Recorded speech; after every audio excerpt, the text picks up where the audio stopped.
Do you have any idea what their defense is going to be, given the fact that the judge is basically taking away their defense? Am I the only person in the world talking about attacking the timeline, Do you have any idea what their defense is going to be, given the fact that the judge is basically taking away their defense? Like, am I in crazy? Challenge the timeline of the murders. Talking about attacking the timeline. What's the strategy today? Winning. Whose motherfucking hair is that? What's the strategy today? Winning. The consensus has been challenge the timeline of the murders.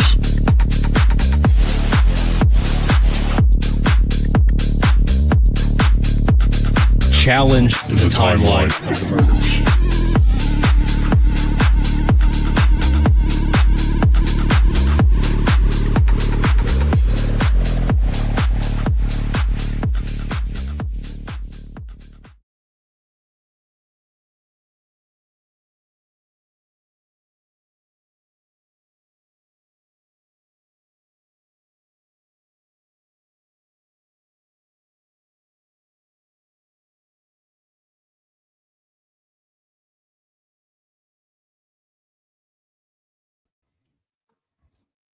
Boo.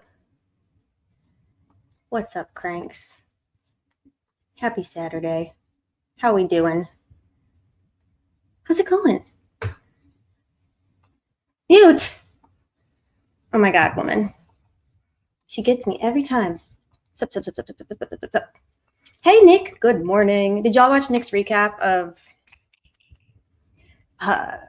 whatever that was last night? We're going to talk about it. It was really good. I shared it on Twitter. If you didn't watch it, go watch it and then come back here. It's about 10 minutes at most, and it's excellent. And let's be real, we're not going to start in the next 10 minutes. So I'm just kidding. No, you can. Anyway, how's it going? It is Sunday.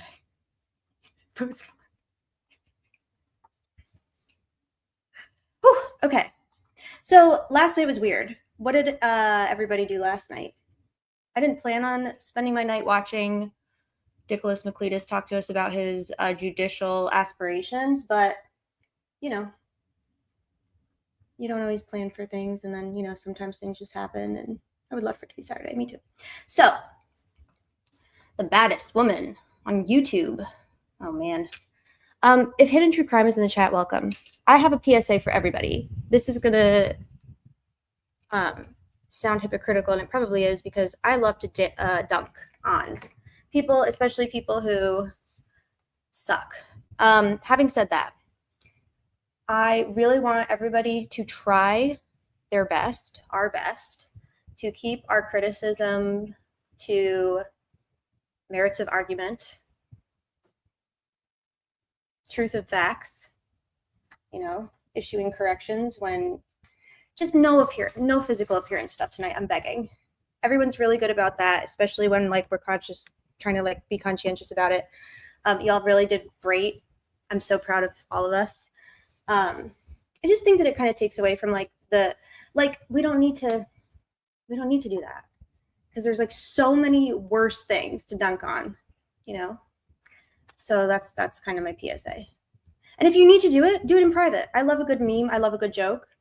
Learn from Mickey Steins. Just, you know, operate under the assumption that one day most, if not all, of your private communications may become discoverable in a civil lawsuit. Yeah. Holman's fair game. Holman is a public figure, and he's also like the worst. So it's okay if you didn't watch it. Petty and snarky's fine. My only parameter is like physical appearance. We can do better than that. Okay. So before we get started, yeah, and I know I don't need I'm not trying to do a scold. I love to do a dunk. I've said things in the past and I'm like, that wasn't nice. But having said that, we don't want to give them any more reason to call us mean girls. This is actually a true fact. All of Fiend's private communications are cat emojis. Hi, Old Yeller. I saw Old Yeller's out of power. Judgy, weren't you out of power? You can make fun of the police. Yeah. Oh, you can make fun of the police. We can make fun of the police. I deleted my snarky comment on the Twitter. Sorry. Oh, Laura, you're wonderful. You're beautiful. You're perfect. You're amazing. And again, I'm not trying to police speech. Like, I think we should all say what we feel all the time, but like in our own time, in our own space, because then like we're just giving, opportunity to pick apart and like deflect. And they do enough of that already. Just my ceiling power? What does that mean? What does just your ceiling power mean? Where's Steve? I can't ever be mean. That's okay, Steve. That's not the worst thing. Yeah, what is ceiling power? Hey, Mav. Lady in the streets, mean girl on the streets. Am I right? Yes, very much so. Height discrimination is so low. What did Kathy Shanks say the other night? A 5K to us is a 10K to her. Why do we have to be above it all always? I know. It's frustrating. It's not fair. It's maddening, and the rules don't apply equally, and sometimes we're warranted in our, self-defense, mean comments, but hashtag free Ricky. That is the goal. That is the parameter. Like the lights on your ceiling, but not the rest of the electricity in your house. I don't want to watch what I have to. Oh, so we are going to try and not get copyright strucketh, but they're not going to copyright strike me for a couple of reasons. I feel very confident about that. So we'll get into that in a minute, but I do believe them. They're reasonable. So I can't say that for everybody, but I do believe that we'll be fine. Yeah, they did it dumb. Alexander, you look so beautiful, Ange. Thanks. Who is this?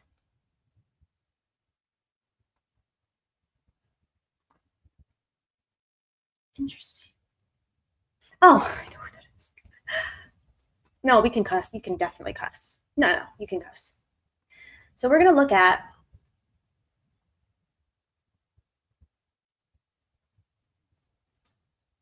Chat GPT did us a solid. GPT, ABCD. Hey, Noe. Alexander is interesting. Does he look like Gerard Way? Who is it? Are they emo? Do they look mean but soft inside? Hi, Hammy. So good to see Ham Sauce. Hammy, how are you feeling, my dear? Everyone say hi to Hammy. Everyone say hi to Hammy right now. Hammy is the true meme god. Justin, what's his name? Justin, My Chemical Romance.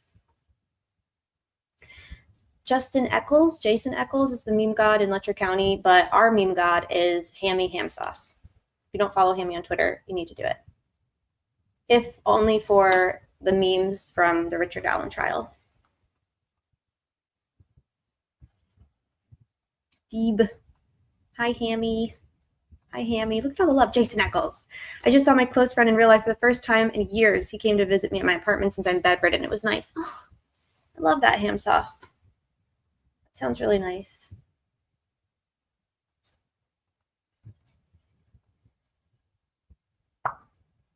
Where the heck is this? Oh, here it is. Nicholas McLeaking. Also, well, never mind. Thank you for being patient with me, everybody. Loved. Hi, Hammy. Hey, Hammy. Hey, Hammy. Can we make fun of Nick's 70s? Yes. I mean, did y'all see the thumbnail for the evening? It was really nice. So it was really nice of Nick to wear his fair use pin on his shirt. I mean, his blazer. And he really dressed up quite nice for this interview, didn't he? For his YouTube interview. I already started. I opened the live and said no physical appearance things, and I just went full send straight for Cletus. Whatever, fuck him. Nick is fair game. That feels like appropriate. This is Big Nick, yeah. Mustaches, glasses, and clothes are fair game, yeah. That feels good. All right, everybody.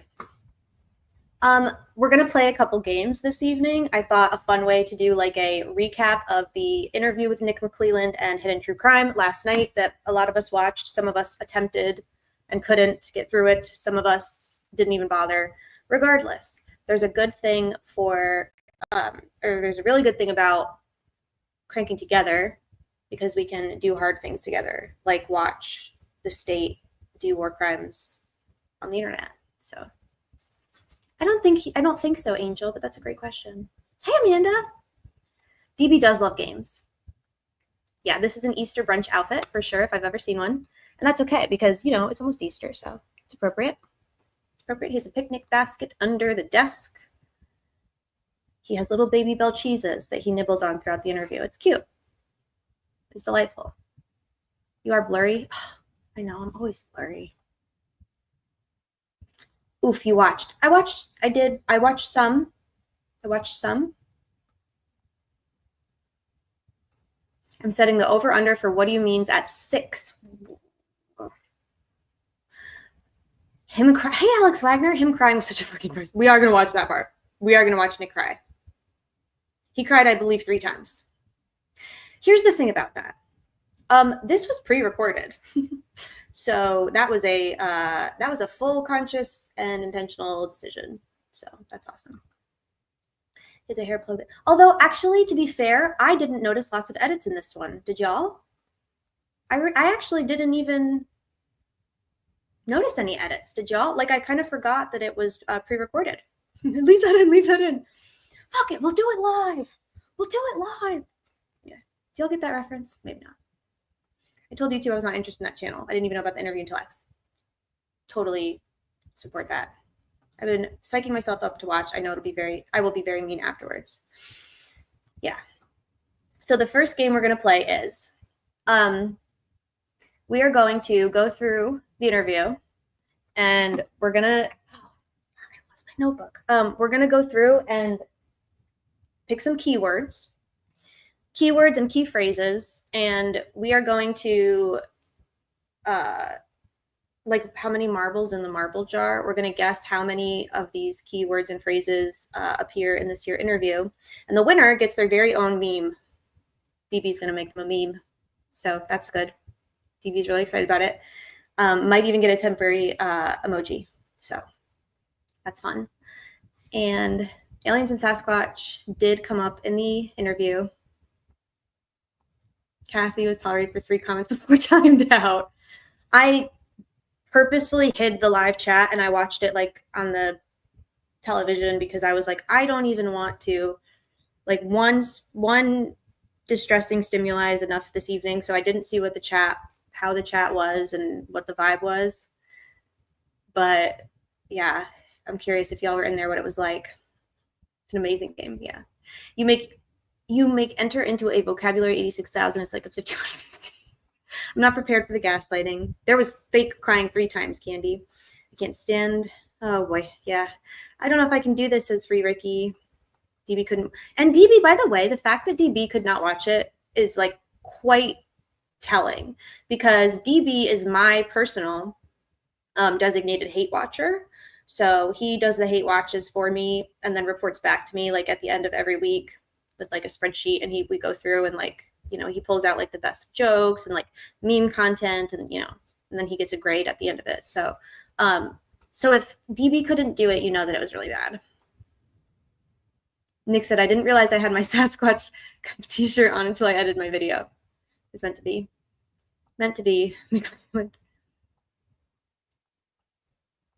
McLaren. DB will watch anything.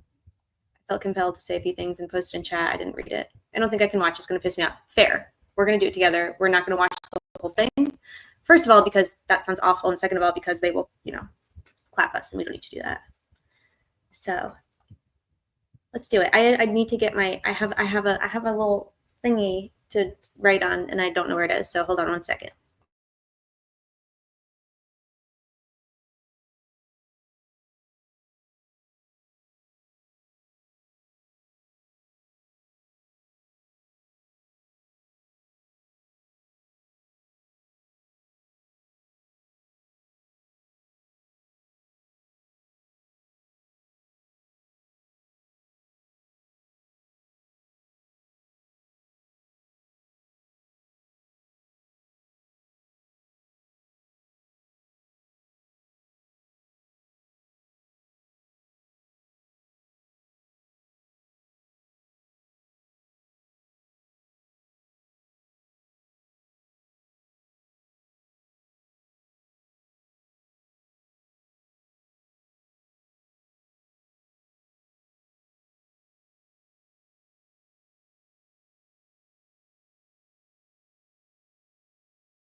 Found him. So we have, some like the usual contenders, right? So the first one I'm thinking, how many times do we think we're going to see this?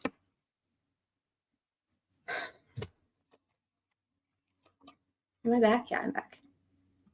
How many times are we going to see this in the interview? Y'all pick a color. Everybody pick a color. Pick a color. Can you see this? We want to do pinkish, reddish, purple, green, teal. Not going to do yellow because won't be able to see yellow. Maroon, blue, a nice like cerulean blue, green. Green. I was feeling green too. Hey, Jake Snyder. 14. Okay, wait. Y'all keep track of what you say, but I'm going to say first time we see how far into the interview will we be? And if you've already watched, don't spoil it, but do a guess anyway if you want. How many minutes into the interview are we going to see the family? I already know the answer to this because I did watch the first hour of it. Matt says 14. Amanda says over 20. DB says black. Wait, there's games about participation ribbons. Even better, DB is going to make the winner of tonight's festivities a meme or an emoji. 17, 12, pink. Empath versus narcissism, green. Social media is going to be social media. Okay, right. Okay, sorry. All right, start throwing out stuff. Social media. Y'all keep track of what your guess was because I was about to write everything down and I realized that's not going to happen. So everyone just keep track of their own guess. Social media, the family. There's another one. Oh, Richard Allen. I realized that we don't really often hear Richard Allen's name. Like in the post-sentencing press conference, we didn't hear it at all. Cerulean. I'm walking to the dispensary for gummies. We're coming with you. Woman says 69. Within 5 minutes. Within 2 minutes. Within 1 minute. It's pretty good. Hi, Julie. I only know colors if they're part of the original Pokemon. 2 minutes, 4 minutes, first 2 minutes. Not even a minute. I'm always with Bob Ross era. I don't know how we're gonna keep track of this game. Y'all figure it out. I know nothing 20. Leaked photos. Oh yeah, leak. So we're gonna do leak. And we're gonna do do we want to do more specific than leak? Oh, Odin greed. Oh yeah, Odinism. The family, the first one in minute 2. Pretty good. Crooked man. Defense attorneys. Yep, defense attorneys is a good one. I think only Lauren will say Richard Allen. Yeah, that sounds right. Oh my God. Thebes, you're amazing. What is it? What is this? Names. Bingo entries. Look at him, y'all. We get to watch him work. We get to watch him in his habitat. Did anyone have those ant farms when they were little? Or in school, in science class, those ant farms, and you could watch the ants just kind of do their work and work really hard and carry stuff and do digs and socialize. It's kind of what's happening here. DB just has to make memes and emojis for each one of us. That's fine. I think we could probably manage that. Or I'll make DB review the comments. Yeah, I agree with this. I think that if we do hear the name Richard Allen, I think that Lauren likes to say it. And I believe that's probably because Lauren legitimately believes Richard Allen's guilty. I don't think she's doing a farce or a fake. I think she really believes that. How about defense lawyers? Yeah. Defense attorneys. Are they going to say their names, do we think? The video. Okay. So we will reference to the video. So it's either the video. We'll just say the video. Crime scene photos, obviously. What about I want to count how many times Nick claims that BG equals Rick Allen equals BG, man on the bridge equals Rick Allen. Like, I don't know what keyword, we'll figure it out. But I feel like that's going to be like at least like 10. Richard Allen, less than 1 minute. Devil's advocate. Okay, devil's advocate.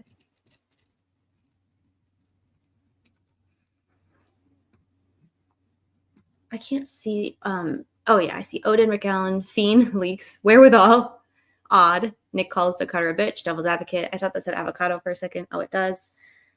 DB just has to make me. It's 2 and then 13. DB reviewing comments.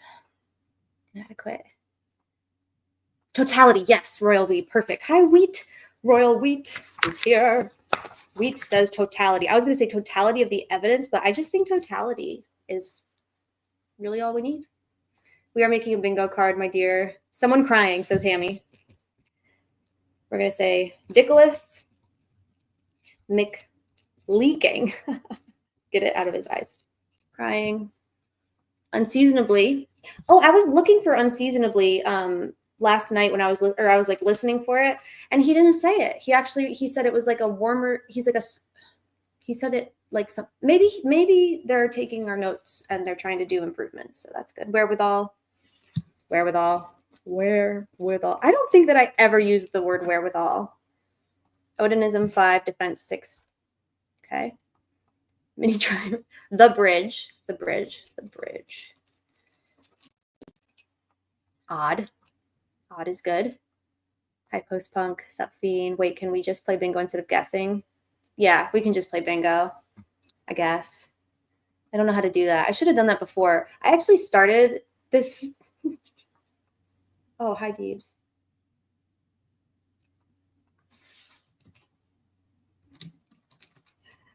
Dude.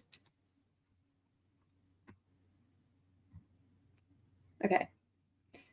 There was another one. Oh. I want to, what did I say it was? It was so funny. I came up with it in the shower this morning and I just started laughing hysterically. I barely.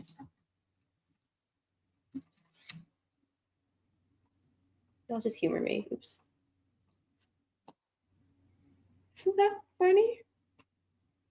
I was reading Judgy's tweet. Oh, that's not me. That's Steve. I was reading. Oh, lying in wait is good. Fiend. Lawrence. Okay. That's. I'm sure that there will be. Oops. I used my wherewithal. So how do you do this, Steve? Is there a way that how do we disseminate this? This is a good one. Snapchat. Sean, we are live. Solved their own murders. Yeah, solved their own. That feels like enough. I'm not in voice chat, Ange. What the fuck?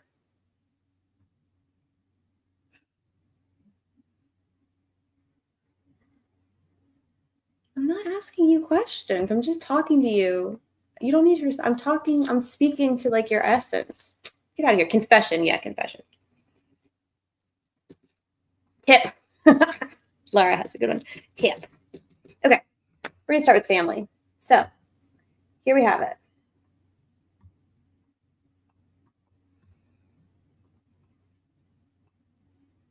I really need to figure out dark mode on Google Docs. I did it one time and I haven't been able to do it again, but. Oh, I did something cool earlier and I forgot about it. Look at this. Hey, Deeps, can I take over the screen for a second? I know, so just put it in there. I see that. Okay. Sorry, y'all to see that, everybody. Share screen. Okay. So ChatGPT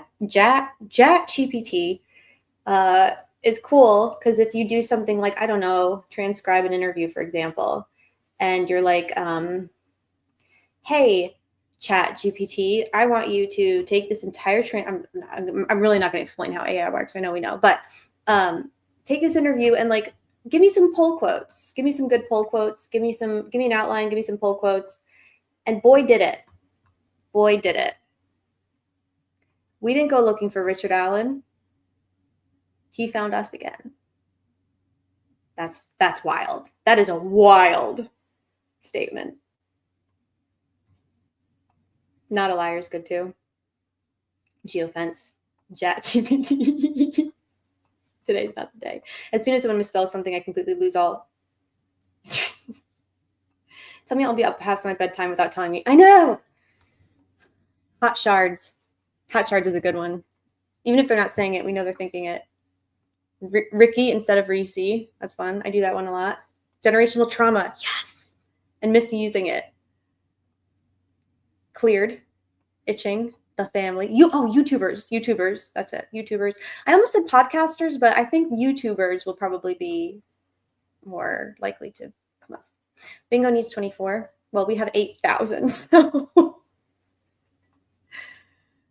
imagine your children. Yeah. Think about if it were your children, or some kind of reference to like the murders affecting you more because you have children, or like I think about my own children, you know, whatever that implication of like, if you don't have children, you just don't get it.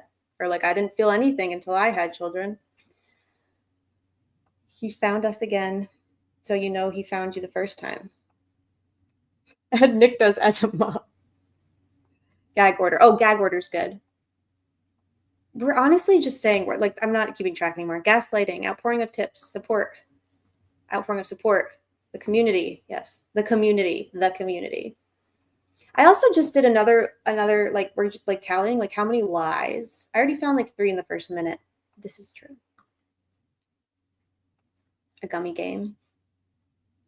Nick is a sociopath quote. All right. Let's go.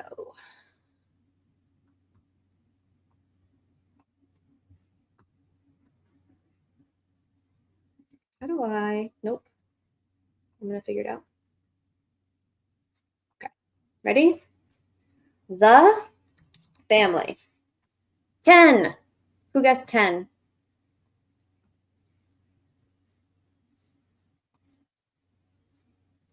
And it's a mixed bag of emotions. It's a mixed bag of emotions when those things come out, maybe mainly because of the family. Just one, the family. What else did we say about the family? It's a little bit of emotion behind it because you realize the family see those. They may not even. Oh, this part was weird. So we're talking about how the very first thing that's mentioned in this interview, within about 30 seconds of Nick opening his mouth, he says, the video. I thought it was weird that he said aloud that of all the things, like, yeah, the crime scene photos were awful, obviously, but like the video impacted him the most. I found that to be concerning. I don't know about you, but I just found it to be concerning.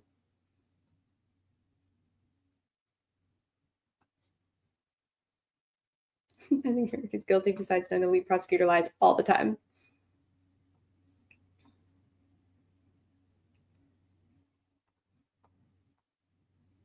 What do you mean? Yeah, so anyway, he's talking about how, like, yeah, the exhibits are public. He does say that. That's a quote. I recognize that they're public. The public, they're public exhibits and they will come out. Well, there you go. We all agree then. Fucking release them. You know who you are. So it's always, I understand they're going to come out. It's always when they do, it's a little bit of emotion behind it because you realize the family see those and they may not even intend to see them. They may click on something and then it pops up or something, or someone sends them something. So this to me sounds like a parental control problem, not a public access issue. Like, this just sounds like if the reason, if I'm on the internet and I'm like regularly stumbling upon things that I don't want to stumble upon, there are things that I can do. I can take responsibility for my own, to protect myself from things I don't want to see on the internet. So perhaps we can talk more about parental, what's going on? I bet it's because I burned the roof from my mouth. Parental controls, right? I just don't think the families like poor grasp on like internet safety and like parental controls should be our problem. So that's not really, that's a weird reason. Deebs, this bingo card is a shit show. I understand and I appreciate. So Lauren then goes on to say, I did want to quote this because there's a lot of questions about this. Where the fuck is it? Just the opening of this interview is weird. So obviously this interview is pre-recorded. I don't know when, we don't know when, but it was definitely pre-recorded. And they say that, what did he say? I just want to share with you, Nick, we actually will probably be going live later today with some new exhibits that are coming down. By the time we release this interview, we may have already gone live. I want to keep everyone in the mind. There might be some new exhibits from the trial that have come out that we might have shared, but we haven't seen those here yet. So I don't think they have fucking anything. Just saying. But it was really nice of Lauren to tell Nick, and as you can see, he appreciates the heads up so that he can let the family know. When the cell phone video came out, nobody really knew.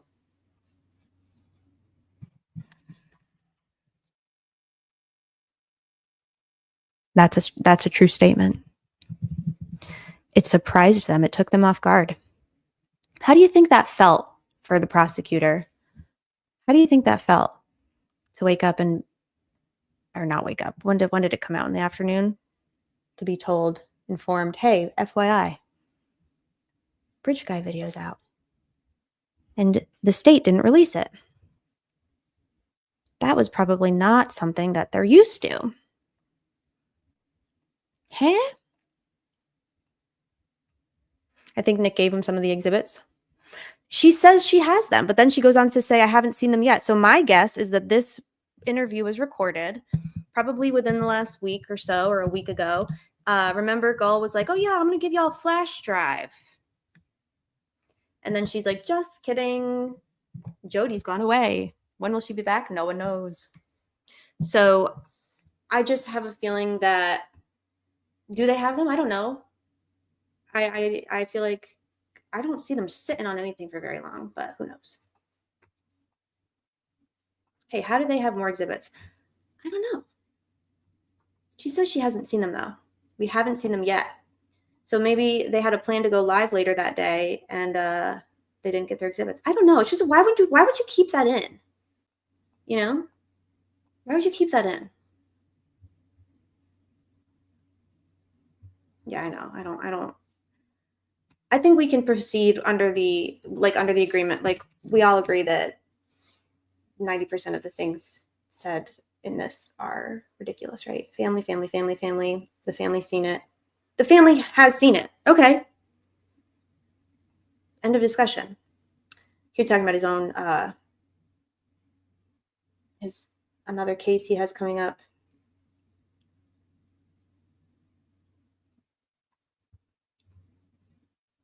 Did anyone else think it was weird that Nick lied about how he didn't know Libby personally before this happened? He made a point to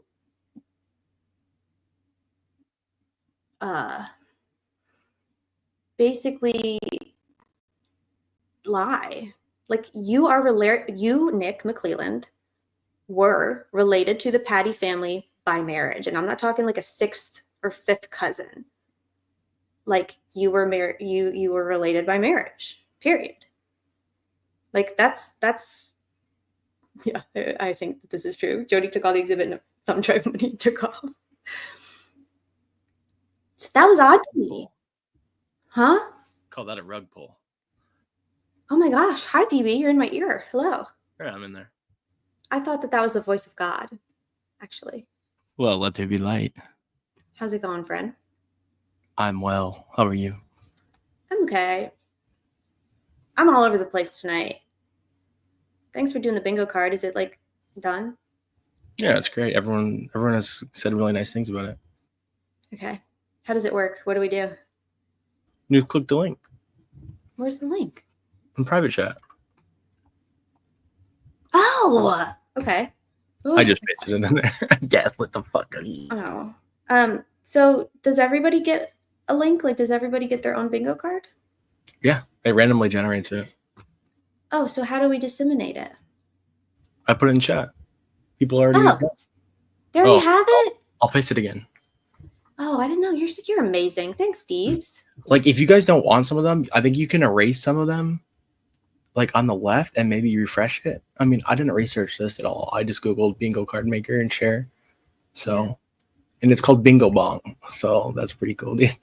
That is pretty cool. Bingo Bong. That is cool. You didn't name that yourself? No, I did name that, but it's kind of the traditional name is bingo for this game. And so I didn't pick that part. I just added bingo bong. I added bong. I love it. It's great. Cool. I have a link. All right. So how do we do? How do we do it? Should I just kind of start like reading? Just click it. Yeah. No, I did. Okay. So has everybody click on one of the things? We just said Odin. So like click on Odin. When did we say Odin? I just did right now. Go to the left. Well, I don't have Odin on mine. Oh yeah. Yeah, you do. Woohoo! Cool. Bing bong. There's one, and then you got to get 5 in a row. You know what I mean? Okay. The middle one's free. Okay, I want that. How come I can't click free? Well, because it's already clicked. It's already activated. Have you never played bingo in your life? Be honest. I have played bingo. I just haven't done it on. I haven't done You it never on played this tic-tac-toe platform. either. I've played tic-tac-toe. Okay, I invented tic-tac-toe. FYI, gotta get ping ponged. Nick weaponizes everything. He doesn't want the truth out because it'll hurt the family. Bullshit. He doesn't want the truth out because it will hurt him and his lies will be exposed. Yup. Shouldn't we all have the same possible options? Well, no, because everybody should have a different bingo card because then like someone will say bingo first because their card is different than otherwise everybody would get bingo at the same time. You know what I mean? Why is this yours broken? Dude, I pasted Ron Logain in there, and look, it made some very Odinistic runes for the. Yeah, you did a rune. Well, okay. It doesn't work, Deebs. I mean, I don't know what to tell you. Go. Maybe we should come back to this. Mode. Should we come back to this later? Yeah, but this is just a joke. We don't have to do it. No, Deebs, it's not a joke. It's a really cool activity that we were really excited about together, to do together. Mobile version. It's a scam, right, Hammy?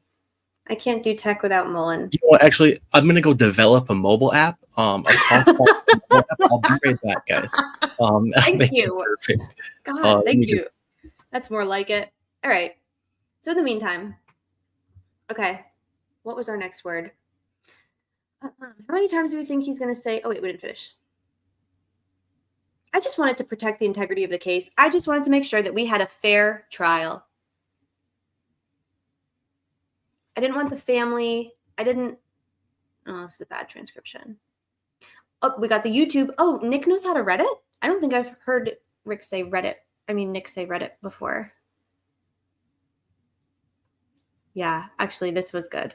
Postpunk made a really good bingo card for the pod.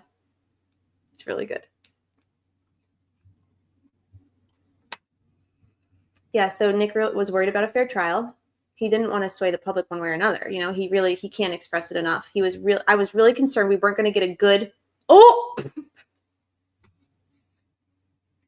we found a Freudian. I actually, you know what? This looks like it's something I want to watch. So we're gonna do our first fair use view together. What is this? 1:04? Is that what it is? 1:04? Let's see, Nick. Let's see you put your foot in your mustache mouth. A successful conclusion. Okay, everybody? 1:04. Here we go. From his mom and his wife, I think that really. Oh, I think that affected motherfucker. him. I don't even want to know what he just said. That makes him feel safe, and he's not getting the Shut validation. the fuck up, John. You're not even a doctor. Yeah, so that's a really important piece. It's just like such a dis. I already started. I can't. And John, better. I mean, I think that's a common human trait. We want people, even in our bad things, we want people still to like us. I think most of people in society, You we want do. people to like us. I don't give a fuck. Even she's going to react in a way that she doesn't love you. For someone who's diagnosed with dependent personality rejection by Paul in his own. I do have a question. In cell videos, so cell videos only video. There's no audio. It's a camera in the middle of the cell. Is this not lined up right? No, because I'm looking at the wrong transcript. Motherfucker. Sorry, y'all. Hold on. Talk amongst yourselves about how rhetorical question. Is it ethical for a psychologist with a YouTube channel and a show to make comments about the mental health diagnosis, to diagnose somebody they've never met, spoken to, or even really studied in any way? I don't know.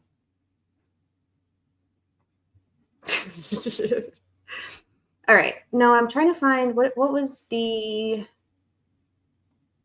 jury? A good jury? Yeah, he wants a good jury, y'all. You stupid idiot. So it's actually at minute 53. That's why. We're going to get there, y'all. We're figuring it out together. He just wants a good jury, everybody.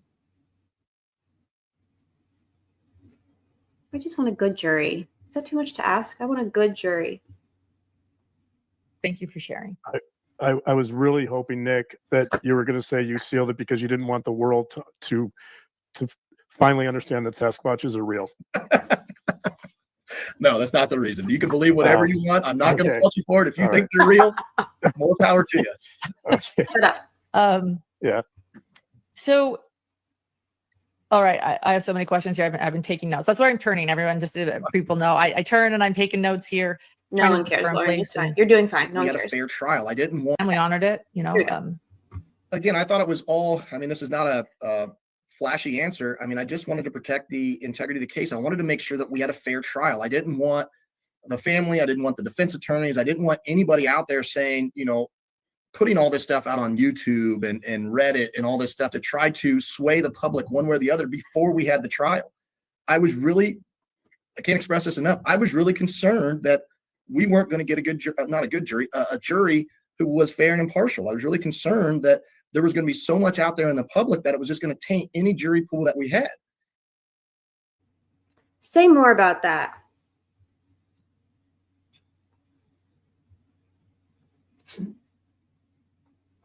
We weren't going to get a good, not a good jury, a jury who was fair and impartial. I was really concerned.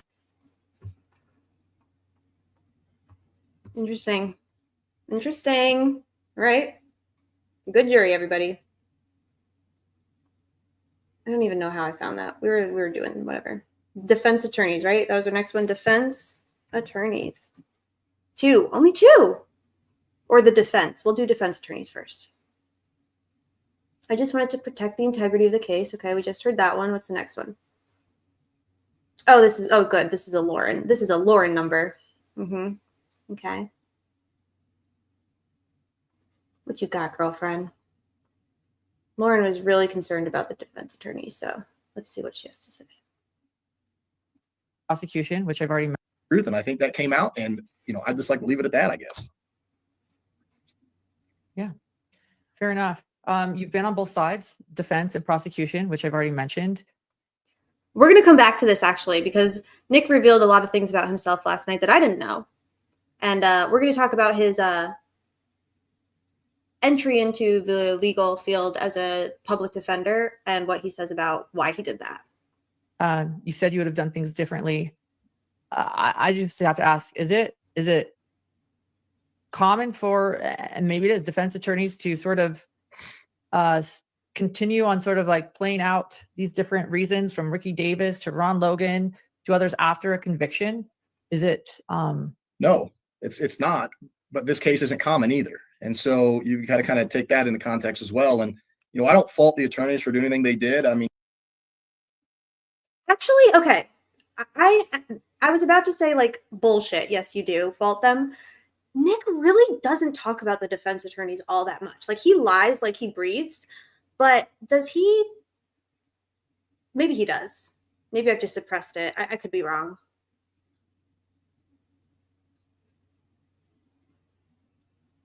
Anyway, regardless, is it common for defense attorneys to trial attorneys to continue defending their client even after he's convicted?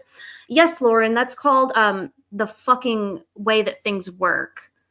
you are allowed to continue to zealously defend your client after a conviction, there's a reason that there's a 30-day window for a motion to correct error. Like, these are not like novel things. These are not novel things. They're called, this is part of due process. I know that this group of folks struggles a lot with that concept. They think that due process is a personal attack on them. It's not. It's normal. Nick either really doesn't know how anything fucking works, or he's just incapable of being honest with himself or anyone else. But I don't think that that's true. Is it common for them to like keep defending him after he's been convicted? If you're not a psychopath, I think that's probably a pretty common sentiment. And some attorneys even do have the, you know, ability to continue fighting for their innocent client. Yeah. Unfortunately for this group of people, like, it's not going to stop. Like, we don't live in a society that takes kindly to incarcerating innocent men for 130 years. Like, just because I can't even believe, here we go again. Like, I can't believe that we have to sit here and fucking even say this. Like, I didn't even think that I was going to get mad at this because I already watched most of it, but it's pissing me off. It's not that common for defense attorneys to continue this long. Rick's attorneys believe he's innocent. Yeah, and I think that in a lot of cases, like, that motion to correct error probably could have been 5 times as long with about double, triple as many specific new pieces of evidence, whatever errors that could have resulted in a new trial. Like, that was literally the tip of the iceberg of what exists in Rick's case that could and should, and in a normal world probably would result in a new trial. So we can literally list errors for days.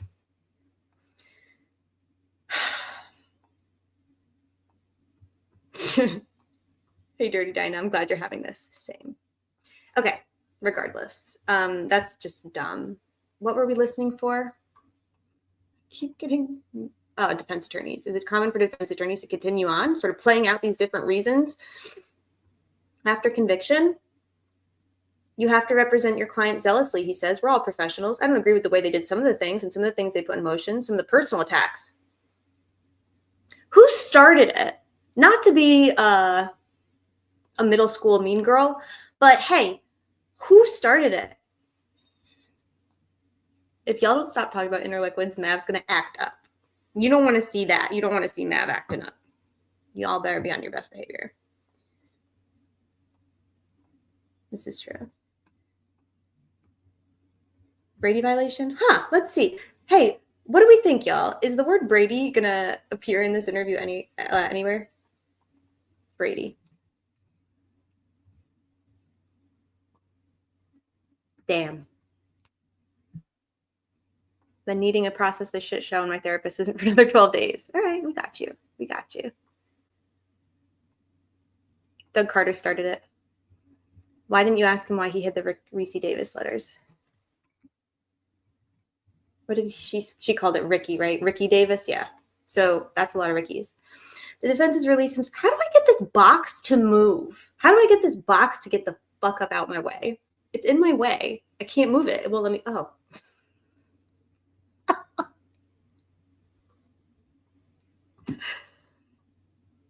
If you let her go long enough, she'll figure it out. All right. Now that we've got that out of the way. Ricky Davis, an inmate. Ron Logan's dead, so he can't say, yeah, I confessed to Ricky Davis. Yeah, because that's something that would really happen, right? Is the blood moon is on. By the way, the blood moon, also known as the bloon.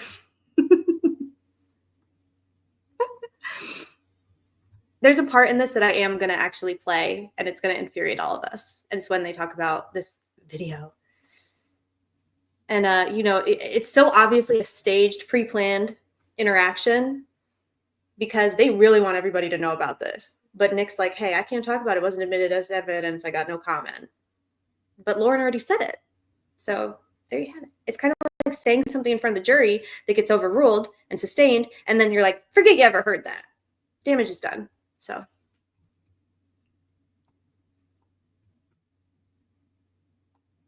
Nikki does a sneak.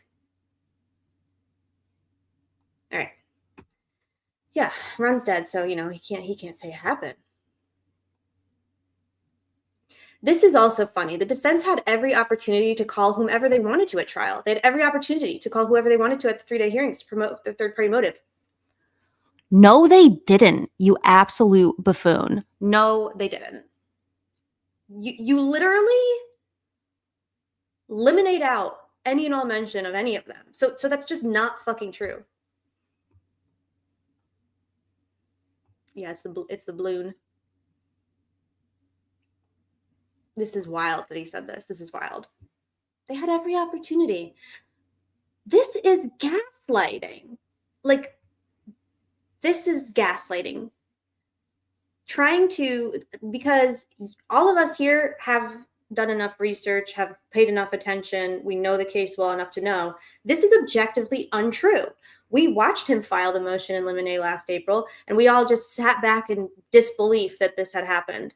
And well, first we watched Judge Gull tell him to file it in her email, and then he filed it, and we watched her grant it, and we all sat back like, holy fuck, I can't believe that happened. There's a big deal. And everyone was like, there's no way this stands up on, blah, blah, blah, blah. So this is untrue. They were not allowed to. And she wouldn't even allow offers of proof even, because they tried. He said, I would like to get Elvis Fields in here so we can just cross-examine, like question him. I just want to see what he says. And she literally said in one of the Dave Banger interviews, there was an interaction with Gull and Baldwin. I don't know if the jury was, I don't think that it was at the bench, or I'm pretty sure it was just like in the middle of trial. But she literally says,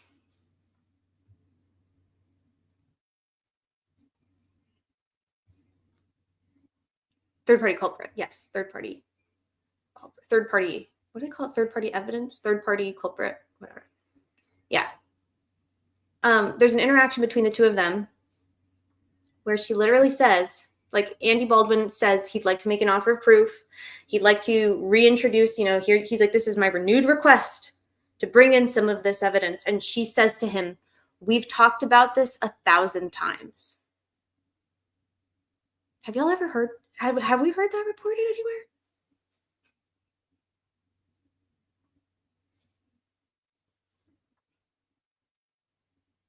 Or he's saying no? Nick is the king of the troll farm. He really is. Like, he really is.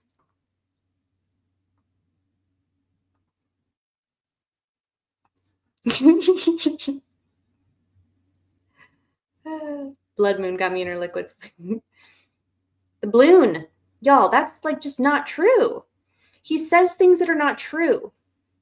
It's annoying, and it's not reality, but he says it, and he says it with confidence, and he says it in a pre-recorded interview where nobody can challenge him because the people interviewing him are not going to challenge him. So anyway, that's upsetting. They had every opportunity, they have to play, but they have to play like Nick says they got to play by the rules of evidence just like I do. Nick, do you know what exculpatory means? Nick, have you ever heard of a little thing called Brady Giglio? Can you give us a quick AI summary of what exculpatory evidence is and what the rules of evidence are as it relates to you, a prosecutor, when you come across exculpatory evidence? The rules of evidence. Let's count how many times off the top of our heads Nick has violated the rules of evidence. Number 1, the motherfucker waited months and months and months to turn over discovery. How many times did they have to file motions to compel? How many times did they offline, which now we know is a mistake, everything they should have done in a motion officially on the record. Duh. But anyway, how many times do we think They were asked for the fucking discovery, motions to compel, requests for discovery, blah, blah, blah, blah. What do we think? Half a dozen? A dozen? Violated the discovery deadline and still probably haven't turned over everything that they had, that they should have. What else? Destroying evidence, hiding evidence, boggle shaking the discovery, withholding evidence until September 8th, 2023. Yeah. Okay, Nick. You tell yourself whatever you gotta tell yourself. That be a lie. 3/4 of a dozen.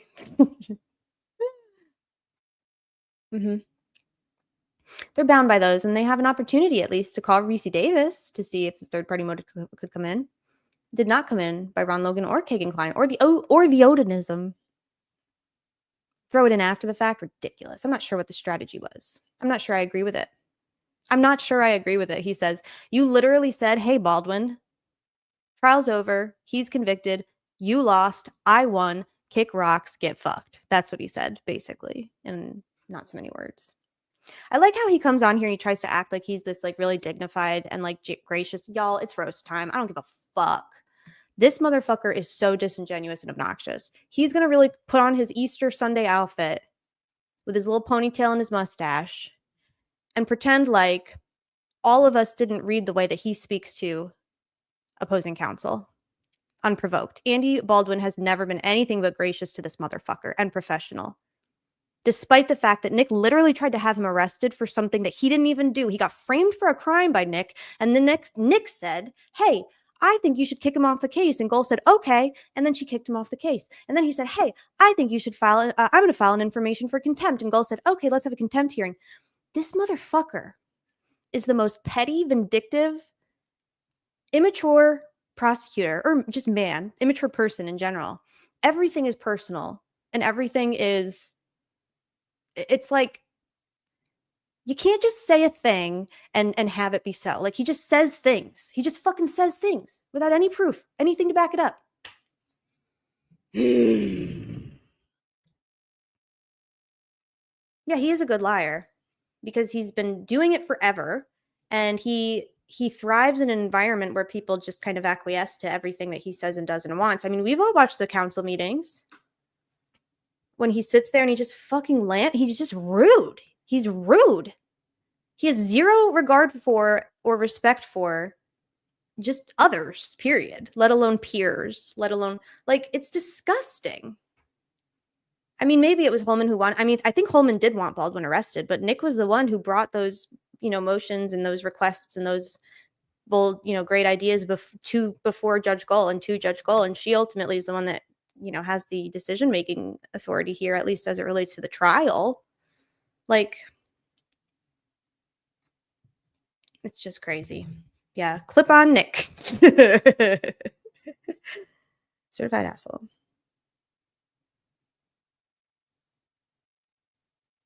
Yeah, can you imagine? Oof. All right. Anyway.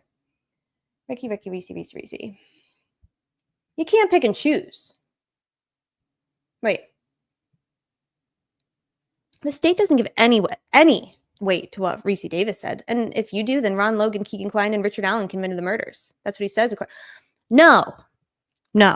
You know what I just realized? The misfiring, the misunderstanding, the confusion here is I don't think that Nick reads anything that he doesn't author himself. So he probably doesn't know that that's like, whatever, who gives a fuck? You can't put Reese Davis on as a reliable witness who's implicated your client. That seems counterintuitive to your end goal. Reese Davis.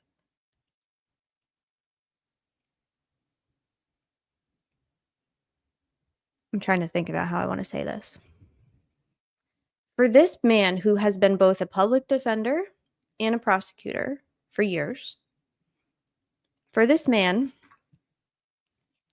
to sit here and make a statement like this, and I believe he believes this. I think that he so misunderstands, or he's just not interested in understanding how like anything works in his own profession. If he doesn't understand why a confession that implicates 3 specific people with details about the crime that don't in any way align with his case in chief, If he doesn't understand how that's exculpatory, regardless of whether or not Rick Allen's implicated, then he has no business being a prosecutor or really anything. Like, that's embarrassing if he really thinks that. He's the kind of guy who's like, no, you said it was like, if you misspeak and you're like, oh, I can't even think. I'm going to do the thing again. Remember the amputated leg example? I'm not sharp at night. I can't think of it. But like, he's the kind of motherfucker who like, you'll misspeak and say something on accident. And then you try and correct it. And he's like, no, you already said, like, dude, life is nuanced and shit happens. And people like, for him to pretend like he doesn't understand that is really annoying to me. Yeah. Okay, I hid evidence, but now I'm openly discussing the evidence I hid. Right. He said he didn't read the letters. Veroni and wifey, I'm in a mood about the moon and my inner liquids. I'm sorry, mama. Veroni, I love when y'all pop off. This is also true. He does understand. Yeah, it's like a willful obtuseness. He's like really skilled at not understanding things and like not answering questions. The most basic duty of a prosecutor is to not bring charges on bullshit cases, right? It's like the bare minimum, dude. Yeah, Reese talked to Ron, not Keegan, right? I've been internally screaming all day. Whew, let's keep it going. This is also interesting because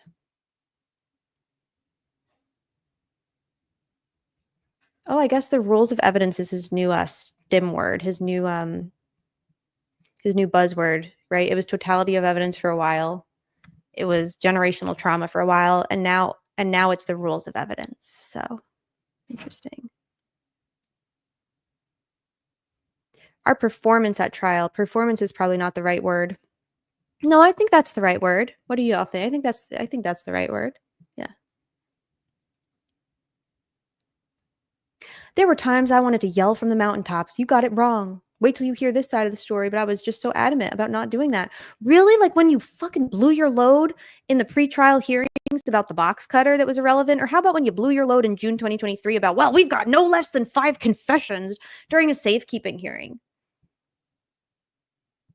You're full of shit, dude. You're so embarrassing. He is literally so this is called projection. When somebody well, I guess it's not really, it's kind of projection. It's like just telling on your damn self. It's just really, really dishonest, icky behavior. What side of the story? Right. This is literally your opportunity to present your side of the story. And to do so without crippling and totally handicapping the opposing side. You won because your opponents basically didn't show up. You won by default, Nick. You didn't win on the merits of your arguments, on your performance, or on the evidence that you had. You won because the defense wasn't even there. That's why you won. And you worked really hard, and you had a lot of people helping you set that up. So I don't even want to fucking pretend like Nick McClellan did anything honorable. Honestly, when I hear even like defense side or like due process friends talk about how Nick McClellan's a really good lawyer, I want to vomit. How can you be a lawyer and say something so ridiculous? He's a really good lawyer.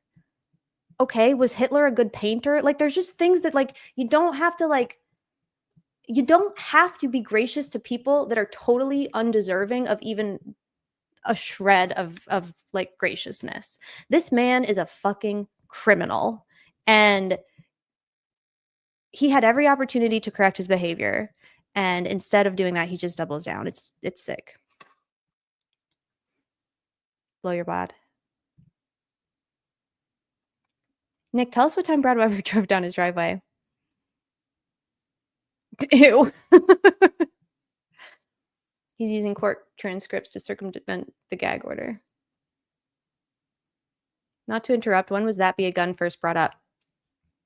I think when Liggett was on the stand during trial, whatever day Liggett was testifying about the video evidence, I think he's the one that said that be a gun. How do we know that video was recorded on 2/13/17? The metadata and the Celebrate extraction very like explicitly has like all the time and date. I'm not the phone guy, but I do know that info. Oh wait, when it was recorded, I think that it was I think when it was recorded would be, you'd see that in the right timestamp. I don't fucking know. Great question, Eva Alaska. I have no idea. I have no clue. Good lawyers are ethical. Did 7 years to go public their side of the story. Their actual evidence never actually increased from the day Alan volunteered to help the case. No, it didn't. He plays the role of lawyer well. He's a good used car salesman. And Nick's mind is always on the next level. Dat be a bullshit. That be a bullshit, says Noe. We heard rumors early on. Good night, Thomas Scott. Good to see you. That be a gun was before trial. Oh, was it? I don't remember. I remember it. I remember hearing Andrea say that be a gun. And my first thought was like, if I were Libby's mom and this buffoon really tried to say that Libby said that be a gun, I'd get up and slap him in the face. I'd be like, how dare you? The PCA was stronger evidence in their entire trial. Yes, it was. And 90% of it was totally made up and just absolutely full of lies.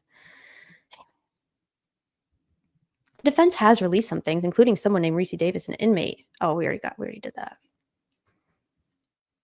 What was the other keyword we were going to look up? Totality? Just one. Okay. You have to take things into account. Oh, D-Day. Oh my God. Seeing it in writing is almost worse than hearing it because I think I zone out when he speaks. You know, people get tunnel vision. Project. Let's do this.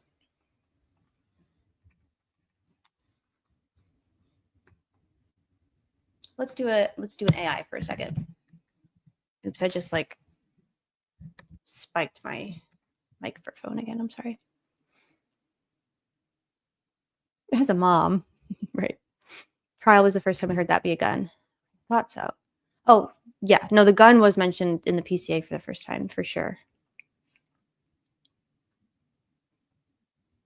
He shall to learn. Is Mav in here? Mav, you're being summoned in the chat. Mav Hawk, to register one, please. Nick's dad was a real life fireman. All right. So let's talk about projection for a second because I think it's important. This is just goop. I just did a Cecil, y'all. There's not, there's lots of different definitions.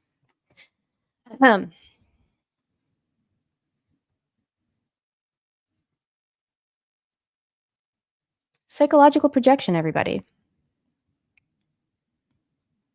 Oh my God. Why can't I? There we go. Is a defense mechanism where individuals attribute their own unacceptable thoughts, feelings, motives. I'm going to add behavior onto another person. In doing so, they defend themselves against their own unconscious impulses or qualities by defending their existence in themselves and attributing them to others. I'm so glad you asked, Deeps. Examples: blaming others for one's own mistakes. A student who didn't study for an exam might claim the teacher failed to teach the material properly. An employee who frequently talks about others might accuse a colleague of spreading rumors about them. Yeah, this bottom one is more in line with what I think of. Interesting. Oh God, of course it was Freud. Freud, you motherfucker. Love it. DB actually really likes Freud. We were just talking about Freud. Freud is his favorite silly guy. When people project their feelings onto others, generally speaking, they do this so they can avoid facing difficult emotions they feel themselves. This is, again, a very Freudian definition. I feel like we could even just dumb this down. I don't think it has to do with feelings. I think it has to do with secondary gain. And it is a defense mechanism, but it's not to defend Nick from his own personal, discomfort and grappling with his. No, it's to literally protect him from the consequences of his behavior and his conduct. And when I say him, I mean them. It is better to be judged by 12 than carried by 6. They're full of shit and say what they want you to believe. Liars. It upsets me. Innocent people get a death sentence, basically. Jake Snyder, you're so right. Jake Snyder just constantly dropping bombs, truth bombs. I do like this girl. It's your fault. I know you would like him. Yeah, and Nick is a sociopath. So his motivations are a lot more practical.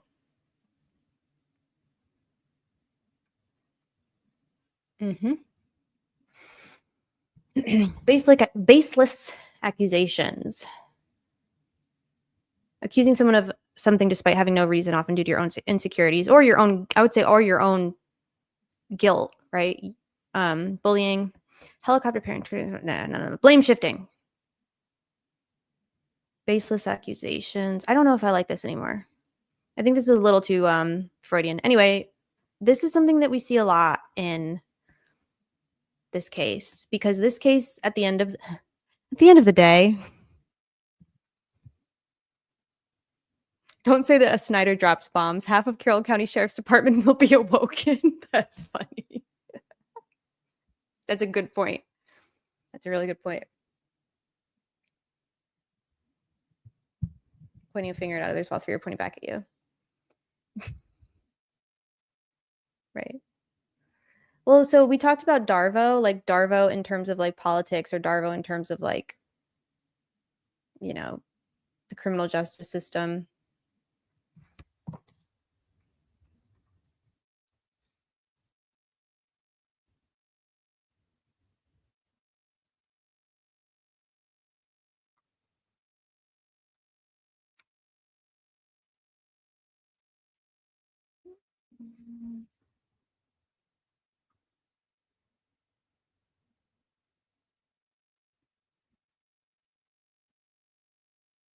Mm.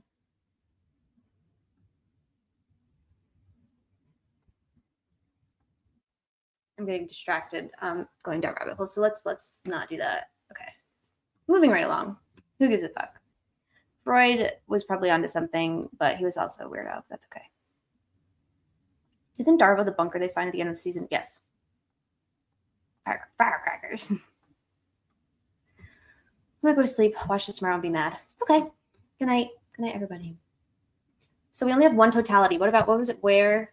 I don't know if I know how to spell that word. Is that the right way? Wherewithal? Wherewithal. Yeah, I did spell it right. 0 wherewithals. No way. Interesting. I would have thought that we'd have like at least one. Okay. 0 wherewithals.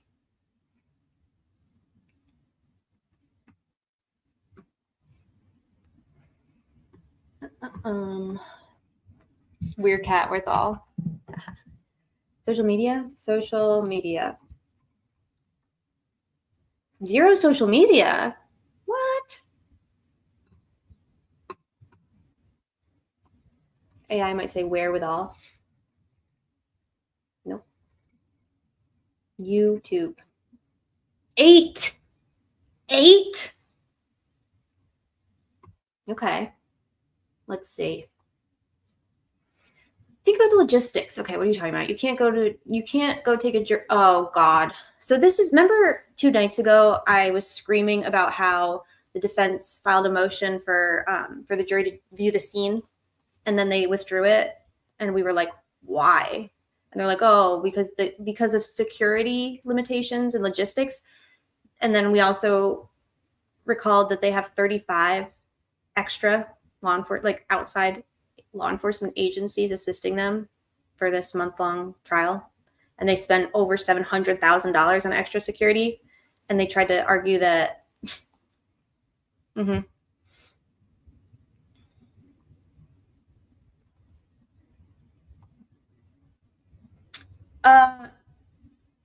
this makes no fucking sense. I want to say yes. After sitting in trial and hearing this very detailed timeline from each witness, and then going to the trial myself and taking each different walk. Yes, Richard Allen was bridge guy. Thanks, Lauren. Lauren solved it, y'all.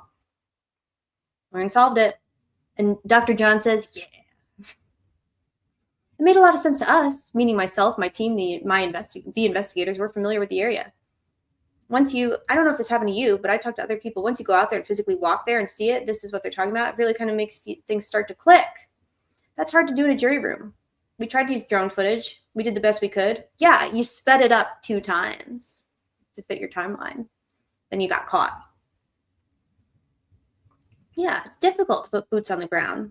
It makes it a lot easier. A lot of us are visual people. We know you're a visual person, Nick. I'm glad to hear that when you walked out there, it made more sense to you. Yeah, it made more sense to me. Okay, well, you just said that. Because a lot of people are like, well, where would they have gone? I'm a very visual person. Multiple routes, multiple drives, makes sense. They're just saying things, by the way. This is word salad. Because a lot of us have also gone out there and it makes literally zero fucking sense. There's visual because I can't read. They're glazing each other really hard. Yeah, it's all performative. This is a show. Remember, y'all, staging is the key to all of the things in this case. Staging the crime scene. I believe that 100%. Staging the investigation, making it look like they're doing one thing when they're not. Staging a trial. Staging a tip, staging a found tip. It's literally all fake. Many people walk the bridge. I don't believe that Ricky Allen is guilty. Ray Annette, I'm with you on that. Yeah, the BAU guy was awesome. What did he say to the comb-over prosecutor guy? They know a lot of people will never go out there themselves, so they have a free license to lie. Correct. Nick blamed the YouTubers with lack of boundaries. I'm taking the jury out there when honestly it's because the jury would realize the murders could. Right. So they're saying, you know, I went out there myself, and as soon as I went out there and walked it, it all clicked. It was hard for me to understand at first, but once I got there myself, then it clicked. Okay, well, the majority of the population won't have the opportunity, so they're just going to have to take your word for it, and they can't fact check you. Staging a mislabel. It's called a con game. They feign confidence. Exactly. Yeah, USA Lib, I have missed you. Deeps, haven't you missed USA Lib? And they just fucking roll in here and start spitting. Love it. Making sense of suppressed objection.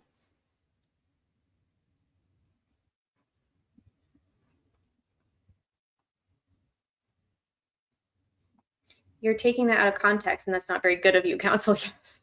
So he blames Ange. True. For everything always. Lauren walked out there with high heels and Mav had drunk. I did a frighten unto him. Mav missed me too. Oh. This is just such a crock of fucking bullshit. I went there multiple times. And it also makes sense. People will ask, why didn't you take the jury out there? I mean, the bridge is really different now. You know, you can't just take a jury onto that very scary bridge. It's complicated. The bridge is not different now. It's literally not. It's literally not. And the other thing about this that's hilarious is that they could have just not fucking touched the bridge and waited until after the trial to do their little revamp of the bridge. And they made a conscious decision to alter the bridge, i.e. the crime scene, after they made their arrest. So let's not pretend like it was just, damn, it's just too different now. It's literally the same. It just has a floor instead of planks and guardrails so that you don't die. Right? It's not like there's a strip mall there now. It's literally the same. I went to the woods and now I'm convinced some random dude is guilty forever. Good logic. Right, Brooke, right. Well, I walked it myself and it just made sense. That doesn't make any fucking sense. Like, what do you mean you went and now you get that Richard Allen's bridge? That doesn't make any sense. What is it that she thinks you have to see in person to understand? Bridge is not a crime scene, in my opinion. I agree with this actually too. I don't know if I always did, but nothing happened on the bridge that was legal or criminal. I don't even think that, well, yeah. No, we do convict people on vibes in Indiana, apparently. Maybe the jury should have been taken there. I 100% think that they should have been. I think it was a huge, colossal mistake to withdraw the motion for the jury to view the scene. Because even if and when Gold denied it, they could have had another on the record. It's just, you just said the bridge is a crime scene, so don't copy me. Why? Come on, you. What do you mean once? Okay. Was that the first time? Right. The gun rack was on the bridge. They still haven't proved bridge guy kidnapped them. Nope. Sure fucking haven't. I am less convinced now than I ever was that a kidnapping occurred. At least not anywhere near the bridge. Yeah, I don't know. It's not a crime to walk a bridge. Exactly. Bridge guy's not even bridge guy. There's nothing unique about him. He has no face. Correct. But what if he was walking with purpose?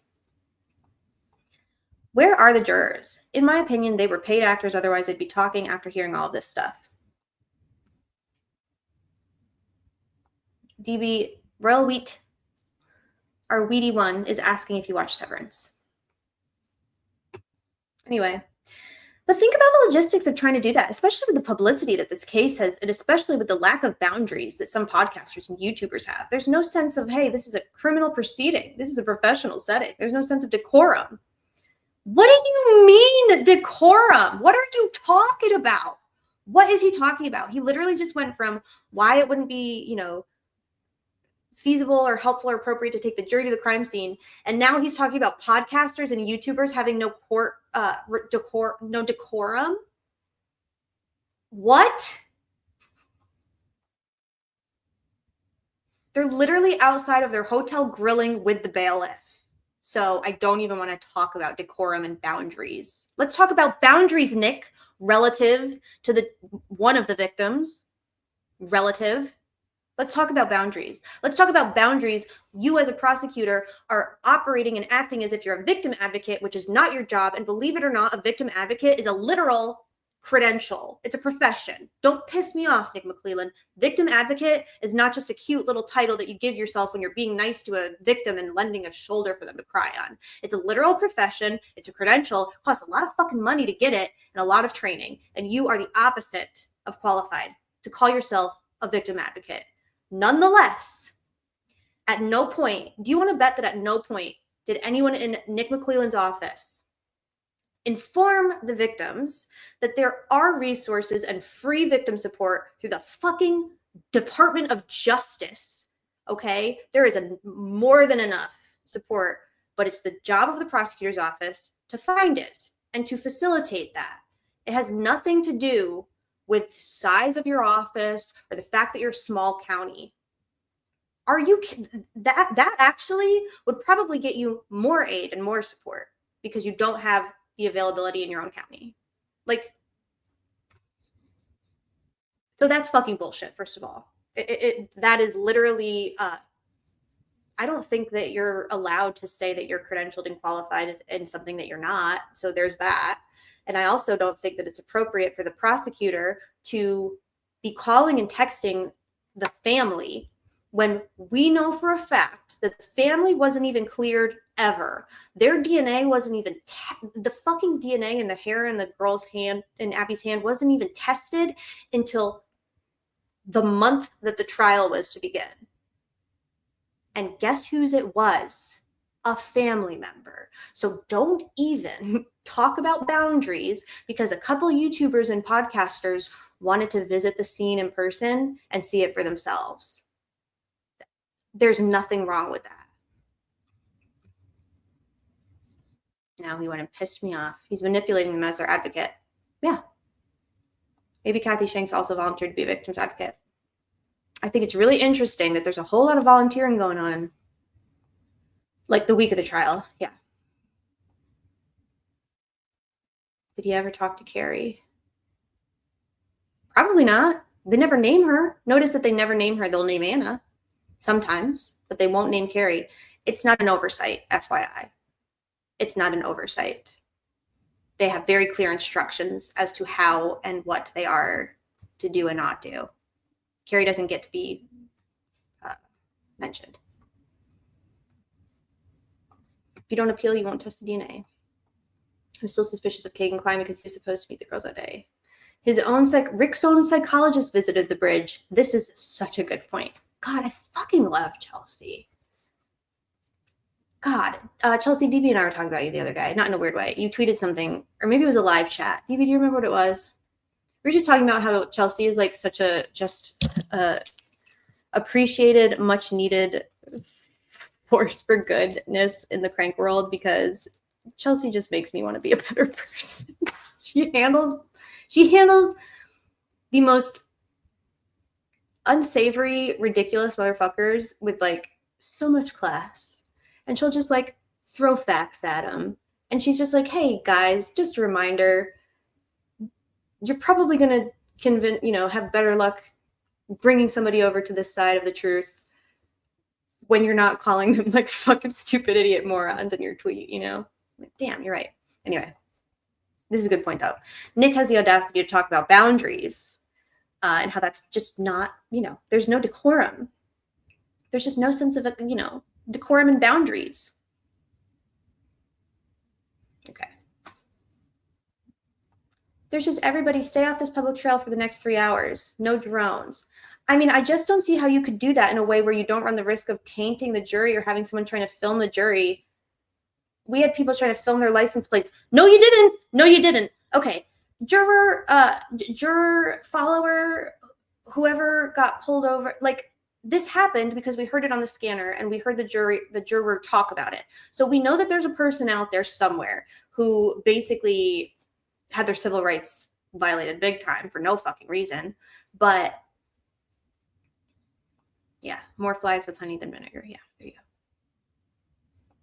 Yeah, no, she literally said she's Lauren's like, I went out there a ton of times. I've driven it. I've walked it so many different times. And then like in the next sentence, they're like, it's so like, there's no boundaries or decorum. YouTubers and podcasters just go to the crime scene.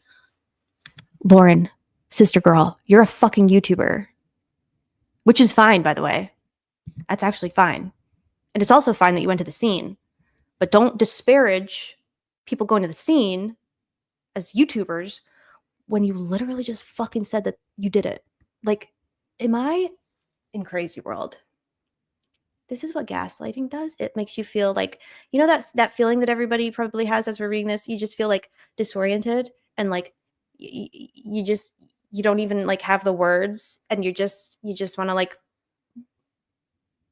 unzip your skin and like put it, you know what I mean? You're like, this is not real life. Am I crazy or are you crazy? Yeah. Am I insane? The answer is no, you're not. But that's what gaslighting does. Imagine you're a parent or a caregiver of a murdered child and you're vulnerable and you're afraid and confused and traumatized. And then you've got a prosecutor cosplaying a victim advocate. That's a problem because, for starters, a victim advocate, their number one and only concern is the dignity and autonomy and safety and wellness and the rights of the victim.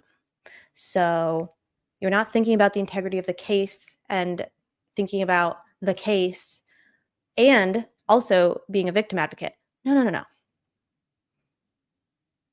That's not appropriate or even possible, because you know that Nick McClellan, everything that they did was to further or buffer or bolster their own investigation. I think they learned early on that they could benefit from the victims' families being dependent on them, but that's just really not appropriate. I'm always oriented. Hi, who's your daddy? Lauren's on video literally trespassing. Right. It's the blood moon. She means other YouTubers. Right. I didn't mean other YouTubers. It's ridiculous, so I get disappointed and pissed. Alert and oriented ×3. A self-obsessed prosecutor. Why do they see themselves differently? Because of the mental condition? Is that it? So we get accused a lot of existing in an echo chamber, right? That's something we hear a lot. And I think it's something to examine and be aware of and be conscientious of. It's one thing to like associate with and do like fellowship with like-minded people, but it's another thing to like totally shut out any and all differing or dissenting views or opinions or belief systems. So that is why, that's what they say about us. I believe that's a little bit of projection, because has Nick McClellan or any of the investigators or anyone involved in the trial, they did some legacy media, so that's fair, but have they ever considered talking to someone or being interviewed by someone who might not like kiss their fucking asses and like fucking, what's it called? Softball? What is it? Softball questions? A victim's advocate should be someone with real mental health experience, not someone who authorized the torture of an innocent man and then said it's okay because Indian is a state, not a nation.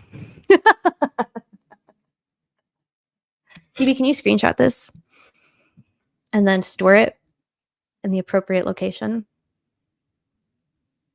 so that I can access it and revisit it later, because this is really good. Law enforcement would have loved to arrest Keegan for the murders, but they found nothing.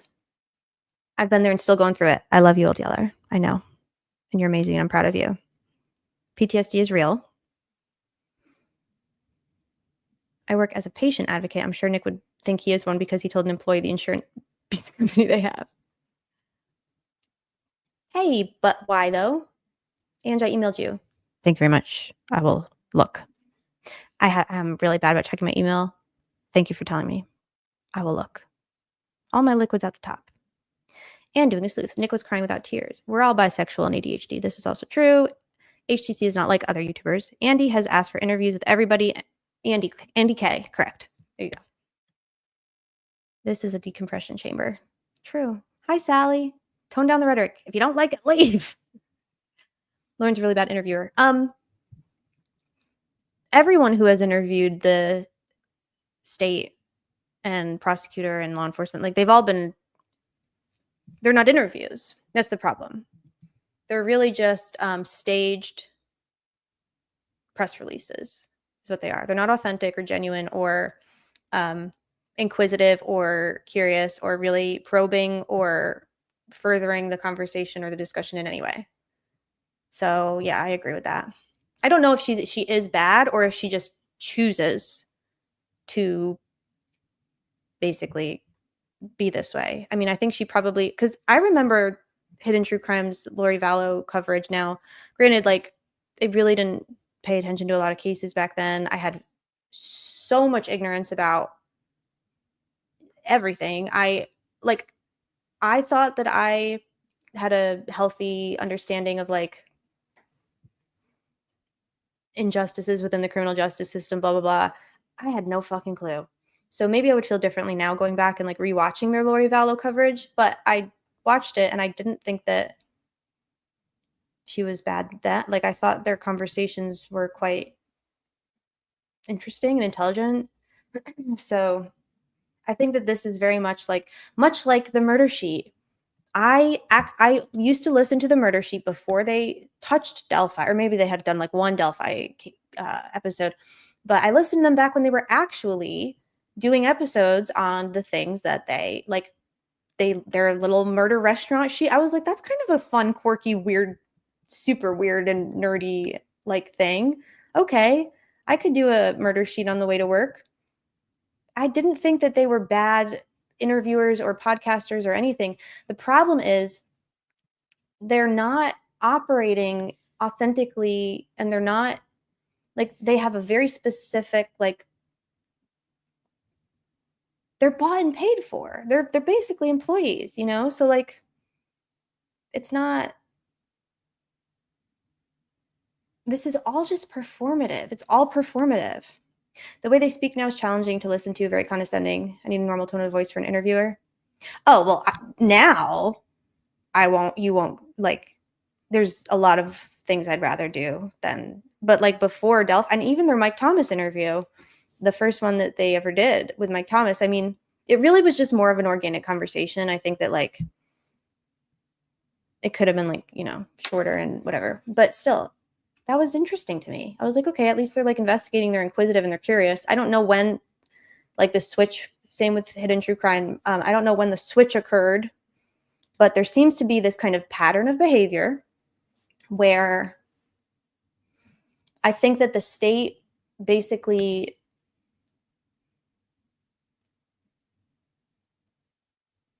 purchases their loyalty through access. What's it, Sunday? He's probably DJing.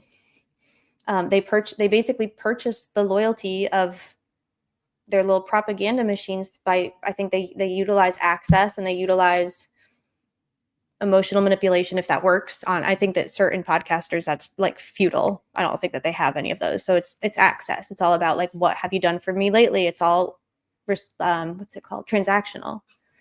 So yeah. Anyway, I digress. Yeah, no, so anyway, this makes a lot of sense. Yeah, we couldn't go to the crime scene because drones? Huh? You know, we don't want to taint the jury with drones. No drones. I don't think you could do it without, you're definitely going to get people harassing and trying to film the jury. No one cares about your dumb, stupid, fucking basic ass jury. No one gives a fuck about the jury. No one wants to see the jury. No one wants to see the jury. I don't want to see the jury. I don't want to see them. I don't want to hear them. I don't give a fuck about what they have to say. I don't respect them. I don't care about the jury. I want to see Rick Allen. No one cares about the jury. Good night, Jake. I feel like it's easier to talk about cases where the defendants are shitty people, for sure. Anyway, we had people trying to film the license plates and follow them. That's not true. Do you think for a second they're not going to hesitate to go on the trail and hide in the woods? What? I want to hear this one. I have to hear this one. Do you mind that I'm like all over the place, y'all? Of course not. You know what this is by now. What, 49 minutes? Oh my God. They're going to hide in the woods. They're going to jump out of the woods at you, huh? They're going to do a peekaboo. Drones and deep fakes. Oh my. No one has ever tried to see the jury yet. We don't care about the jury. HTC thinks that Truth and Transparency was filming plates.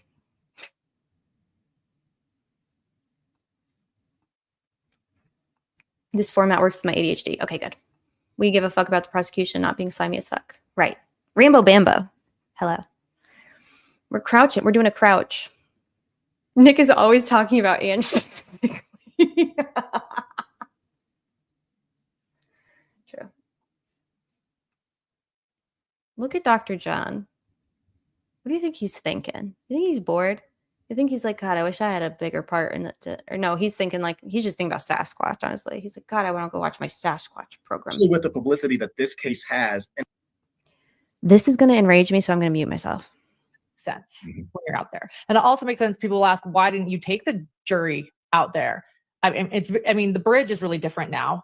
You can't go take a jury onto that very scary bridge. So that's complicated. But think about the logistics of trying to do that, especially with the. I'm already out. Think about the logistics of trying to do that. Let's think about the logistics of trying to do that. But we're going to do it a little differently. We're going to use logic and reason and facts, and we're going to stay grounded in reality when we do it. At no point did the defense attorneys for Richard Allen include in their motion for the jury to visit the crime scene that they wanted them to cross the bridge. At no point did they ask for the jury to cross the bridge. Ever. That was never even requested. But notice they're making it about that, and it's not. This is distraction. This is deflection. This is psychological game playing. I tweeted something earlier that I want to bring up after we watch this clip, because I really am curious what everybody else thinks, especially if you kind of watched the whole thing or even like most of it. Like they are the first jury ever in the history of ever to visit a crime scene, right?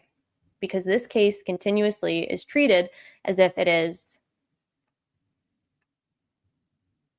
the most special, unique, and important and complicated. But both sides do this. They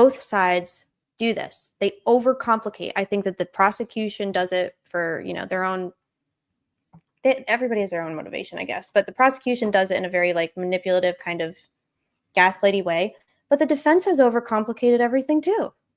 There are some things that are just simple that should have and could have been said and done and just weren't. And why? Are we overcomplicating things? Yeah. Right. Can the jury not see like Holman, right? Actually, they should cross the creek, to be fair. Can you imagine John being your therapist? So John, he's a forensic psychologist, right? So he works for the state. He ain't. Yeah, if he's your therapist, you're in trouble. You're getting convicted. Nothing occurred on the bridge, so being on the bridge is not necessary. Nobody said that it wouldn't be hard. The question is it better or not for the jury to be the only people who don't understand the geography? DB, can you screenshot that one too, please, and store it in my special folder? Thank you very much. You can bring the entire fucking Allen County criminal justice system to Carroll County with 35 agencies, and you're talking about logistical challenges. DB, can you screenshot your own comment? Thank you very much. StreamYard needs to get, like, you know what would be nice? If StreamYard had a feature where you could, like, star chats, and, I don't know, they'd, like, save them somewhere for you to, like, have an access. You know what I mean? DB, write a program for that, please. They brought the jury to 3 separate locations in the Ingolf Turk case on Friday morning.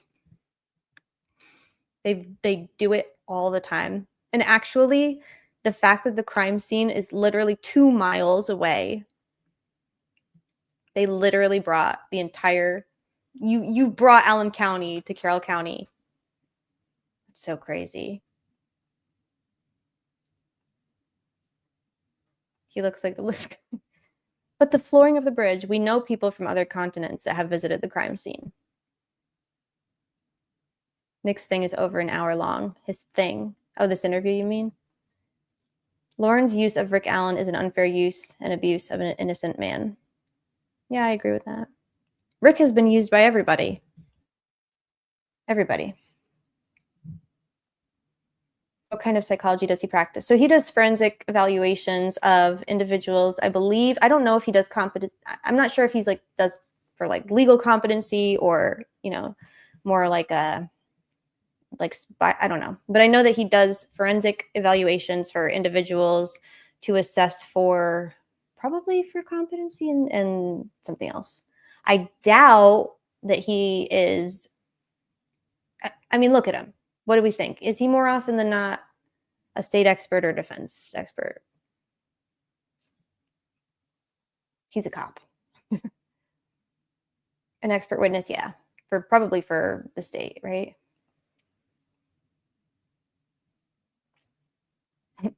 Fuck me up, Doc. We can drive on private property if we want to.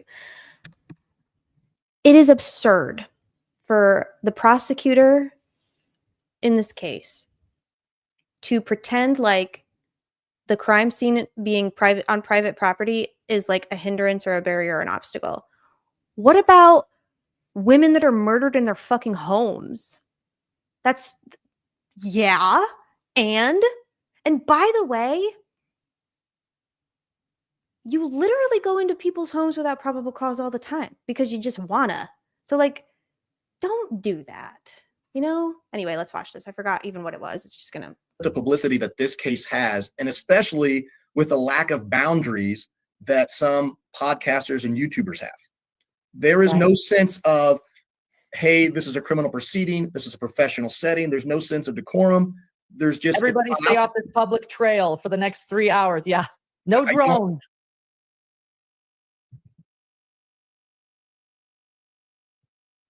It's not the motherfucking Eiffel Tower. It's not like fucking it's not the Empire State Building. It's not the Statue of Liberty. It's not like a landmark where there's like drone activity and tourists and fucking like, what are you talking about? What do you mean? Courtney and I spent 4 fucking hours at the trails on like a Sunday. We didn't see one other fucking person.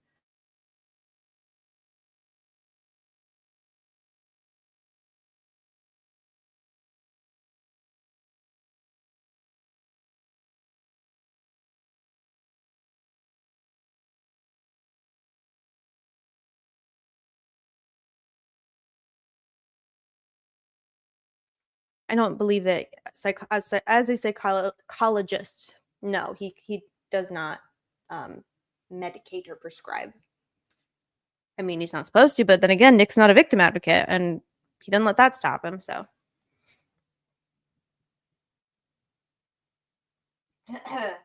yeah, I'm behind the chat. I'm sorry. Yeah, boundaries. Such a showman argument. Oh, Ange. Oh, Ange. Tell me one lack of boundary thing that happened during the trial. Well, the jurors were fucking sitting in Nick's seat. Sitting in a seat, grilling outside with Jason and fucking hanging out with Gull and calling her Fran. What do you mean? They just say shit. The trail is a shrine to these people. They are priverts. Also, the government often says, hey, you can't go here for the next hours or days or months. Yeah, they literally close off entire national parks for shit. Like, what are you talking about? You're not the center of the universe. The jury would have probably enjoyed the fresh air. Sorry, I'm losing my voice again. I want it to be like lemon in your ears. Jury would have probably enjoyed the fresh air, but they're making it sound like this was a huge deal for us, right? How's Ange back doing, guys? I've missed it every time. Lauren thinks she's a someone somewhere on the internet might do XYZ. He's a psychologist, not a psychiatrist. But yes, psychiatrists a lot of times can prescribe. Nick is so self-aware. And just talking New Yorker. Did Fran stay in the hotel? Wait, didn't we hear something about, oh yeah, in one of the articles we read recently, we learned that Fran Gull was staying in a hotel. I don't believe it was the same as the jury, but we don't know. Maybe it was. And she literally had them move her to another hotel because she said that a YouTuber was like on the same floor as her or something. So, like, this is absurd. Nick is feeling 10 feet tall and bulletproof. Well, to you, Kathy, everybody's 10 feet tall. Definition of decorum. Witnesses lying about timelines, edited and manipulated videos, allowing volunteers to read confidential depots and view evidence, making suggestions to law enforcement. That's called undecorum. Hi, Jimmy Woo. That's a good comment, too.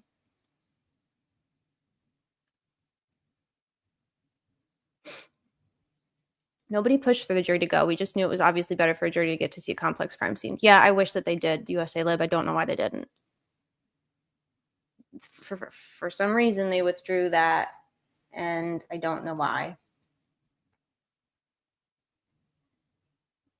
She was in two hotels. One, she panicked because some lawyer from YouTube was staying in the hotel. You're right. It wasn't even on the floor. It was just in the hotel.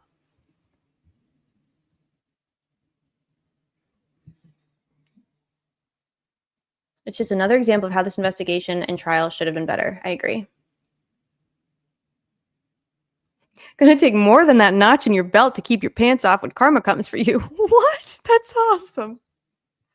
I love that. Okay, we're gonna get through this 30-second clip, y'all. I mean, I just don't see how you could do that in a way where you don't run the risk of tainting the jury or having. That's because you're not very intelligent, Nick. But fortunately, you're not the one that would have to figure that out. So it's all good. You don't even have to worry your pretty little mind. Someone trying to film the jury and we had people trying to film their license plates and follow the jury buses. And I know we all know this already, and I'm being repetitive and annoying, but it's important to stay rooted in reality when you're being gaslit.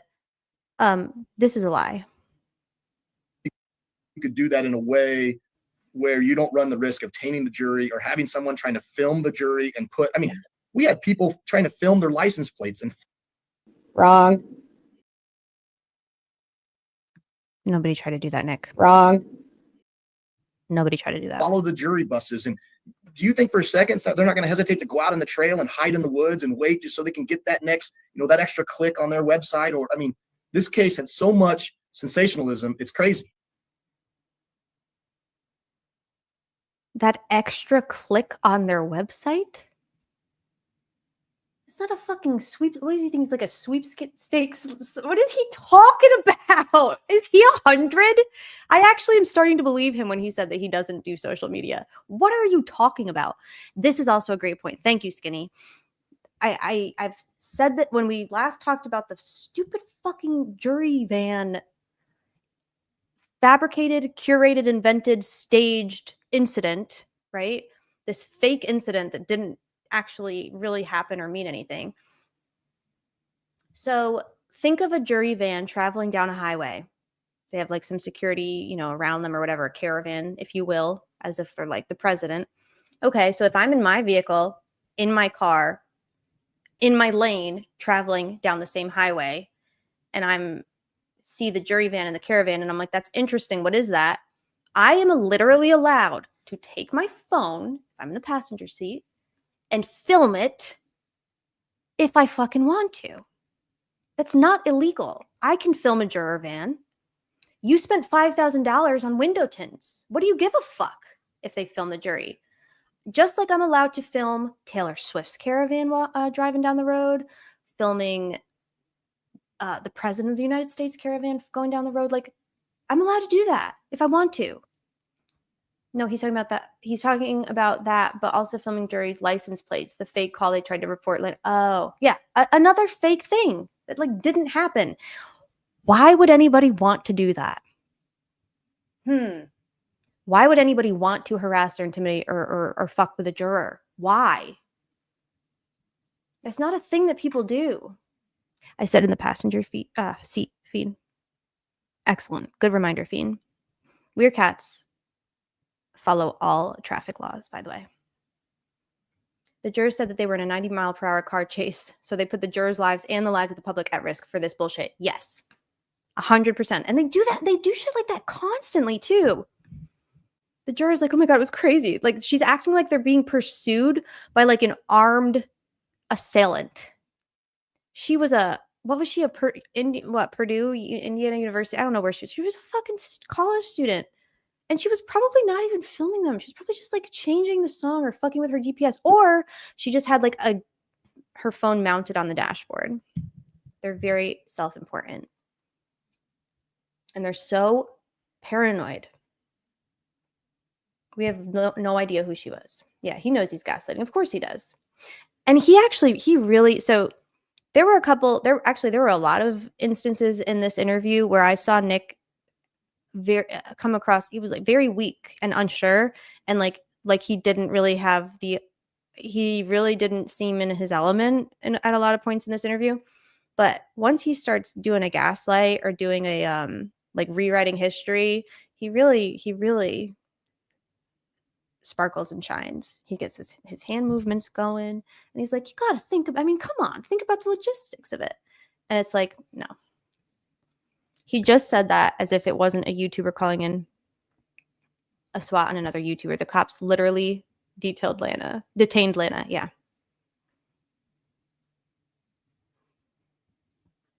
To be fair, being on that jury will be the highlight of her life. I mean, she did get to sit in Nikki's chair. Is it normal for jurors to be so secret? It's normal for the jury to be, like, their identities are protected throughout the trial, and, like, you can't film them and publicize them and blah, blah, blah during the trial. Once the trial's over, no one gives a fuck. And also, like, it's not normal to, like, hide the jury from, like, plain view. That's insane. Trials are supposed to be public, and jurors are members of the public, and they are sitting on a jury at a public trial. There's no reason that it's being, I don't know. It's all a show. It's all a game. It's all a ruse. Yeah, and we need to protect a jury at all costs, because as these criminal trials start to be played. Lauren, tell us more about what you know about criminal trials, please. That's why we're here. Out, in public opinion, on YouTube, and the rhetoric gets so strong and so frightening that there's a chilling effect. I talk about this with potential jurors, where they're going to be afraid to share what they really think if they realize that someone's going to find out who they are or their identity is going to come out. And so it is so important to protect. So naturally, the one juror that does speak out decides to do so on the #1 doxing podcast of all time. That makes sense. Juries and jurors as more and more criminal trials are being played out on YouTube and public opinion is becoming so strong. Not a thought behind those pretty eyes, at least not in that fucking sentence. What did she just say? Do you know that Court TV has been live streaming criminal trials for fucking decades? Did you know there's an entire channel dedicated to the coverage and streaming and reporting on criminal trials? It's called Court TV. I think I've seen you on it once before, actually. Not the rhetoric. They knew by watching IP history who to send letters for jury to in my that's not a crazy opinion. There's a lot of issues with the jury questionnaires, with the jury selection. The jurors' latest graduating class from prison school. So busy manipulating videos and playing pocketbook with the jury to read the Reese letters, right? You're a YouTuber, ma'am. You sure are. You're also a YouTuber who, you're literally the YouTuber that you were just criticizing who has no boundaries, who goes to the crime scene. Hasn't he heard about Vinny Pots and Pans? But yeah, I get it. I hear you. So Richard Allen is arrested. Oh, okay. Back to, I don't even know what we're doing anymore. Oh, wait, YouTube.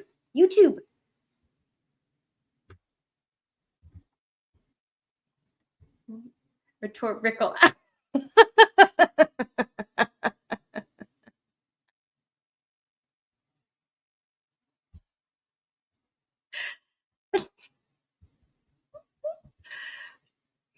No facts, just lies. This is funny too. I want to save that in my folder that doesn't exist as well. We are talking, that's terrifying, but leaving Keegan on the streets for years and imprisoning people on Gulf, stealing journalists' cameras, people saying they'll kill Rick. That's not scary, right? Right. Tone down the rhetoric. Why no mention of the Williams family? None. Yeah, we got to protect the jury from the YouTubers. Mm-hmm.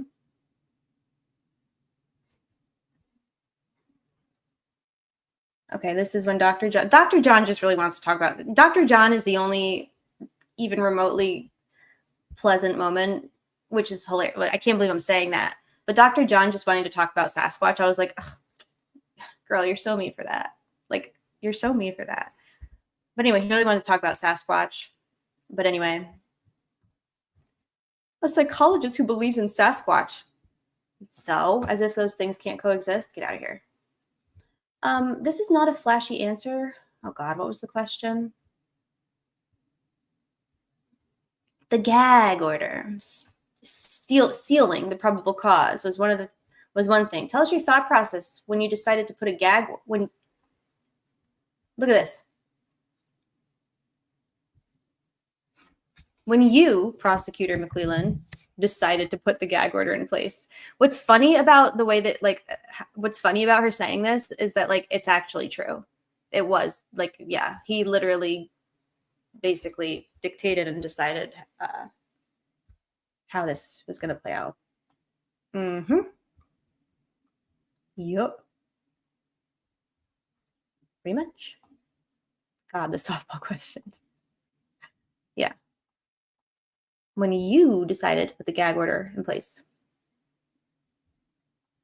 Family honored it. Should we listen to this part? I want to see what, because she doesn't correct herself, does she? They're all fine and good with that statement that Nick decided to put the gag order in place. Mm-hmm.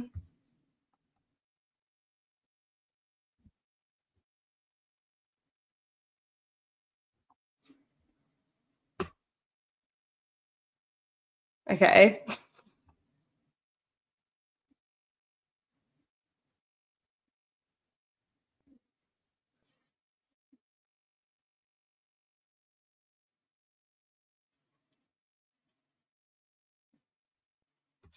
The family honored it.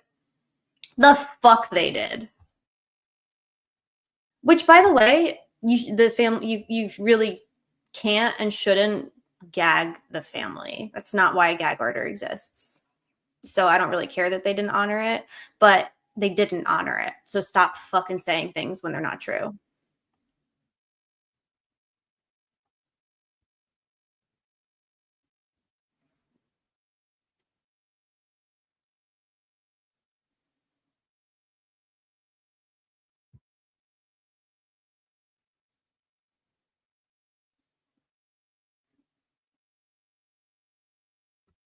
Yeah, we heard that part already. Okay, yeah, the YouTubers. All right. So Nick puts the gag order in place. We all agree. Yep, that was his bright idea. A lot of this case played out in public opinion. That's why you sealed the probable cause. Really? I thought that they sealed the probable cause affidavit because they were going to arrest more motherfuckers. Because that's the reason that they cited in their motion to keep it sealed. To maintain the integrity of the investigation, and there might be more people involved. So now it's just about public opinion? Because actually, this is probably true. This is the real reason. They needed the public to be in the dark because their PCA was fucking weak sauce bullshit. Yeah, Granny, absolutely. Jinx, Granny. The family honored an illegal threat by a bully judge. Yay. Yay. Right.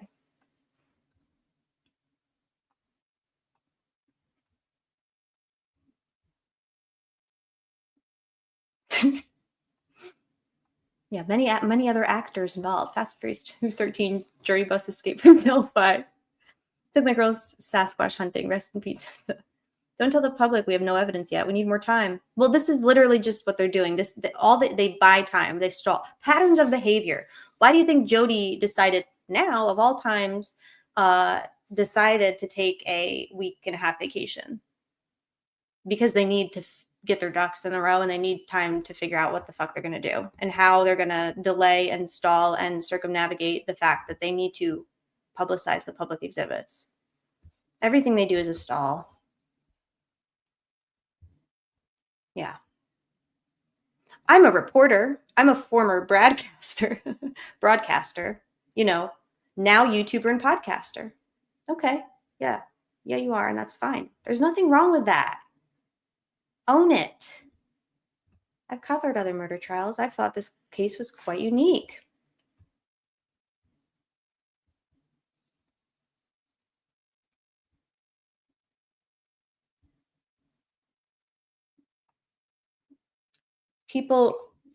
This is so interesting how she asks some questions.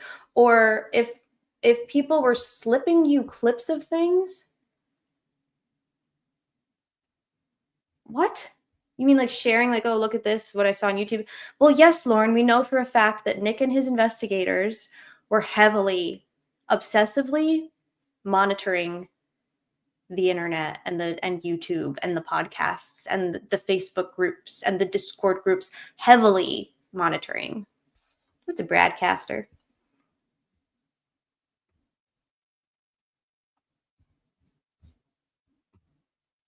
Were people slipping you clips of things?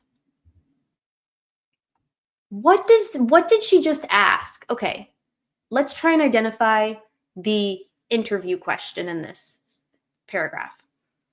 So she talks about what she thinks, what she saw, what she experienced at the trial. She says, I don't know if you kept yourself separated or if people are sending you things, but okay, did this affect you? What affect you? Did what affect you? The public, I guess, the high profile nature, the public. Oh, how much it played out in the public. So with conspiracy theories, this is not an interview question. What is she asking him? Clips of what? I can make myself hear that be a gun, but claiming it can't possibly be anything else is wild. Clips of what? What do you mean? It's because Rick's innocent. What is on YouTube about his defendant? Obviously, the troll farm been doing some breeding. That's my daughter from the room. I'm sorry, she had sickle cell. Oh, I'm sorry, Brian. I hate sickle cell. Sorry. Probably Mason code. We didn't need anyone to send us anything. We confiscated the PI's computer. Yeah. Okay, I don't know what that question is. It's definitely unique. I've never dealt. None of the trials we have here in Carroll County get publicity like that. Well, Nick. Never mind. I never dealt with any kind of case that had so much internet publicity with the YouTube and the Reddit and the podcasters. It was all foreign to me.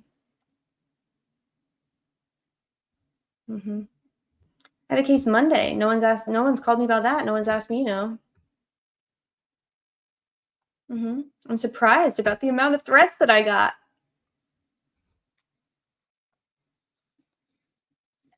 Are you sure that they were threats? Or were they figments of your imagination? Or were they false and staged and fake threats made by your friends where you didn't get any? You're a prosecutor. You're a prosecutor. You prosecute crimes and criminals. You prosecute people who are accused and charged with committing crimes. Okay? Sometimes they're not very nice people that you prosecute. And sometimes you prosecute them and then they get convicted. And then they're probably quite angry at you. And sometimes you call prison snitches in and you make them testify. Yeah, you're a prosecutor. You're going to piss a lot of people off. You're going to get threats. Guess what? You're the prosecutor. You can deal with them accordingly. You have all the resources and the manpower and the security and the safety and the legal authority and reach to deal with a threat. So this is insane. They literally are acting like they're the fucking, like, I don't even know. I don't fucking know. I don't know who they think they are. He literally has the most power of anyone receiving threats. 100%. This is twofold for me. The first issue I have with this claim that he's making is that I don't fucking believe him. Period. When I talk about threats, guess what I can do? I can pull up my fucking Google Drive that my attorney and my detectives have, and I can say, look at all of the threats I received this month, this month, this month, this month. And they're explicit and they're scary as fuck, right? Those are threats, right? They don't ever, they're never expected to or required to provide any evidence to support any of the bullshit that they say, ever. They just know that saying that they got threats makes the other side seem like they're violent and dangerous and scary, like the kind of side that would support a child killer. Bullshit. And then the other part of this is exactly what where's our wheat? Wheat, where did you go? Here you are. He literally has the most power of anyone receiving threats. Yeah. This is the same issue I have with like Mickey Steins talking about how like, oh, Sheriff Mickey Steins was like fearful for his life. Well, good thing if only he knew a cop that could help him. Like, no fucking way. Not a thing. It's bullshit. It's emotional manipulation. Prosecutors in actual places get threats 24/7. Name the police case numbers, dates, times, follow-up, or it's not real. 100%. And if you really expect us to believe that you and your lead investigators are getting constant legitimate threats and you're not investigating them or documenting them or anything, then yeah, they're not real. You certainly don't consider them to be legitimate. So why are you talking about it? Every time things heat up, Nick goes crying to Hidden True Crime. Has he gone to them before? Have they interviewed the prosecutor before? I mean, I agree with this statement. Has Hidden True Crime ever interviewed Nick before? The prosecutor and the judge are pretty much sitting on the power to protect themselves from threats. He's playing the victim. That's what they do. It's always so bewildering, but predictable at the same time. 100%. Their patterns are clear and identifiable and predictable and recognizable. 100%. We know what they're going to do. We know what they're doing when they do it. We expect it. We anticipate it. And yet every time we see it in front of our fucking face, no matter how many times we see it happen, we still are just like bewildered and baffled and like outraged. Like outraged. People who are threatened, you don't hardly ever hear them actually talking about it over and over and over. Right. His only specific threat he ever said was about the man in California slashing his boss's tires. He's projecting. He's a martyr. Nick felt my Nick hasn't heard the gospel of true threats and fighting words. Nick all up in his McFeelings. Nick sucks. All right. Anyway, I'm so surprised about all the threats I got. I was surprised about the amount of negativity I got from people. I tried to stay away from it. The biggest hurdle I had was keeping my family away from it. Let's talk about the fact that you have children. Let me guess. Is that coming up next? How you have children? which means that you have the capacity to understand because you have children. They kind of got sucked into it. They were really offended. My mom. What? My mom. I want to hear. I got to hear him say this. Sorry. I got some questions for mom anyway while we're on the topic, Nick. I'll call her directly next time. Instead of roasting you on the internet, I'm just going to make mom upset. Fuck off, Nick. You know what, Nick? I'm sorry that your mom doesn't like that people say mean words to you on the internet. My dad didn't really like having fucking 3 armed officers pointing their guns in his face because of you and a false threat that you fucking made or made up. The amount of threats that I got, I was surprised about the amount of negativity I got from people. I tried to stay away from it. The biggest hurdle I had was keeping my family away from it. They kind of got sucked in a few times and they were really offended, and just my mom's especially. I mean, imagine how a mother is when somebody's talking bad about their child. And so, she really got affected by it. I would have. Grow the fuck up. Grow the fuck up. Sticks and stones, motherfucker. Grow the fuck up. Like, what are you talking about? What are you even talking about? What does that fucking mean? We'd have several people that would send us clips of stuff, and I would watch them on occasion when I had time, but I tried not to base what I did on public opinion. I tried to base it on what I thought was right for the case. And so, but we did have people sending us clips about things. The one thing I did enjoy is I felt like at the beginning of this that everybody thought I was inept to try this case and that I was the underdog. And I'm okay with being that way. I like being that way, frankly.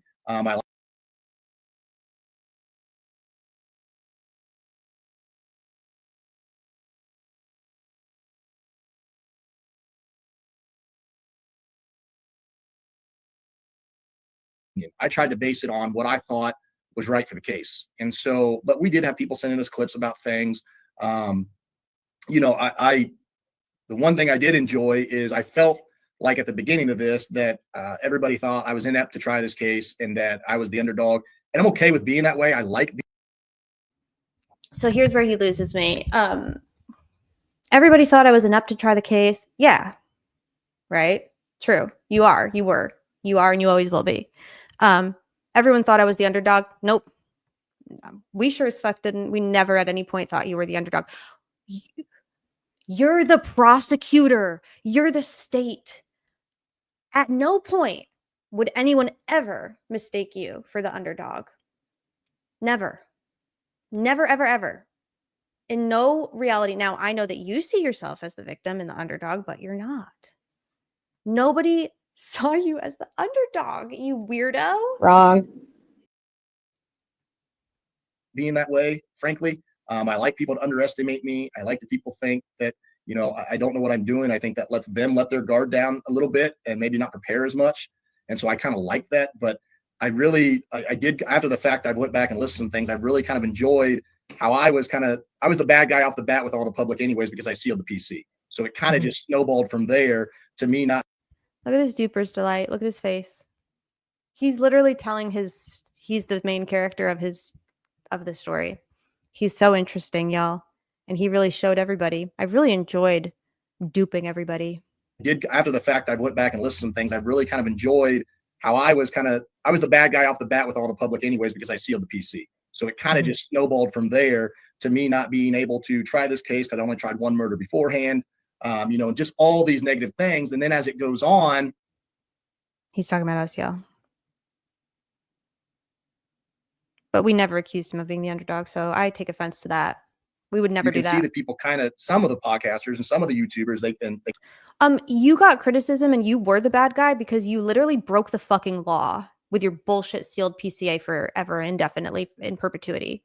Like, you literally broke the law. You violated the law and you said, fuck the public and fuck all of you and fuck due process. So yeah, you were and you still are the villain, Nick.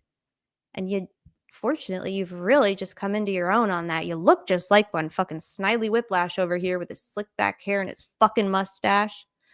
She says 2 hours after scolding everybody about doing physical appearance digs. They kind of switched and said, okay, he knows what he's doing, whatever. So Who said that? So you were looking for affirmation and compliments and validation on the internet. I'm glad that we agree. Public anyways, because I sealed the PC. So it kind of just snowballed from there to me not being able to try this case because I only tried one murder beforehand, just all these negative things. And then as it goes on, you can see that people kind of, some of the podcasters and some of the YouTubers, they kind of switched. Well, that's a true statement. We do know that to be true. Some of the podcasters and the YouTubers did switch. Oh, he's talking about Meerkat? Meerkat, who used to hate his guts and then made an entire channel based on standing and supporting him? Or are you talking about Paul? Are you talking about Paul or Christina Mack? Which one are you talking about? Fig never did anything but simp for you, so I don't know who else you could be talking about. Who else was critical of Nick and then switched and did a 180? My brother in Christ, you are literally a public figure, and you are literally the most powerful man in the county. Like, you are literally a public figure. I don't know what you're talking about, sir. My brother in Christ. I think he looks everything and does care a lot. Oh, he does. I mean, like, all three of them are probably in here with us. Hello, good evening. You all are being very silly in this interview.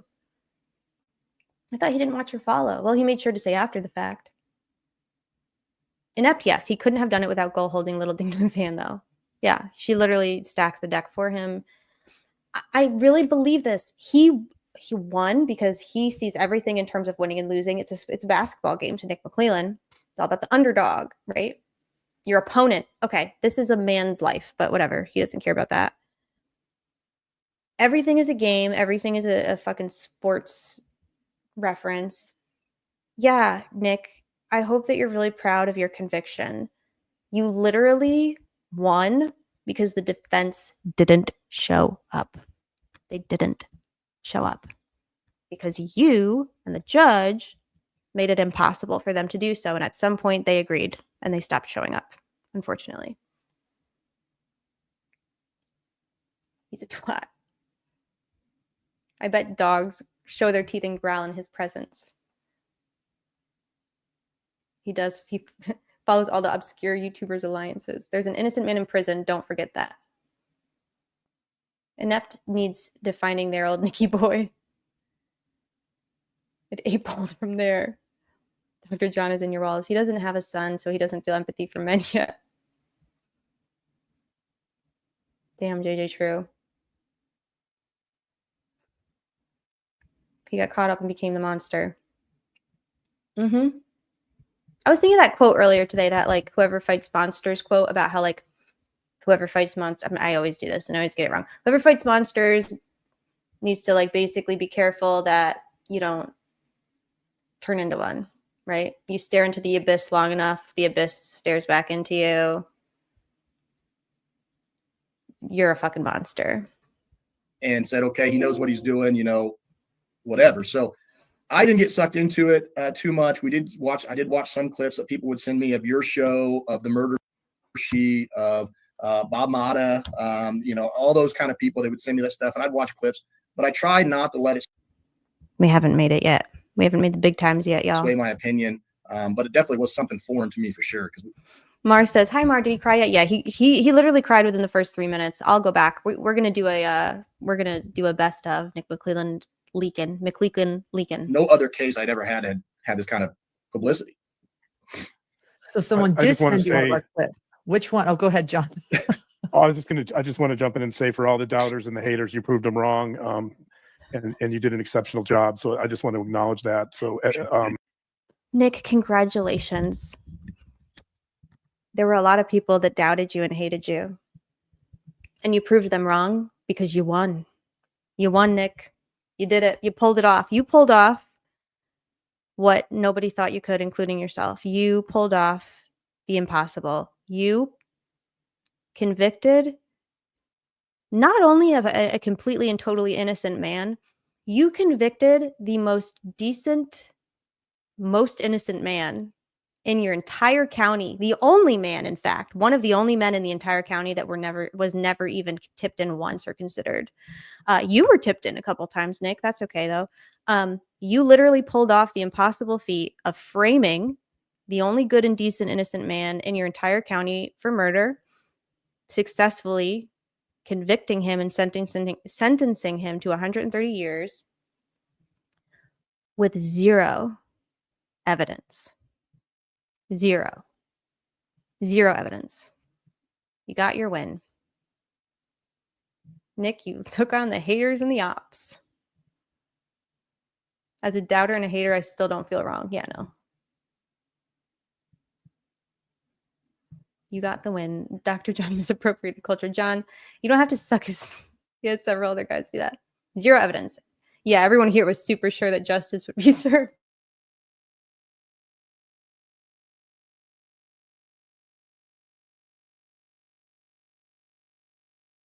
Yeah, the only man that was very happy with his wife and daughter. I mean, I believe that Rick Allen is alive today because of how much he loves his family. It would actually, it's actually the more selfless thing for Rick Allen to survive. That's very selfless. Imagine the deleted record since he became prosecutor.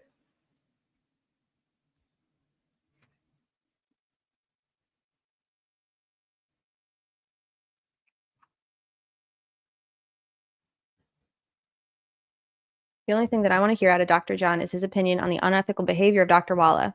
I was thinking about this, the fact that I don't know who runs their Twitter account, if it's Lauren or if it's John or if it's both of them together, but they did tweet praises, you know, for Dr. Walla and made a comment about how, like, it's a shame that Dr. Walla, who was the only person probably who had Rick's best interest in mind, was targeted and attacked and retaliated against and smeared by the defense and the pro Rick Allen people.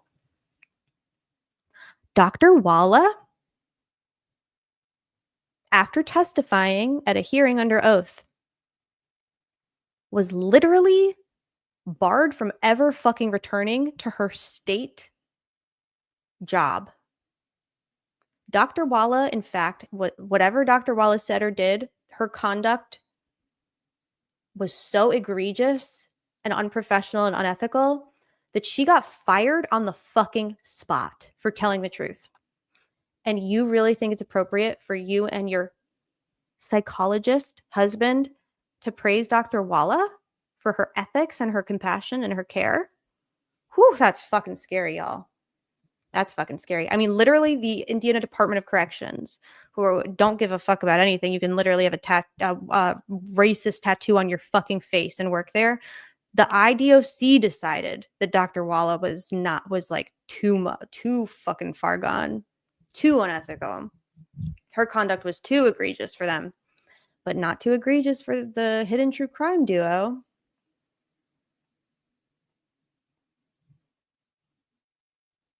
After hearing Nick gaslight the committee to give him more money, yeah, I can see why he might have been surprised that he was hated. To get fired from the prison where her coworker was disciplined for watching a man starve to death. Disciplined. He got disciplined. She got fired. I had to do this overlay for Anne. She wanted to do RNMS and let's see free Ricky, and I set up for. I think you were amazing, and thank you. What? Ew. John, are you okay? And the haters, you proved them wrong. Look at Nick's fucking face right now. Nick looks like a special boy who's being told that his new sneakers are really, really cool. Or the fact that he's finally tall enough to do the roller coaster at the amusement park, and everyone's telling him what a brave special boy he is. Look at his face. And you did an exceptional job. So I just want to acknowledge that. So I think you were amazing, and thank you. I appreciate that. Thank you. So, Lauren, Yeah. I don't remember which clip. I just remember when I saw you at the trial and the press conference, I recognized you because somebody had sent me a clip. Ew, Nick, I thought you didn't watch anything until after. Oh, you recognized her? I bet you did. Yeah, because you probably fucking hired her. What are you talking about? Say it again, Dad. Here comes the special boy. I hate it. Yeah, this is also true. Blah. You weren't even there. I've taken harder questions helping out in the Jewish nursery.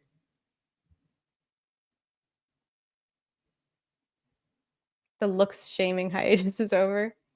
No, Nick is fair game. I'm now convinced Wall told Rick about the gun on the bridge, why he gave a wonky. Yep, 100%, Veronica. 100%.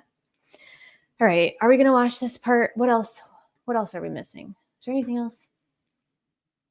Oh, yeah, we're still on the YouTube. Okay. Give me another buzzword. Oh, do we want to see him cry? Do we want to watch this bitch cry? I do.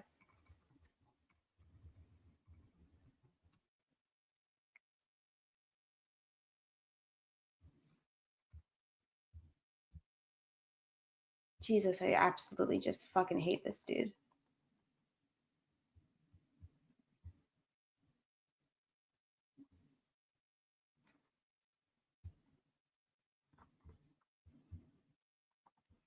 The video, right? That's when he starts crying the first time. The video.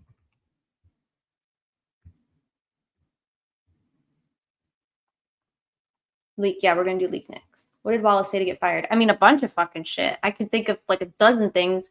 I know that the fact that she accessed the confidential records of inmates at other facilities that weren't her patients just to see what was up with them at the Delphi case, like that alone is enough to get you shit canned immediately. Whew.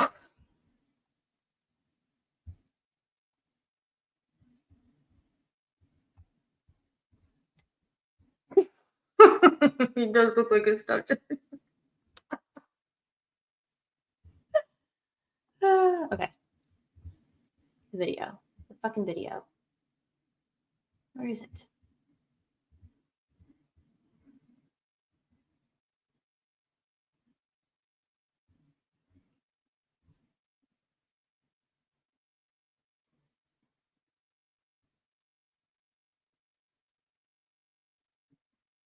Oh, here it is. Oh, God. Blah.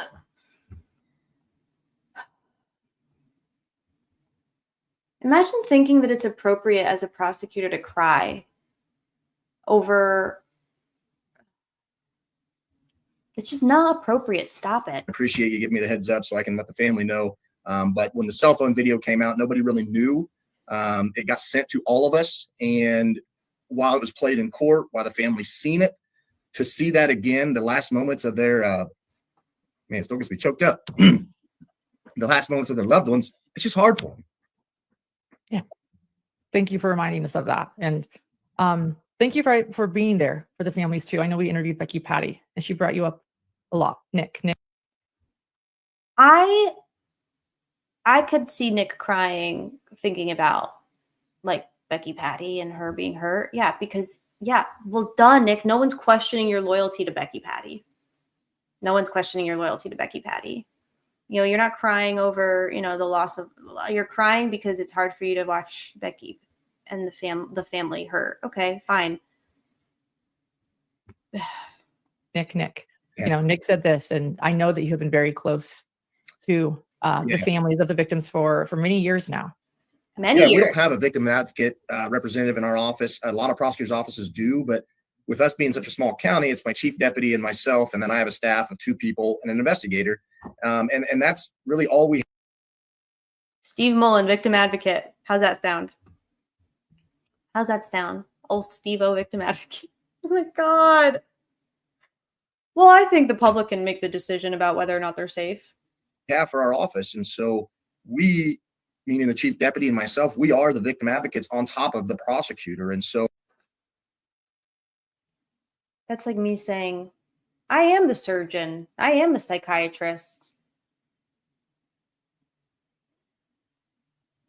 No, you're not. You know, we have to meet with the victims. We're the ones that keep them updated. We're the ones that answer all their questions about the proceedings, because a lot of this stuff is legal proceedings that the layperson just is not familiar with because they've never been through it. And so you build that bond with the victims, even if it's unintentional. You just do. Because Becky Patty owns an appraisal business. She has experience. She and her husband and partner and have been involved in like civil, you know, litigation before. She's been through custody litigation multiple times. I think that Becky Patty understands more than you're giving her credit for. Okay. I know it behooves him to paint them as fragile, don't know how to avoid a link to a exhibit on the internet. Like, I don't even know how to do it. Like, what if Becky Patty accidentally clicks on something she doesn't mean to click on, right? Oh, they don't understand how things work. Sure they do. Yeah, they do. They're not idiots, Nick. Bob is because you're hearing stories about the worst moment in their life oftentimes. And so, like I told you, I have a trial next week that's a rape, and then one after that's a murder. And with the victim, you know, I've met with her several times, just like we did Becky, Patty, and the family. And you get to know them, you get to know their family, their kids, their grandkids, you know, what they're doing, what their hobbies are, and you just build a connection with them. And so, yeah, it does get emotional. And yes, did stay in very close touch with the Patties and Ann Williams, you know, to the point where we're texting each other about, hey, this is going on, this is going to come out. We know, Nick, because Nick found out about the leak from Becky. Which doesn't really make sense given the timeline that was presented by him and the state at the contempt hearing. That actually doesn't make any sense. What is harmful is telling the families the girls were terrified when they weren't. Yeah. Why would anyone want to think their loved ones were in fear for an extended time before death? What about Carrie and Anna? How many times did you advocate for them? We allow them to keep evidence secret based on the promise they're doing a proper investigation. Maybe we need to reconsider. I honestly think the baseline should be, no, I don't trust a fucking thing that they're doing. Nick's third murder after being the DA for 7 years. That's how they've been able to get away with everything. They use the family as a shield, the fragile little family. Your Honor, smart people use filing cabinets and bankers' boxes, not computers. I don't know how much of this I can handle. I know.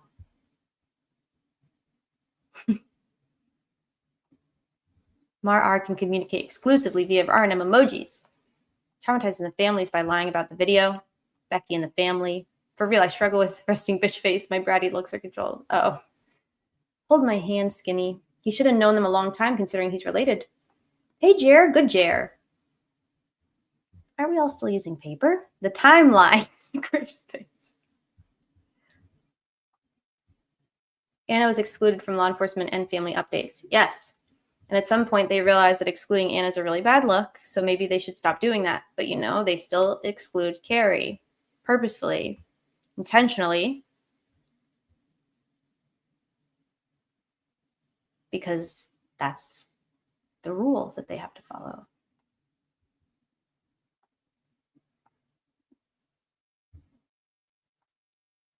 Because that's the nature of our job in a small office like this. Wrong.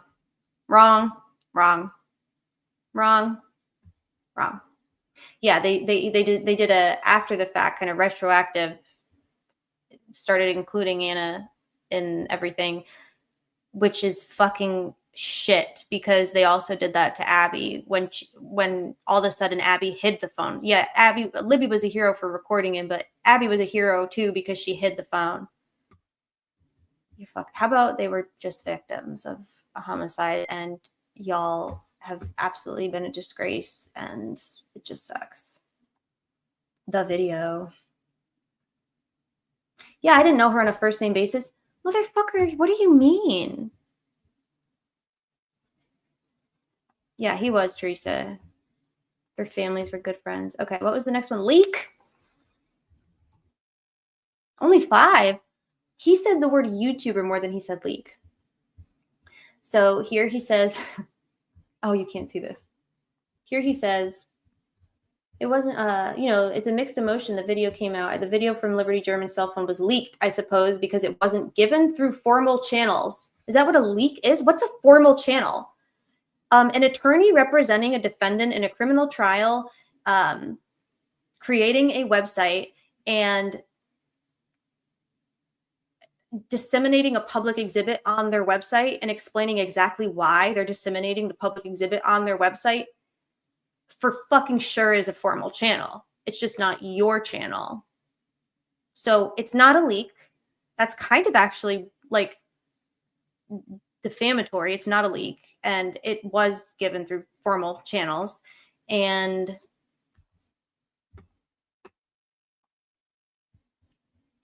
it's ridiculous. I said wrong, number 1. Okay, so there's first and second leak. Oh, good. Here's Dr. John. Dr. John chimes in. Alan, in terms of the leaked crime scene photos, I think it's an interesting question. Oh, God, is DB in here? DB, are you in here? Please be in here. DB. Baby girl. I don't even want to read this. It's gonna be so fucking stupid and upsetting. I just know it. He's gonna ask him like some kind of a psychological question about the leak of the crime scene. So he's gonna ask the prosecutor, who doesn't know shit about psych. There's DB. Dr. John's about to do a stupid. He's gonna ask the prosecutor a question about the psychology of an innocent man framed and charged and convicted of murder that he didn't commit. He's going to ask him a psychological question about the murderous mind of an innocent man. And he's going to tie in the leaked crime scene photos that were never actually fucking leaked. So, okay, this will be good. Let's see.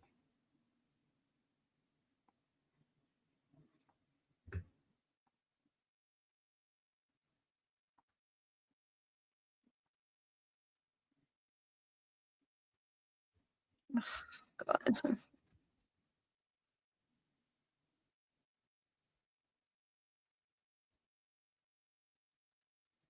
What?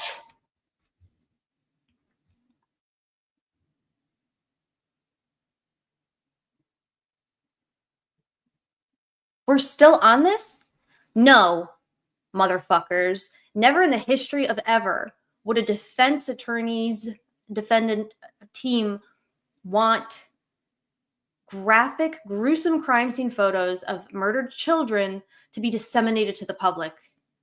How the fuck would that benefit anybody? Defense side. How? Ugh.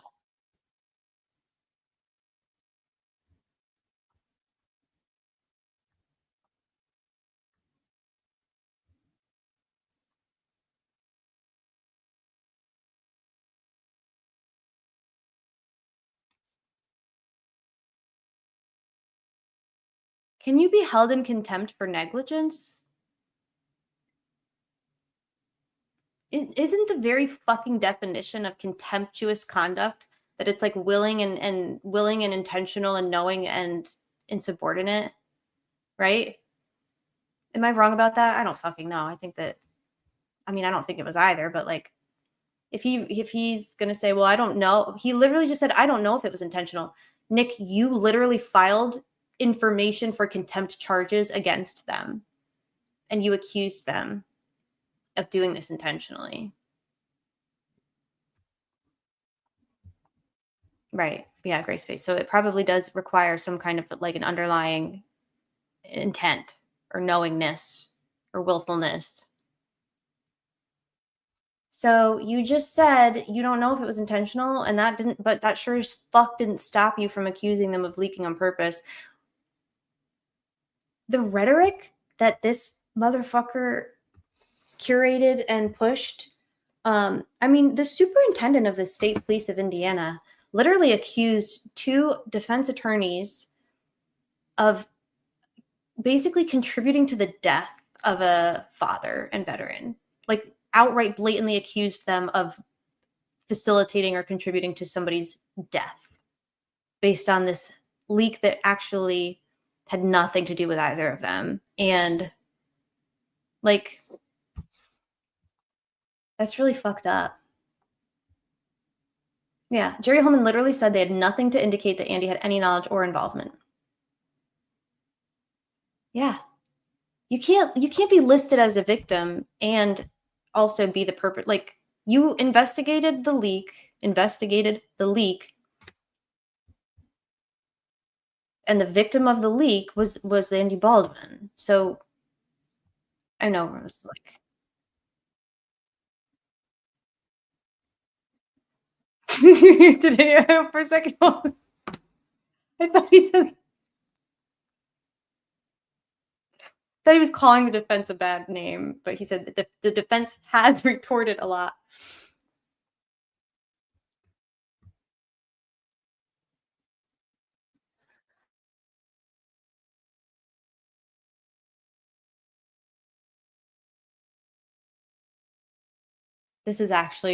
This part is actually awesome. Okay. Lauren's going to explain why the defense would benefit from leaking the crime scene photos. This is awesome.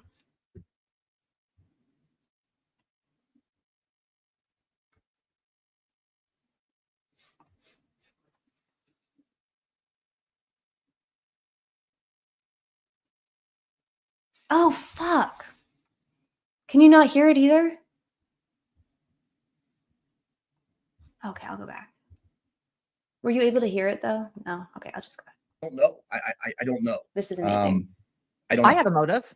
I have a motive that makes a lot of sense to me. It goes with what they You wrote. couldn't hear it? You couldn't hear it at all? Have you been able to hear anything that I've been playing at all? Did you even hear Dr. John's question? You didn't even hear his question? God, I'm so sorry. Okay, I'll go back a little bit. I've been like screaming over here and y'all haven't even been able to hear. I'm Tell so you it was sorry. on purpose. At a very Did you hear any of this about the defense? Oh God, I'm so sorry. Richard Well, Allen. in terms of Well, then y'all are real. This is so. the leaked crime scene photos, I So think it's an sorry. interesting question to ask. Is there a purpose? Right? Is the defense, does the defense gain something by doing that? Right? And that, to me, that's a critical question. Yeah, I mean that's a question. I think you're right. I think you hit the nail on the head. That's a critical question. If it was on purpose, why did they do it? And I don't have an answer to that question, and that's why I can't. I can't tell you it was on purpose. At a very minimum, I think it was negligence. But what is the? I think the defense has retorted a lot. Like, what is our point in doing that? Why would we do that? And I don't know. I don't know. I don't. I have a motive. I have a motive that makes a lot of sense to me. It goes with what they wrote about Odinism in the Franks memo. I find it ironic that the very photos that were released are the photos they describe in the Franks memo.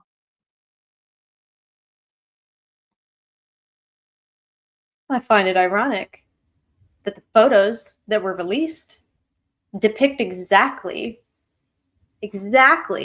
what the fuck they put in the Franks memo. Well, what photos were leaked, Lauren? You mean just pictures of the victims? So then we agree.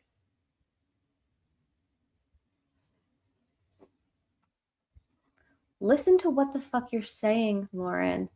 They wrote about Odinism in the Franks memo. At a very minimum, I think it was negligence.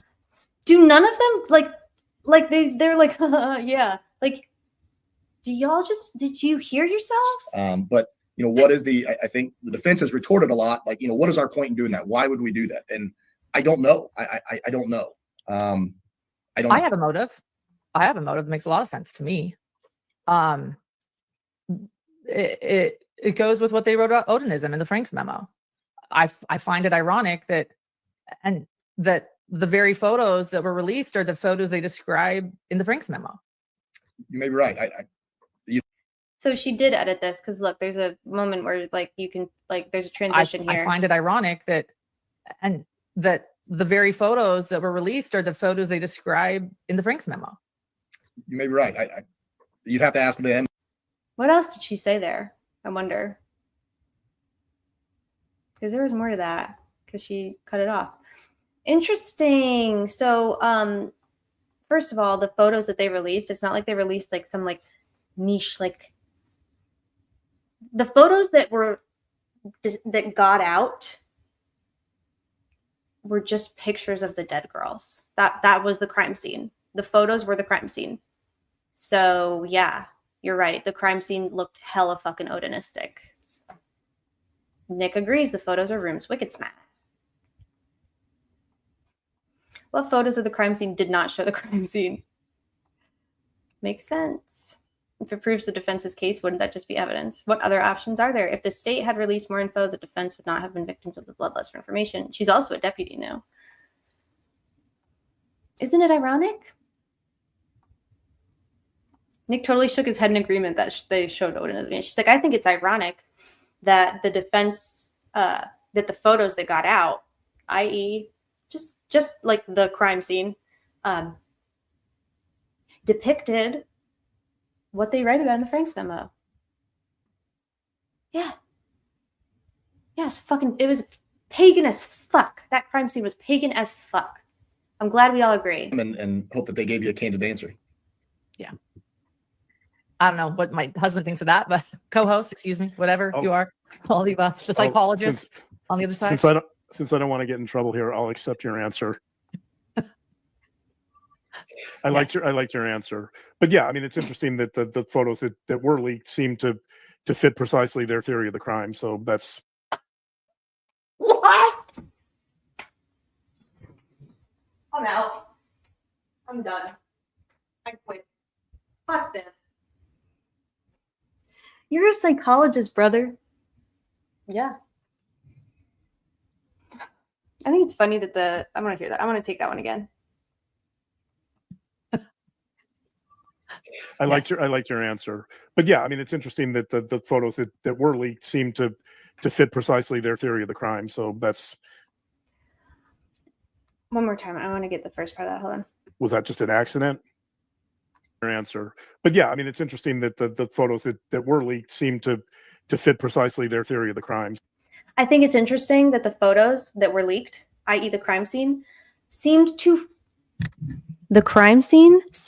perfectly fit the defense's theory of the crime. Well, motherfucker, I think that's a nexus. We all agree. The crime scene photos that were leaked 100% perfectly, he says, in fact, he uses the word perfectly, fit the defense's theory of the crime. So was that just an accident? Was it just an accident? It's not like they were like, they're lit. What do you mean? They're photos of the dead victims. Yeah. Was it an accident that those photos specifically got out? As opposed to what? They're crime scene photos. They're crime scene photos. Timestamp, yes. Well, actually, so my timestamp is different. I can give you the timestamp though, because I have, hold on.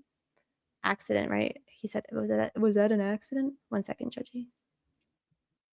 Go to, this clip begins at like 33 minutes and 20 seconds. I believe that's what it would be on there, on the video that's on their YouTube. Was it an accident? He literally says that the photos of the victims perfectly fit the defense's theory of the crime. According to them, Right. they were betrayed by a friend, and that's the explanation. And so, Right. And look, that just makes me angry too, that they be victims. According to me, they betrayed the victims' families because they left them out on the desk for their friends to betray them. So don't pass the buck on that one. Sorry. It makes me very angry. I love impartial journalism. I love when interviewers have a really healthy, solid grasp on their emotional regulation while they're interviewing. Nick is probably the most grounded person right now in this interview. That's a scary thought. How dare they release, first of all, they didn't release fucking anything, but how dare they release evidence that supports their theory of the crime? How dare they release evidence that exonerates their client? Bye, Brian. Don't make me hear it again. Okay. According to me, they betrayed the victims' families because they left them out on the desk for their friend to betray them. So don't pass the buck on that one. Sorry. According to Lauren, if you're a victim of a betrayal or of a crime, it's like, well, what were you wearing when you were, ugh. That's a really icky thing to say. I don't like that she just said that. That's really sick. It makes me very angry. well, I'd ask you to think about this question. Had I done that, had the state of Indiana done that, what would have been the fallout? I need to get water. I'm like, really? Had the state of Indiana did that? You did. Actually, in fact, you literally won your case based on fake evidence. So like, what are you talking about? You literally did. Let's talk about all the times that you motherfuckers, like, y'all had an entire ass contempt hearing where the defense and the defense attorneys came in with thousands of pages of exhibits. Thousands of pages of exhibits. Yeah, thank you, Keith. Why don't you ask your buddy fucking Gary? Like, Judgy, I'm gonna screenshot the fuck out of those contempt transcripts. I do appreciate them leaving out Baldwin and Rosie both said they didn't recognize one or two photos that was said to come from their war room. I can't wait. I love Judge Jessica's super threads. It's like all about he won. Nothing much, if anything. Can we get a trigger warning for the photos? Oh, I'm not going to show any photos. Oh, these photos? You mean these photos on the screen? I know. Well, I would be very angry at you right now too. You know. So Okay, so why aren't you, Lauren? Why aren't you? He literally liked stuff. Okay, BRB, I have to go get more water. Don't go away.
I'm back, y'all.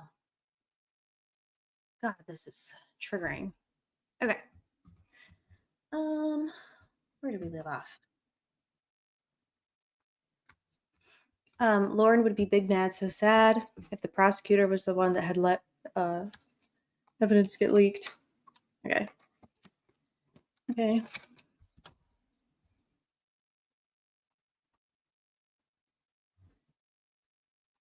There's another. What was it? There's one more buzzword we were looking for.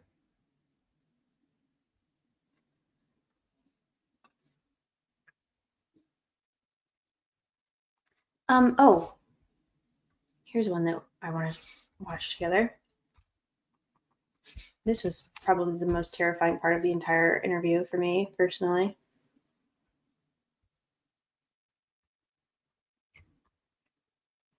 Okay, so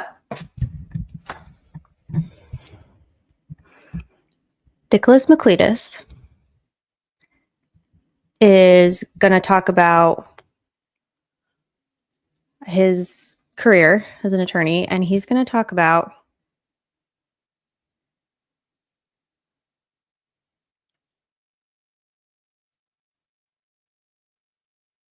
well, let's just listen to him. This is insane. This is just wild. Sometimes he says things and I'm like, I can't believe that you're saying this. You're admitting this. Like, do you know that? Do you even know that this is okay.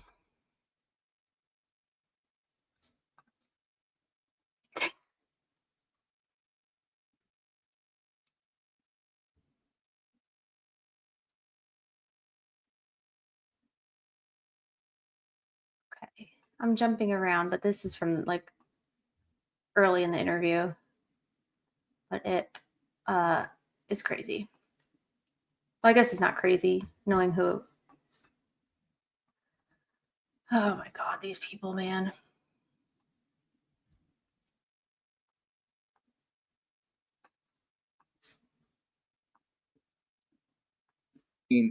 Facetious to say that when we're placed the doors here, that we kept the keys to our vehicles in those vehicles. That was not an uncommon thing in this community. And to think, how could this happen? We're a place that we think is safe, our safe place. And so I think that's when my first involvement, came to light, because just as a member of the community, I was a defense attorney at the time. And so I wasn't in the prosecutor's office. I didn't become the prosecutor until January 1st of 2018. The former prosecutor, Robert Ives, he retired. There was an opportunity for me. I had always wanted to, in my career, kind of progress up the line to be a defense attorney. And then at some point, if the opportunity came available to be prosecutor or judge, that is what I wanted to do. The ultimate goal now is to become judge, to kind of move up through the ranks. And so the opportunity came available. Available to be prosecutor or judge. Retired. There was an opportunity for me. I had always wanted to, in my career, kind of progress up the line to be a defense. So in his mind's eye, the progression of one's career is defense attorney, prosecutor, judge. So you wanted to be a prosecutor. That was your goal. And so you started in the public defender's office. That's no wonder you were such a bad fucking defense attorney.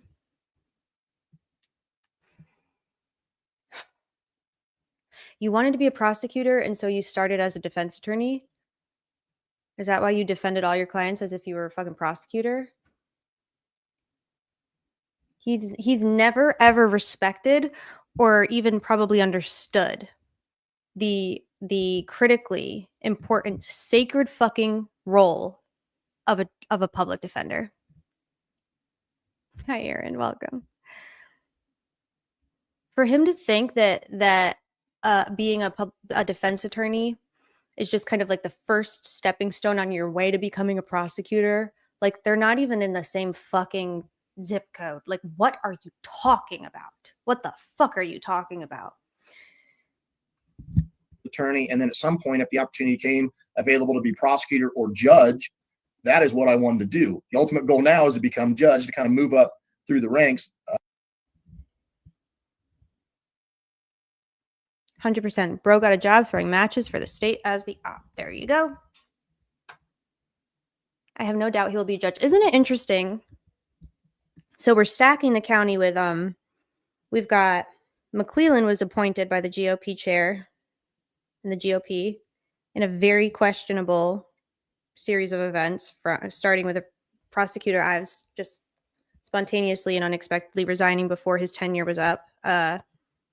Nick, totally inexperienced fucking numbnuts, gets appointed over the decades long veteran deputy prosecutor. Okay, that's normal. Becomes the prosecutor and appoints as his deputy prosecutor or his chief deputy or whatever the fuck it's called, Shane Evans, my friends. Shane Evans, who had at that point in time fucking zero experience prosecuting cases. Was he even did he even have passed the fucking bar yet at that point? Because he was still the mayor. He went from mayor to deputy prosecutor. Okay. So Nick appoints his friend Shane to be his deputy prosecutor. And then Shane goes on to become the Carroll County Circuit Court judge. Replaced Judge Diener when Judge Diener also spontaneously and unexpectedly resigned out of nowhere. Okay. So then Shane Evans becomes the circuit court judge. And how long do you think it will be before prosecutor Nick McClellan is the district judge? And it's Shane and Nick. Shane and Nick went from prosecuting the county together to judging the county together. This is not normal. This is not normal. And so the opportunity came available. I took the opportunity, and then I first became aware, not of all the evidence, but of a brief overview of the evidence. And the opportunity became available, and you took the opportunity. It's like he forgets that he's supposed to pretend like he was like appointed. No, the opportunity became available. It was offered to you on a silver platter, and you took it. Moving up in the ranks. Yeah, he will be judge. I don't, so who's the judge now? Hawkins. I hope nothing happens. I'm actually serious. I hope that nothing happens to Judge Hawkins.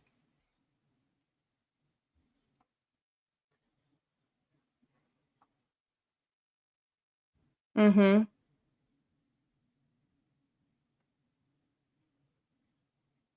The opportunity is right. Yeah, sure. Lord. Okay, how many times do we think they say the Richard Allen's name in here? That was the next one. Richard Allen. 37. Jesus. Okay. Lauren says it a bunch. Okay, these are all Lauren. Nick says it. At the end of the day, none of those people are involved. I don't know how. I don't know how much clearer to say it. If there was or were other people involved, the only person who knows at that point is Richard Allen, says the prosecutor. Oh, let me share this. Sam Squatch. Mm-hmm. Yeah, we'll do that one next. Okay, the only person who knows for sure is Richard Allen, who literally wasn't fucking there. Right.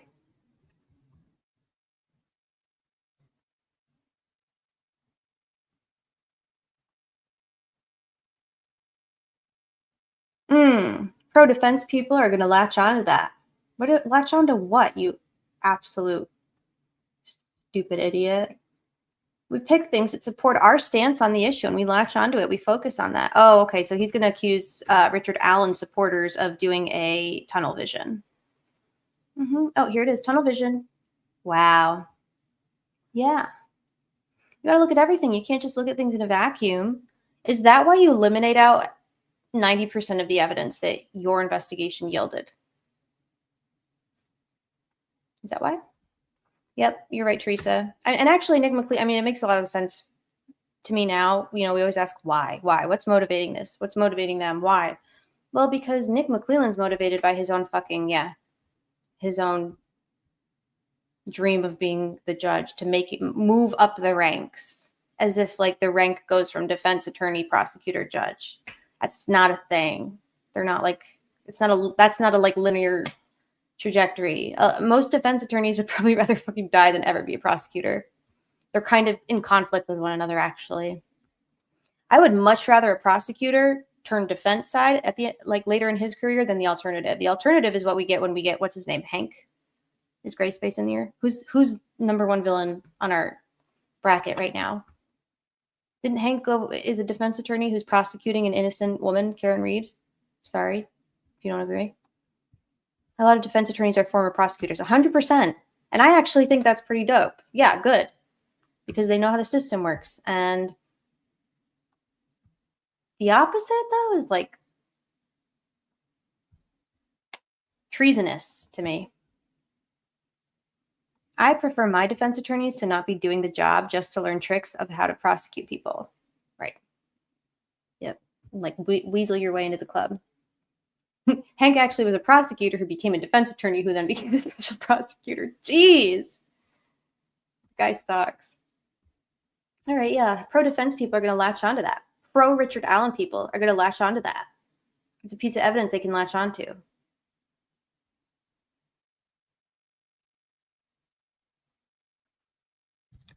The piece of evidence that he's referring to here that Richard Allen supporters are going to latch onto is the confession of a third-party suspect who asks if his spit is found on one of the victims, but he can explain how it got there. Am I going to be in trouble? That's the evidence that Rick Allen supporters are latching onto. Tunnel vision.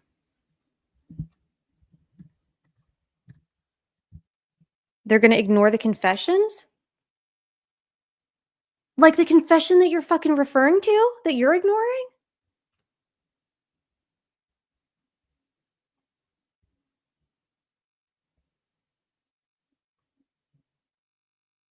They're going to ignore that the bullet's tight.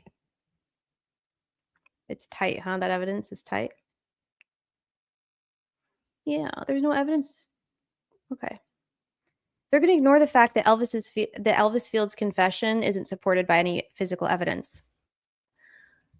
Your motherfucking conviction isn't supported by any physical evidence. Do you hear yourself? You sound ridiculous. You sound like a fake made up fucking cosplay prosecutor. You're not even a real person.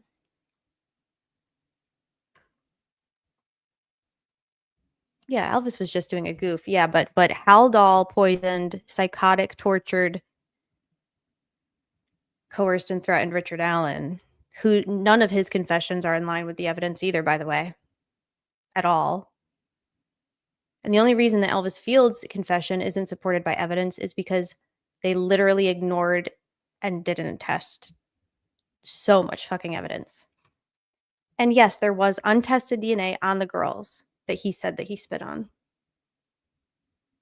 It's really easy to lack evidence to corroborate a confession when you literally didn't collect the evidence. Yeah. He is him and Doug Carter, I mean, they all are just politicians. Wow.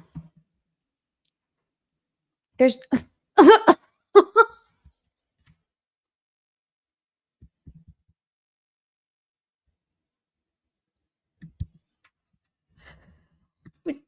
Dude, do you hear yourself?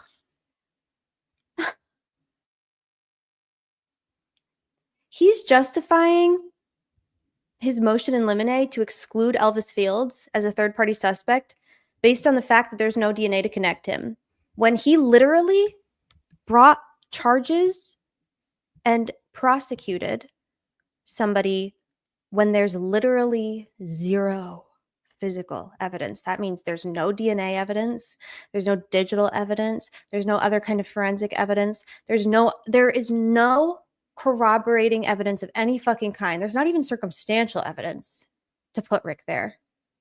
Nothing. They ignored confessions that actually explain the fucking crime scene, and it wasn't Rick. I'm clipping it. Do you need the timestamp, Joji? I don't even know what the timestamp is. Where am I? What day is it? Because this one's going to be wrong. It's... Fuck, did I lose it? Oh.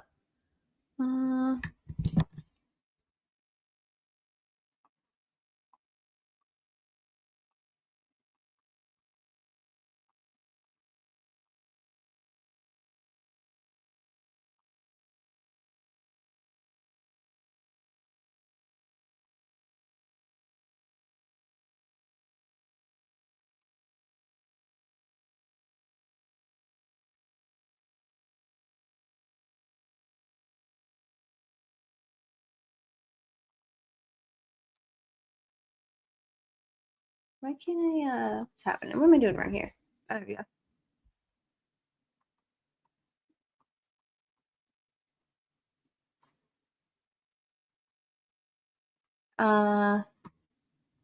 It's around like 28, 29-minute mark, Judgy. No, it's okay. 28, 29 minutes, somewhere around there.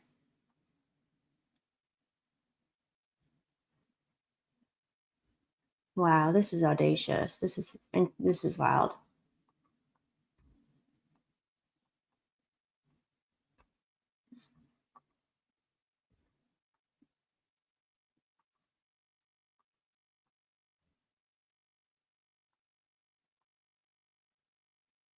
Oh, I'm not playing anything yet. I'm sorry. I'm looking for the thingy-majig timestamp. Okay, here we go. Share this tab instead. Pro Richard Allen people are going to latch onto that because that's something that's a piece of evidence they can latch onto. He's talking about Elvis Fields and his confession and his comment about spitting on the girls and the Rushville connection. That's what he's referring to here, FYI. They're going to ignore the confessions. They're going to ignore the fact that he's on the trail that day. They're going to ignore that the bullet's tied. They're going to ignore all those things and just latch on to this when there's no other evidence to back up that statement besides that statement. There's no evidence to place Elvis Fields here at the time. There's no evidence to place him in Carroll County at the time. There's no DNA evidence at the scene to place him there. There's no connection or tie to the scene to place him there.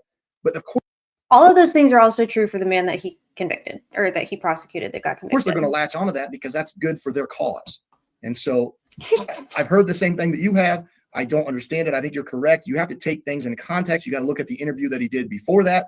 You got to look at the conversation he had with the trooper before that. You have to take everything. How motherfucking dare he even utter honest Kevin Murphy's name and do a slander and a distort and a misquote Together, and you can't just single out one little thing. Now, the defense did that a lot. And Wrong. A lot of their motions, they would take a statement or a deposition and pull out one line of that deposition because it supported their cause. And I'm not saying that. So then release the entire motherfucking depositions. That's wrong. But when you look at things in the totality, you can see that the statement really doesn't support what they're saying. Yeah. Thank you for clarifying that. Yeah, psychologists call that confirmation bias, by the way. That Psychologists call that confirmation bias. And you can see it live in action here on the Hidden True Crime podcast in this literal interview. Not the totality. We are ignoring the mere presence and coercive psychotic confessions, y'all. Right. Get the Fugazi, a fake.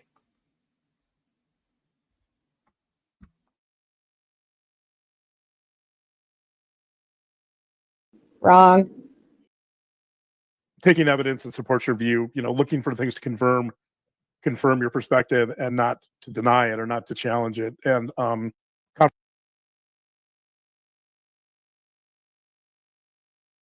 yeah, because we've seen so many examples of the state challenging their bias and going on podcasts and doing interviews that are challenging their biases. Yes, the doctor is being so gracious as to do a demonstration for us as to what confirmation bias is. Confirmation bias is often thought of as sort of the Mount Everest of conspiracy theories, or you know what? It's a bias. What, Dr. John? Hey, Dr. John, are you just fucking making shit up and saying things? Let's take that again, buddy. Confirmation bias is often thought of as sort of the Mount Everest of conspiracy theories, or you know what? It's a bias that often supports conspiracy theories because it will support whatever the theory is.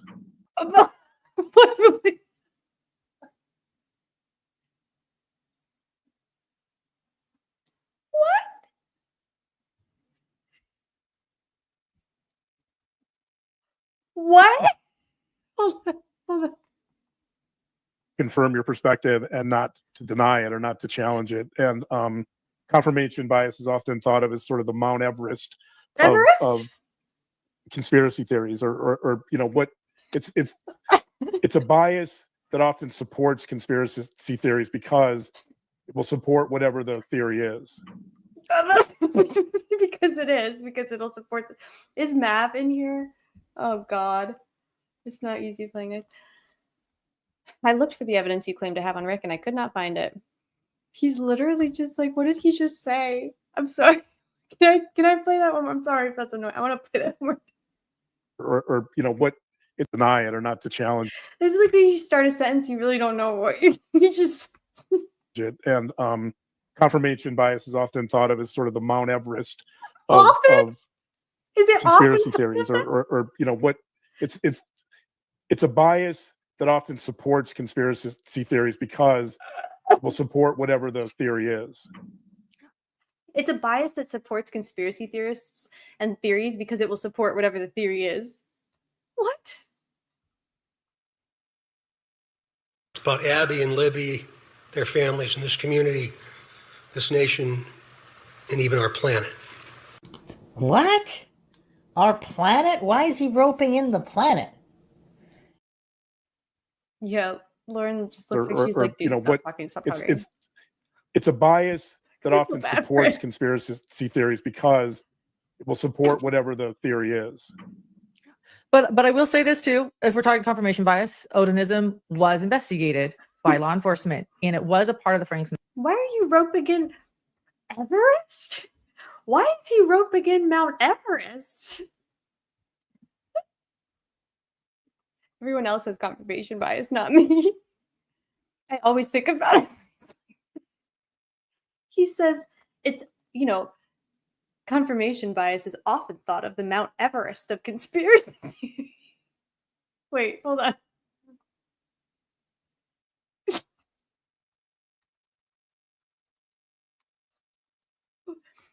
Oh my God. Confirmation bias. Mount.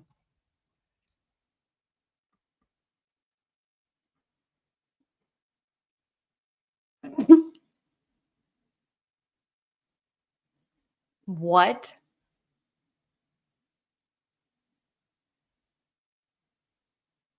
Okay, so apparently, I think he got confused, maybe? Let's see, PBS solutions. Decision making, safety, and cognitive biases. On May 10th, 1986, 5 mountain climbers were caught in a blizzard and died on Mount Everest. 2 of the climbers were world-renowned mountaineers. Another had... there's no explanation as to why they died. Interaction between several wrong decisions aren't there. Okay, so I guess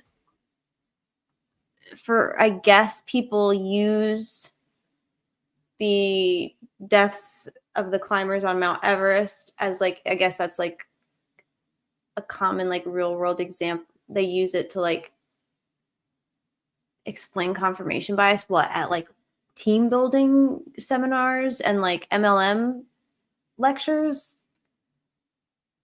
What is that? That's like, I think Dr. John is confused. I don't think that's a thing, Dr. John. I think that's just like something that you heard once and that you liked and you tried to like reiterate and like repeat it. And I would lose that one. Memo, and it did deserve our attention. I think when I read the Frank's memo, I was very interested into. I also think it's fair that, you know, look, there was a gag order, there was a hidden probable cause. I know you got a lot of flack for that. I'm gonna ask you about that after the arrest. You know, you chose to keep that probable cause sealed. So I do have empathy for all of us that read the Frank's memo and tried to understand and make. I do have empathy for myself. I have empathy for us. Thank you, Lauren. I'm glad that you empathize with yourself. Do we need to do like a civics and criminal justice 101 trial and like the law, not even a 101, like an introductory to 101 class about Bean, Weird Cat, page 8 gate. Yo, no. Bean is doing a crank onto us.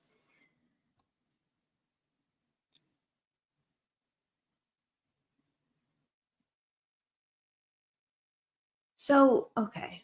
Well, hold on. Sense of what was going on because it gave us information we didn't have before. So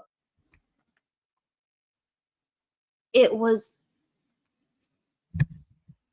the defense attorneys for Richard Allen filed a Frank's motion and memo because 3 months earlier, when they tried to have a suppression hearing, Judge Gull herself ordered them to file a Frank's motion and memo.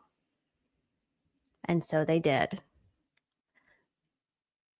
That went well. That went great for them, obviously, right? They filed a motion literally in accordance with the criminal trial rules. And what are you they didn't do anything wrong. If they would have sealed the Frank's memo, that would have been a violation. We've already done this. What are you talking about? We already did this. The Supreme Court of Indiana literally agreed that they did nothing wrong by filing that public motion. And in fact, it was Fran fucking Gull who violated public access and court rules by sealing it sua sponte. It's public. I want to say I understand. I don't care, Lauren, man.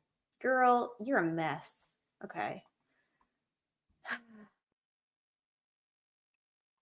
I want to get to where they talk about how they had no intention of arresting Rick Allen.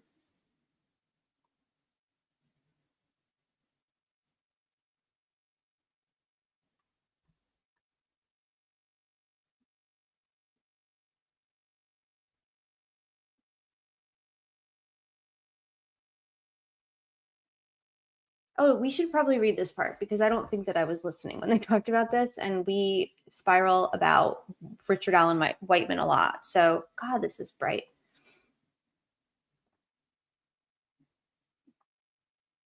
All right. I wish I could just here. I'm just going to close this for now. So, Kathy Schenck. 2022. How does this suspect come in? Where do you find him? Where do we go from here? I'm sure you've heard the story. It's been told several times, and there's been several versions of it. Kathy Schenck, she's really kind of an unsung hero. Is she unsung? Would Kathy Schenck, who we just are constantly hearing about, would that be an unsung hero? Isn't an unsung hero one that's not constantly in your face with their weird little fucking... We weren't paying her. We weren't giving her benefits. She was just doing it voluntarily. Is that because we accused him of paying Kathy Schenck? I still think that you were paying Kathy Schenck, but what do I know? Sometimes she would bring us food and snacks. The quintessential, what's a quintessential grandmother? It's like a quintessential grandmother. Okay, she would just take care of us, and she found the tip, so she took care of you by finding the tip. She was going through a box and refiling and organizing things, and she came across something. So she commonly did this, and yet she'd never come across this thing before. She came across a suspect that was on a trail that day. Kathy Shank, who regularly and often refiled and reorganized things, came across something that she literally never came across before during all the previous instances of her refiling and reorganizing things. And she came across a suspect that was on the trail that day. A suspect? Wrong. Wasn't a suspect. He was never a suspect, actually. He was a helpful eyewitness, a member of the public, a witness, perhaps probably not even a witness, because I don't even think he was there anywhere near the time that they're trying to put him. Wrong. He wasn't a witness, actually. That's a lie. He was never even categorized as a witness. He was, a suspect. Fuck. He was never a suspect. Oh. Yeah.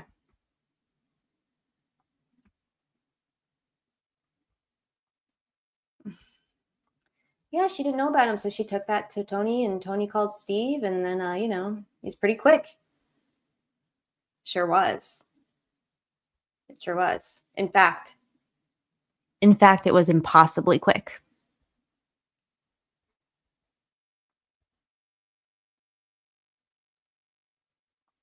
this is 100,000% true what Kat is saying here.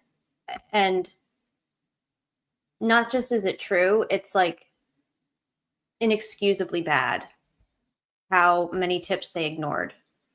And it's interesting that Nick makes a point to say, we only ignored tips that talked about like Sasquatch and aliens. No, you ignored tips that were sent to you multiple times by frantic, legitimately and authentically and genuinely concerned and frantic people with really good tips, actually. Probably one of the killers or participants is in there somewhere. Yeah, even if this is a true story about Rick, it just proves how fucking incompetent they are. Yep, I know that he's lying about Kathy. Bye, Jer. They said he'll do. I'm going to be responsive-ish and go to sleep. Good night, Gray Space. Wow. It was pretty quick and said, hey, we got this. Holy cow. So they found a non-suspicious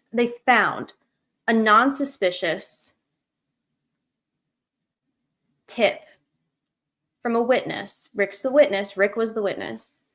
As soon as they found it, they had done zero due diligence or investigating into it. They didn't even know if Rick owned a gun at this point, right?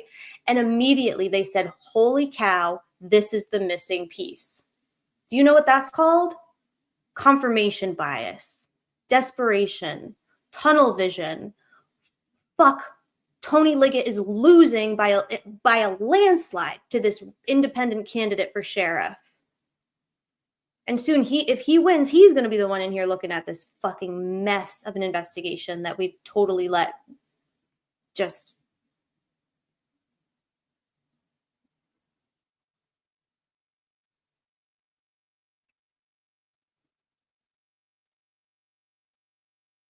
She found someone for you to pin charges on after Kagan made an ass out of ISP. They still had minnows in their boots from searching the Wabash. They sure did. They were still sloshing around in their boots from that search.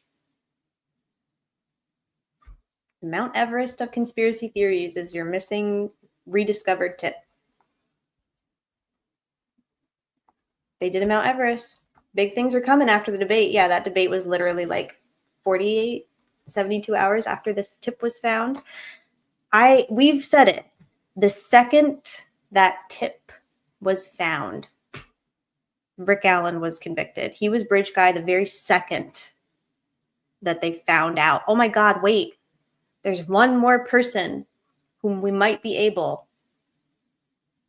And how lucky for us. He's a nobody. He doesn't have any deep ties. He doesn't have a criminal record, though. That doesn't matter. we'll just make shit up and give it to the media to report on.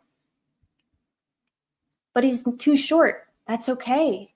Fortunately, we fucked with the video from day one. So there's no way to tell how tall Bridge Guy is.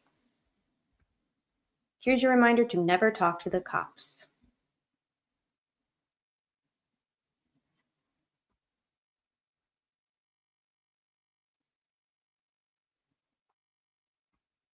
Oh my God, this guy was at the trailer earlier. We can just say it was mislabeled.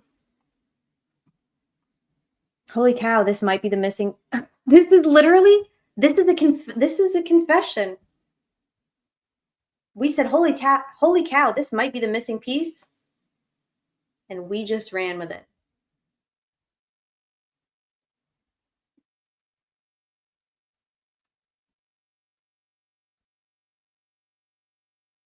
This is so fucking sad.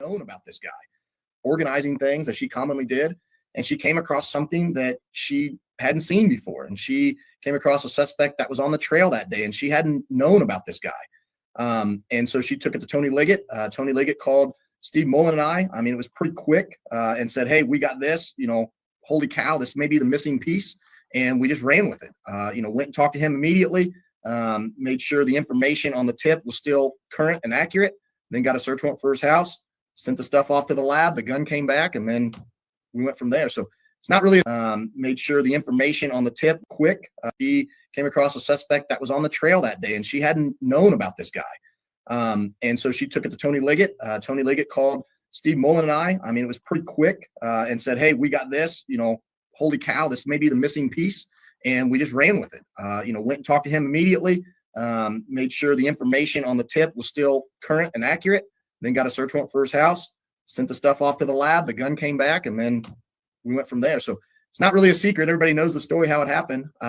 So, God bless her, and thank God for her, because we may not be here today, but for her. It wasn't, go ahead. No, go ahead. It wasn't, there's this common theme out there that it's because it was misfiled under Richard Allen Whiteman. That's not the case. Somebody wrote cleared on the tip. We don't know who. It was on the bottom of the tip sheet. And I think that's why, I don't know, because I don't know when it got misfiled or how it got misfiled. I wasn't there, but that's why we believe that it got filed in the cleared section, because somebody had written that on there, so nobody did any further investigation on it. Well, that's reassuring. That's really reassuring. It said cleared on it, so we just were like, well, that's good enough.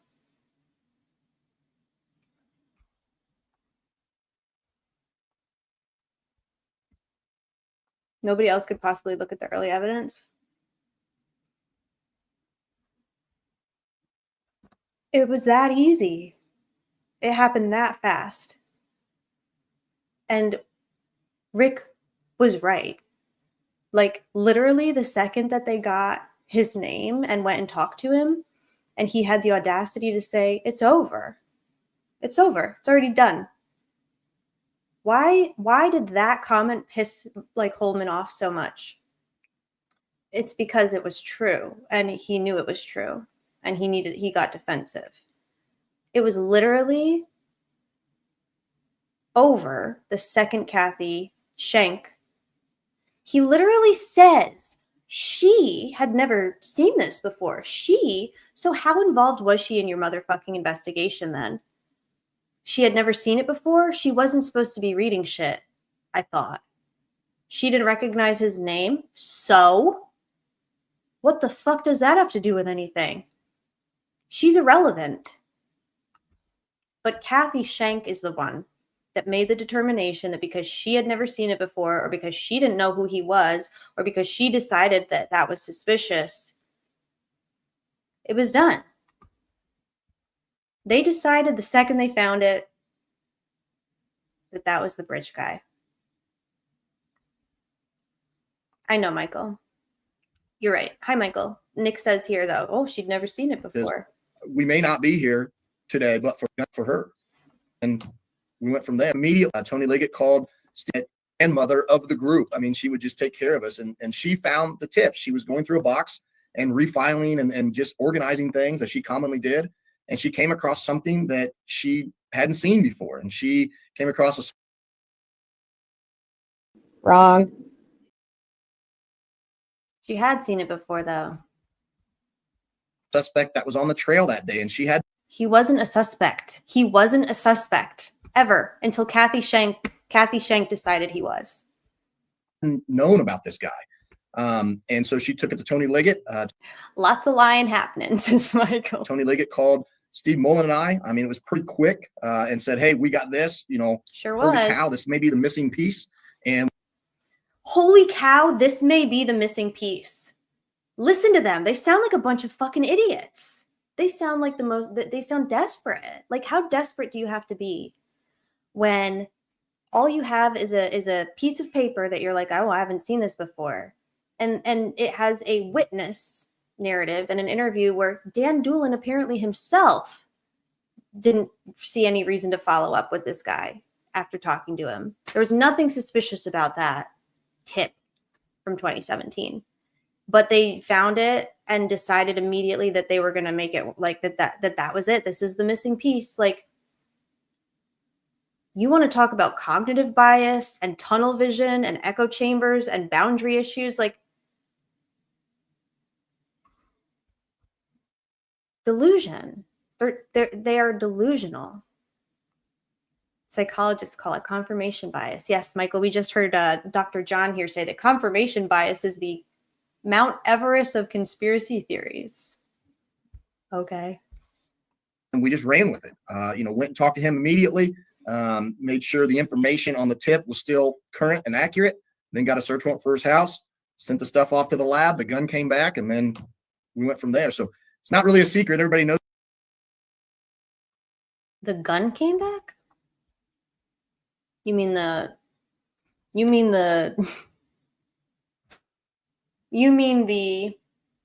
totally unscientific, useless, non-comparable tests that Melissa Oberg and a couple other people did on the unfired round found at the crime scene, buried in the dirt. It was a match. Was it? Knows the story, how it happened. So, God bless her and thank God for her, because we may not be here today, but for her. It wasn't. Go ahead. No, go ahead. It wasn't. There's this common theme out there that it's because it was misfiled under Richard Allen White. That's a common theme because that's literally what y'all said at the beginning before you decided on this version of the story. You were the ones that put that misconception out there. You gave it to your friends, the podcasters, and you had them run with it. And now you've basically landed on this version. That's not the case. Somebody wrote cleared on the tip. We don't know who. It was on the bottom of the tip sheet. Someone wrote cleared on the tip sheet. Okay, well, what about the entry in Orion? What did that say? Did that entry in Orion say cleared? And if it didn't, why didn't anybody revisit it in 5 years to follow up on it or to cover it? It's not really a secret, says Fiend. Oh, just how he was cleared is a secret. And the entire trial was secret. And all of the public exhibits are secret. What secrets? And I think that's why, I don't know, because I don't know when it got misfiled or how it got misfiled. I wasn't there.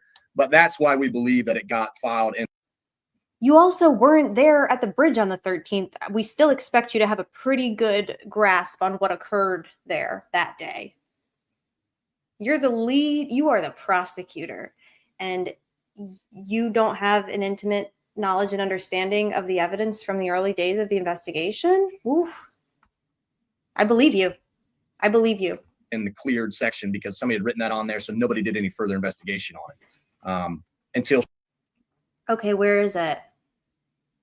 Show us all of that. Prove it. Prove that that is true and accurate. She came across it in Prove that Kathy Schenk came across it and had never seen it before September 2022, because that's actually a lie. 2022 and said, look, I don't know the further investigation on this guy. I don't recognize the name. We need to look into this. Kathy said, did he just say Kathy said that? I don't recognize the name. We need to look into this. So, okay. So because Kathy Schenk didn't recognize his name, he was fair game. Oh, he'll do. I know that I sound like an Everest conspiracy theorist right now, but Kathy Schenk's own daughter wrote on Twitter, he was an outsider. He's not one of us. Get out of our town, you evil man.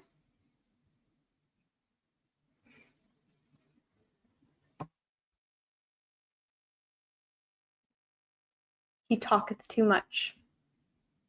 So you're unpaid, untrained, unqualified, non-sworn until you come out and say it yourself. She wasn't working for you in any kind of official law enforcement capacity, despite signing her name investigator in Orion. Unpaid, but sometimes she would bring us snacks. And she's the one that made the determination. Until she came across it in 2022 and said, look, I don't know the further investigation. Kathy Schenk came across it in 2022 and said, I don't know anything about this. I don't know anything about him. I know, Fiend. It's ridiculous. It's because he's from because what? His family lives in Peru and not Carroll County, and because he moved there 16 years ago instead of 600. Like, God forbid, right? God forbid.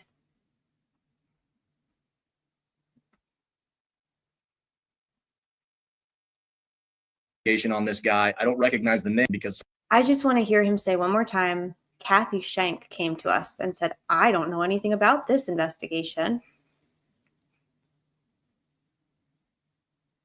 Yes, I believe he was born in Mexico, and then his mom and dad live in Peru.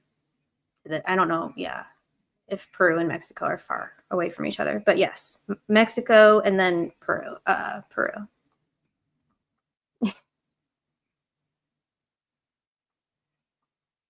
Yeah, no, they made sure that somebody had written that on there, so nobody did any further investigation on it. Until she came across it in 2022 and said, look, I don't know the further investigation on this guy. I don't recognize the name. We need to look into this.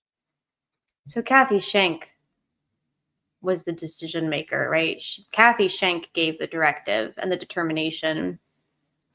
Because Kathy Schenk,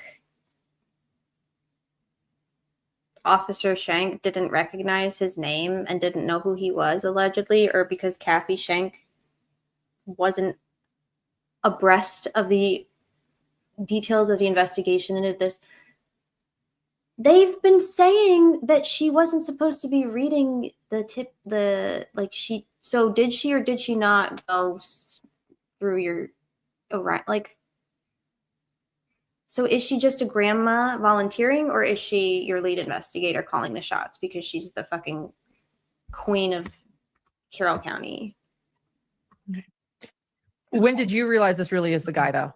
I mean, where do you start hearing immediately about him, and when did you think this really is Rich Guy? Well, you got to realize by 2022, I'd been in this since January of 18, and by 2022, I was probably the devil's advocate of the group and very skeptical. Bullshit. And saying, okay, I wasn't going to ride that roller coaster again. Prove it to me, prove it to me, prove it to me. And so it probably hit home for me. Well, I know it hit home for me when we got the lab results back for the firearm, because I'll never forget where I was at that day, what I was doing.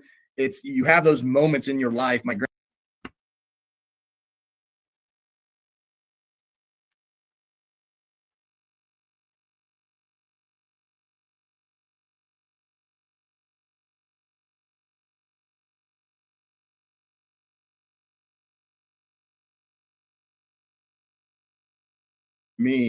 well, I know it hit home. I wasn't going to ride that roller coaster again. Prove it to me, prove it to me, prove it to me. And so it probably hit home for me. Well, I know it hit home for me when we got the lab results back for the firearm, because I'll never forget where I was at that day, what I was doing. You have those moments in your life. My grandpa still talks about, he knows where he was at and what he was doing the day JFK was assassinated. You just have those big moments in your life where you're never going to get, when you're first. So the assassination of an innocent man is what actually, you're right, Nick. Child's born, all those kind of things. And I'll just never forget where I was at or what I was doing when I got the phone call. And what did the phone call say? So I agree with this. I can believe that he was tricked too. Confirmation bias for sure. But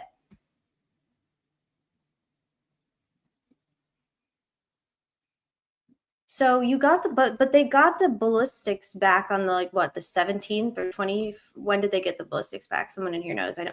Why did you wait a week then to arrest him? And why are you still claiming that you had no intention of arresting him that day?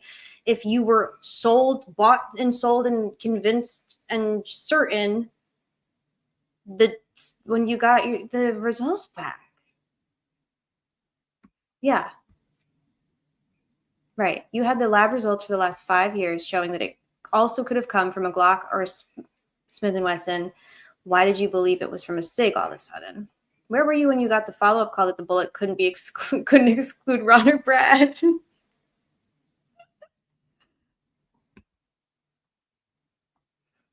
I seriously don't know how people live with themselves with blind faith. What was said in court and proven to be false after the fact. I might sound crazy and Everesty, but I'm starting to think that Nick is not honest. I'll never forget where I was when my child was born. Yeah, Nick, weren't you there? What? Why are you saying sufficient is a match? Once they arrested him based on a false match, then it basically becomes a cover-up in a runaway train. Mm-hmm. Yeah, Jerry ran that train right off the fucking tracks and just there it went. Why didn't they write up the PCA? Mm-hmm. If it was so convincing, we didn't even dream of arresting him, right? Pick a version of reality or whatever. Pick a version of your truth and stick to it, because none of this makes any fucking sense. So that for me was when it really hit. And for me, it was okay, this is the guy.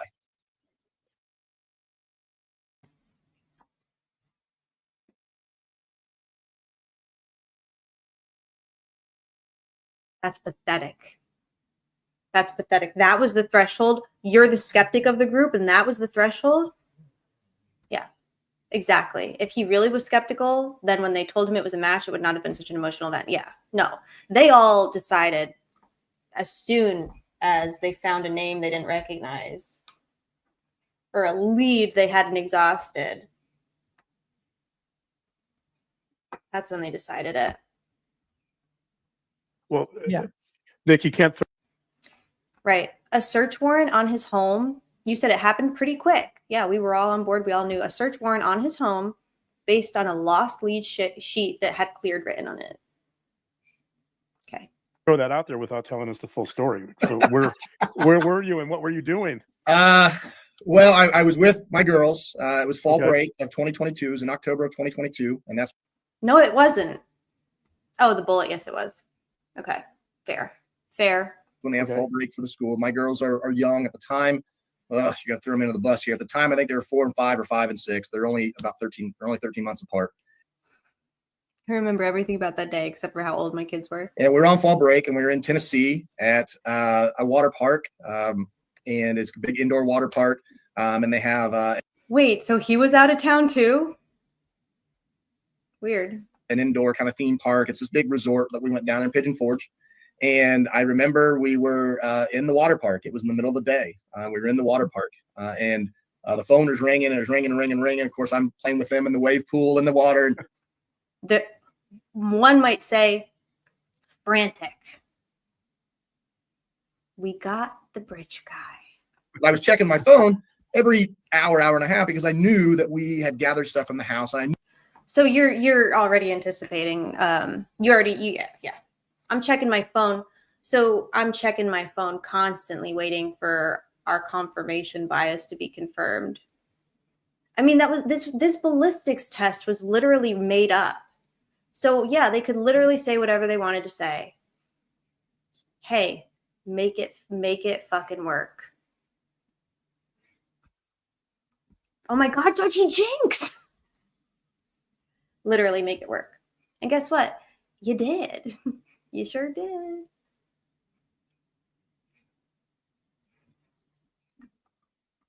Knew the investigation was ongoing and called Jerry Holman back and he told me. So Jerry Holman's the one calling him over and over and over again. Jerry Holman's the one that gave the prosecutor the big news. The big news. We got him, guys. Our inner waters have synchronized. Yes, they have, Judgy. Jerry Holman, ladies and gentlemen, was the one to notify the prosecutor. Was Holman the only one in town?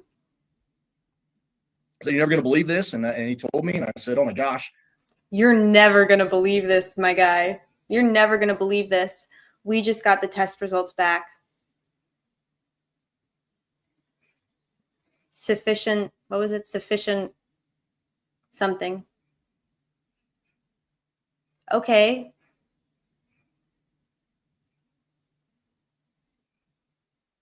When did the bullet become the thing that they did? When did the bullet become their, oh God, this is so dark and tinfoily.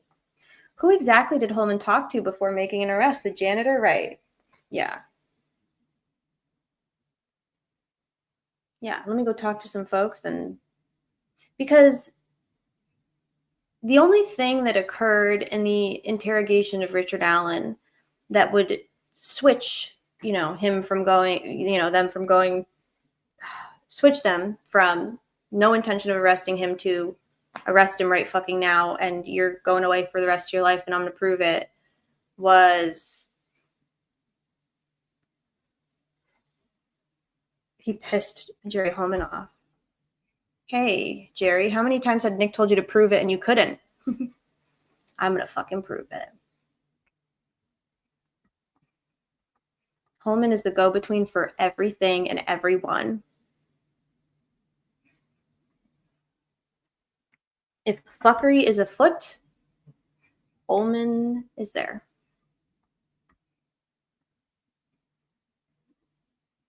Of course I fired the bullet to match an unfired bullet. Work smarter, not harder. I remember there was talks they want to fly down and get me. I said, no. We ended up coming back a day. What? Fly down to get you from Tennessee? So why so much? Okay, so you get the result. Does anybody actually remember the exact day that they got the bullet? So the bullet and the gun, the round and the gun go to ISP lab, the 14th? When did they get the results back?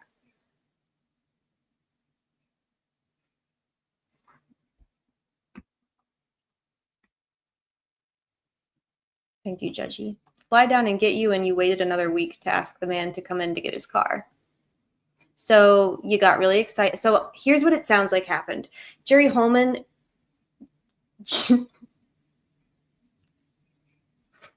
I almost made another blow your load. I got to stop doing that. Jerry Holman decided that this was it. This was the guy. He did it. They solved it. They got him. They got the bridge guy. And he was so excited. And he's like, we're going to come and get you. He was like so excited. And then somebody went, whoa, whoa, whoa, whoa, whoa. And then Jerry got pissed and was like, what do you mean, whoa, whoa, whoa, whoa, whoa? It's him. We got him. And they were like, whoa, whoa, whoa, whoa, whoa. So it was personal. The testing occurred between October 14th and October 19th.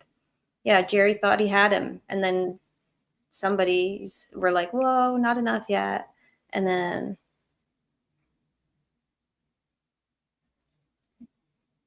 you're literally not everywhere. It is what it is.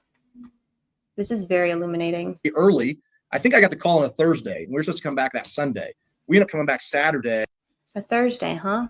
I remember everything about it. I remember where I was, what I was doing. I don't remember how old my girls were. I don't remember if it was a Thursday or Saturday. Rick was interviewed. So they waited an entire week. Actually leaving early Saturday morning, like 4 a.m, to drive back so I could get back so we could get together probable cause and get things together for the arrest. We didn't have plans to arrest him, but we wanted to interview him again after that to confirm, okay, had anybody else had your gun? Had anybody else had your bullets? Had you been out there? We wanted to make sure. And so when we interviewed him the second time, we weren't even sure we were going to arrest him, but we wanted to have everything in order in case we did. And so I know I came back a day early to be able to get a briefing on that, to start to write together some kind of PC. Again, we didn't know we were going to arrest him. If you just said, oh, I lend my gun to my brother Joe, okay, let's go interview Joe. But we wanted to be ready so that once we arrested him, you don't want to wait to draft these documents until afterwards. You literally did. You literally did. You literally waited. You actually violated the statute, first of all, but you waited too long. You waited because you didn't fucking have enough.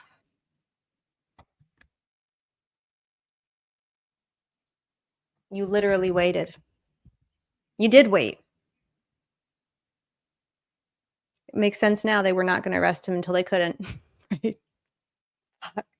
And so we wanted to put together everything we had. So we put together the PC from the search warrant. We added this piece into it. The pictures are identical. They're literally the same. And then we were going to continue to add to it if we needed to. But we weren't sure until we talked to him, right? We had to kind of check those boxes. We weren't sure until we talked to him, and he, unfortunately for us, really threw a wrench in our plan by being the most credible, innocent, honest, and unyielding suspect we've ever tried to do a read upon. Had anybody else had your gun? Did you purchase I added to my nothing more nothing. it new, or did you purchase it off somebody else? Had anybody else had your ammo? Did you buy it off somebody else, or did you purchase it new? Is there any reason you would have been out in that area, mushroom hunting, fishing, hiking? We had to make sure, is there another explanation? Because we weren't going to jump. You don't jump to a conclusion in something this serious. You've got to make. Motherfucker, you jumped to a conclusion when your geriatric volunteer said, I don't recognize this fellow. And you said, we got him. We got him. The bridge guy. Sink, motherfucker. You're Make sure so lame. that we have everything. And so we weren't sure we were going to arrest him until after that second interview. It was in the moment. Jerry Holman came back and said, okay, what do we do? And I said, we've got enough now. So he asked, Jerry asked Nick, and Nick said, sure, why not? So enough meaning alibi. What did you have enough? What was enough? Enough probable cause to arrest him. So Which was you what? check. Go ahead, John. Yeah, good. No, there you you go, check the Lauren. boxes Good on job. the gun. Lauren asked a good question. Yeah, go ahead, Lauren finally asked a really good question, and John interrupted her. Lauren. What was the probable cause? So we tied him. He was on the trails that day. Yes, with dozens of other people. The witnesses we had didn't see anybody else on the trail that day. But they also didn't see fucking Rick Allen, okay? They also didn't see Rick Allen, and they did see other people on the trails that day. The witnesses we had gave a description that matched what he was wearing that day that he confirmed. No, and no, and no. 3 no's. From what he was wearing that day. He was on the trails during the time the girls were abducted and Nope, sure as fuck wasn't. murdered. We had a bullet tied to his gun that Nope, you sure as fuck didn't. I believe came from his gun. People, based on my knowledge, my belief. Well, Nick, I believe that you tried to get me arrested and almost got my dad shot in the face, but that's not enough for me to charge you and arrest you and convict you and sentence you to 130 years. Sometimes my belief is irrelevant. argue the science, but I believe in the science. I believe in the science of made-up ballistics matching a fired round to an unfired round, but I don't believe in the science of the brain and the organic changes that occur in the brain as a result of torture and prolonged solitary confinement. Oh, and I also don't believe that psychotic disorders are legitimate mental illnesses, but I believe in the bullet. Fucking loser. There was no other explanation how that bullet had gotten there. Except that it had been there probably for fucking months or even weeks or months or years, because The old man that lived on his property likes to fucking shoot deer with his fucking sig for fun or whatever the fuck. Like, what are you talking about? There's no reason that a bullet would be in the dirt in rural Indiana on the property of a man who owns 200 firearms and who also lets people hunt on his property. And so those were kind of the main things we had at the time of the arrest. We tied him to the scene. He was in Delphi at the time. He was on the trails at the time. He matched the description of Bridge Guy. And then tying that bullet to the scene, that ties him directly to the crime. He's like out of breath trying to defend this. Listen to him. He's like, no. All right. And so those are the key pillars that we had at the time. And at this moment, did you know that the three girls,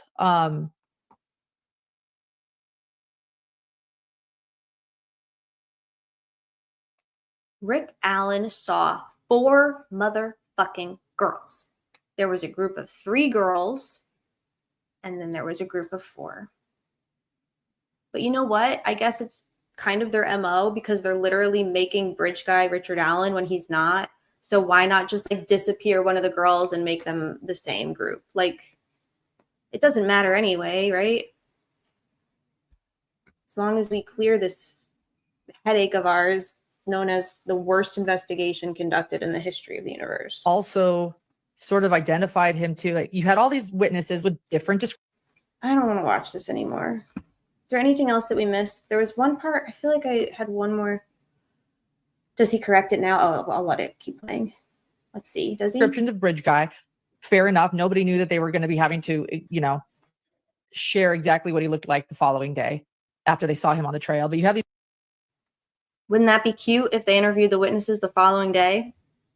Sure would suck if they waited weeks or years. Varying descriptions of Bridge Guy. And I think for me, the most compelling were the 3 girls walking, because they were able to share this experience together. And their descriptions were both a little bit different, but they both saw the same guy. Both? I thought you said that there were 3 girls. So now we've lost 2. Now we have disappeared 2 girls. So we're going from 4 to 2. Right. And he admitted to seeing them. Like, was that kind of a moment too? Because for me, it meant a lot to me. It did. And this is a better question for John, I guess, that I'll kind of ask you at the end here. But I think the different descriptions are important. There were really 4 girls, but one of the girls was so young, we didn't interview her. And so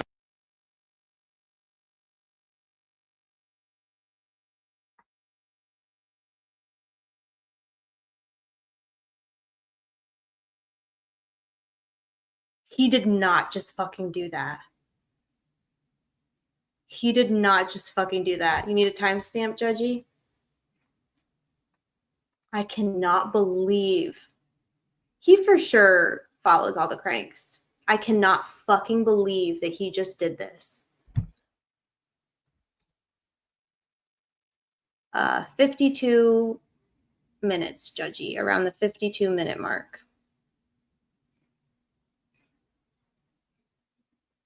I cannot believe that he just did that. I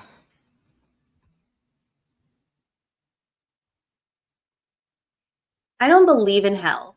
I really don't believe in hell. But sometimes when something really, really abhorrent and just vile happens, or when somebody does something really abhorrent and vile, I suspend my disbelief in hell and I let myself believe. And if there is a hell, this man belongs there yesterday. And this is a better question for John, I guess, that I'll kind of ask you at the end here. But I think the different descriptions are important. There were really 4 girls, but one of the girls was so young, we didn't interview her. And so it gets narrowed down to 3, but there were actually 4 girls. So did you? So who was with Bree or whoever who? I don't believe you, motherfucker. You're a fucking liar. You are an absolute fucking liar. But see, he had to correct that because too many people have brought that up now. Right.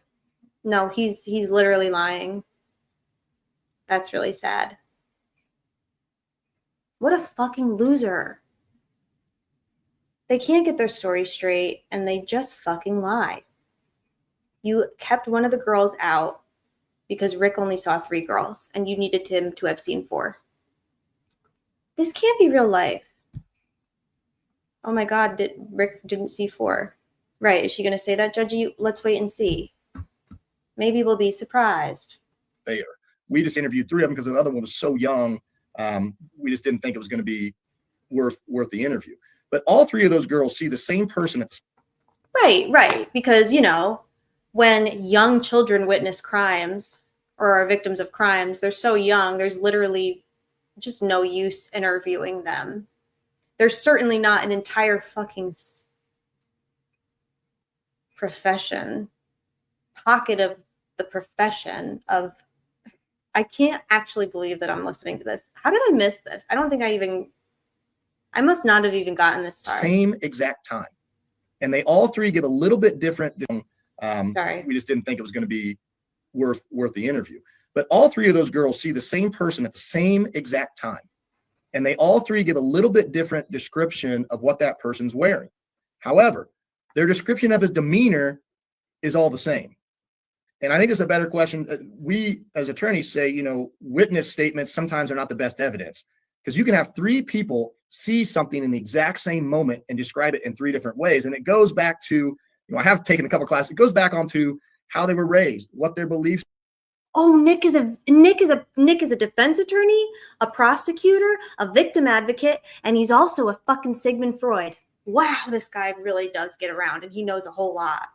How does Carroll County get so lucky to have the most brilliant and dynamic prosecutor in the history of the world?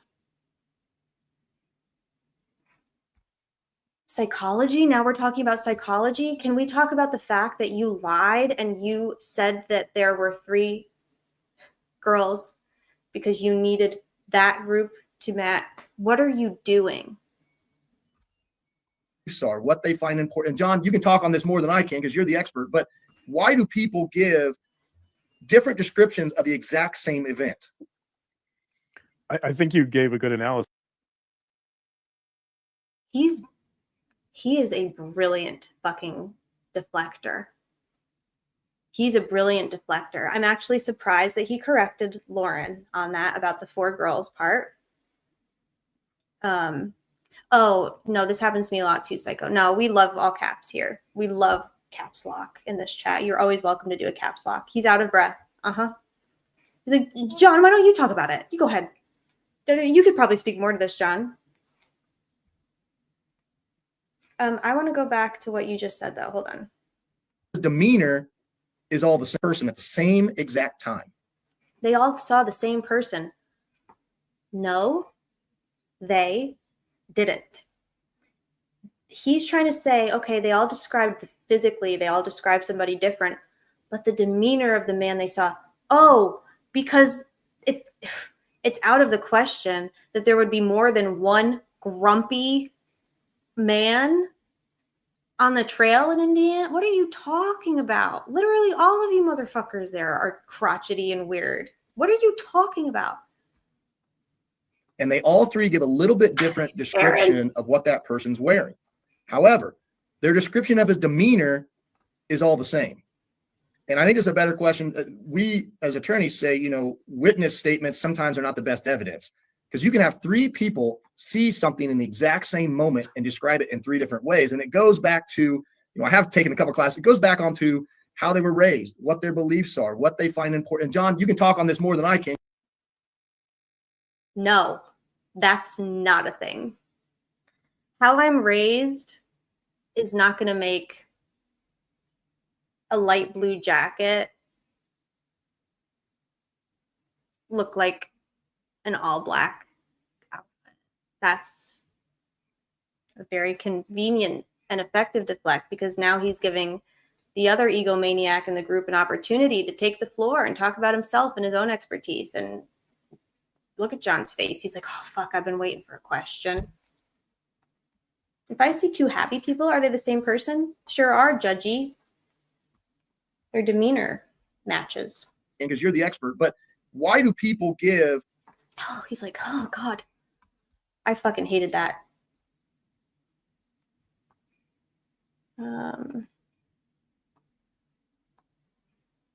4 girls.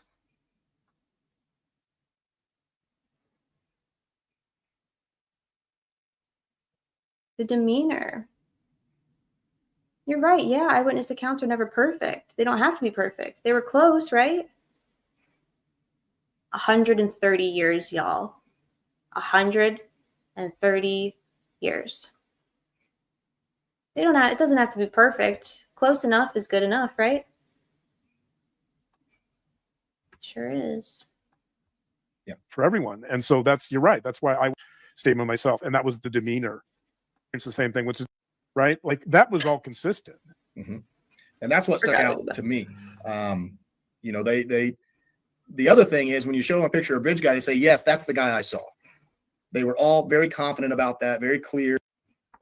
Except you showed them a picture of bridge guy before you interviewed, like asked them to give their descriptions. That's the guy I saw, along with Betsy Blair and Sarah Carball.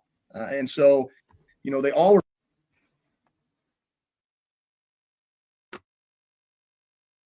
All they have right now is delay. They can, the only thing that they have that's keeping this conviction hanging by a thread together is the fact that they are stalling and delaying the release of the transcripts from trial, the release of the public exhibits, because he still gets to go on an interview and spew bullshit. And we can't, even though we know it's bullshit and we know that he's lying, we don't have the fucking physical proof in our hand to point to it. Yeah, I'll play it. We're very adamant that's the person I saw. And so they all described. Oh, do you want me to go back a little bit? Okay, I'll go back a little bit. When you asked this question of John. Perceive things, and that's going to be different. Yeah, for everyone. And so you're right. That's why eyewitness accounts are never perfect. Yeah. You know, they don't have to be perfect. I mean, they were close, right? But you point out something interesting, which is something I noticed right away in the probable cause statement myself, and that was the demeanor was the same. They all like, so you might have differences in terms of eyewitness accounts of what they're seeing and perceiving visually, but emotionally. Oh, emotionally, we're going to oh, emotionally? What? Yeah. Hey, by the way, girls, don't trust your eyes. Don't trust your eyes. Don't trust your ears. Don't trust your senses. Trust your feelings. Trust your feelings. They're all experiencing the same thing, which is this guy was on a mission. He was focused. He was not really noticing them. He seemed to be. He's on a mission to murder young girls, and he doesn't even notice the group of young girls. Huh? A little bit aggressive, right? Like that was all consistent.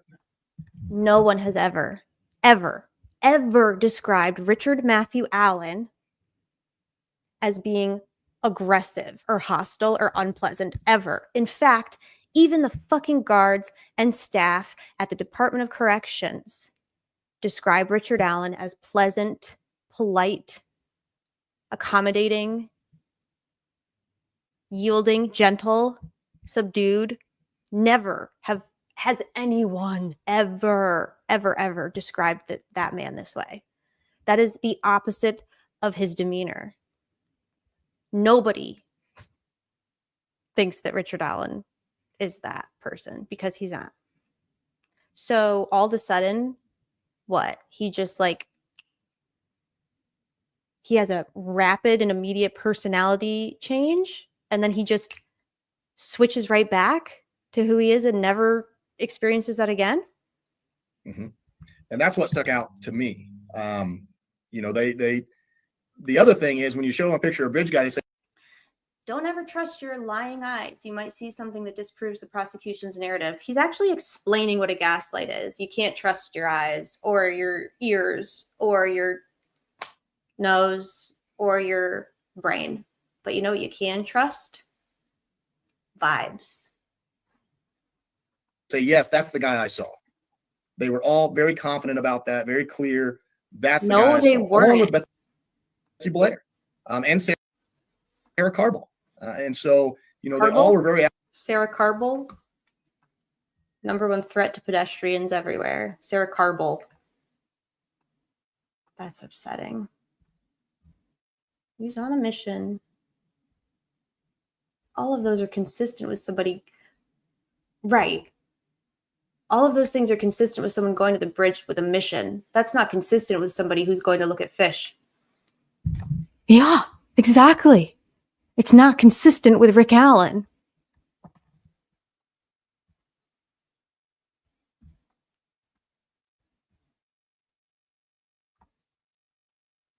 There you have it. The killer's on a mission. Therefore, they saw Richard Allen. And yet, according to the state's narrative and their case in chief, he killed the girls because he just got spooked and panicked. So was he on a mission or not? What was his mission then, if he wasn't intending on killing them, but he got spooked?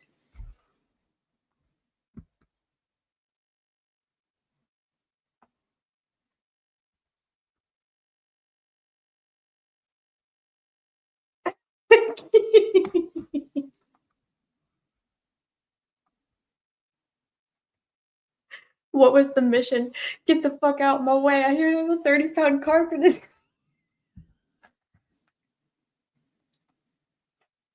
Sounds like his mission was to loiter under the bridge.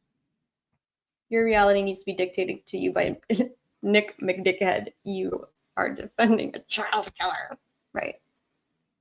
But the prosecutor did a say-so. He said so. This is so embarrassing. I'm glad we're doing this, y'all, even though it's like really late. But like, holy fuck, I missed a lot of this last night. I only see 2 people, JJ. One is too immature for a sketch. So, okay. He's trying to justify. I'm like getting a little disoriented with the number of girls. So Rick saw 3. But the group of girls that he's trying to say is the same group were 4. But he's saying that, well, it was really 3 because one of them was so young. Okay, so you're admitting that you lied in the probable cause affidavit. Because nothing in the probable, like, you could have said that, why would you say there were 3 if there were 4? You could literally, that's not a thing. That's not a thing. Yeah. Yes, he saw like a teenage girl and like literally like little. Kelsey's too young for proper DNA testing. Imagine being so arrogant that you go on a public platform and perpetually say blatantly disprovable things. Mm-hmm. Hey, Zook. The 4 was 3 teenagers and 1 8-year-old.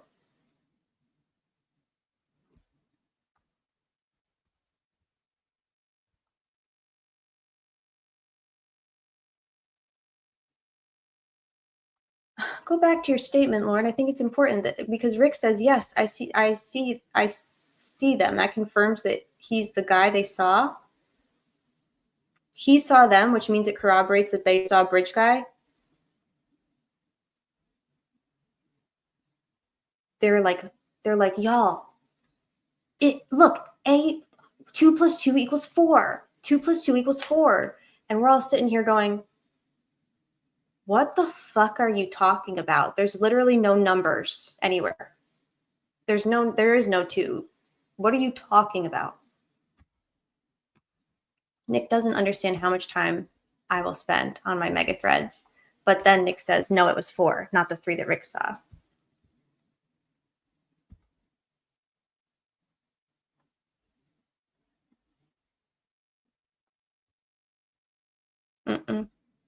No, she doesn't fucking get it.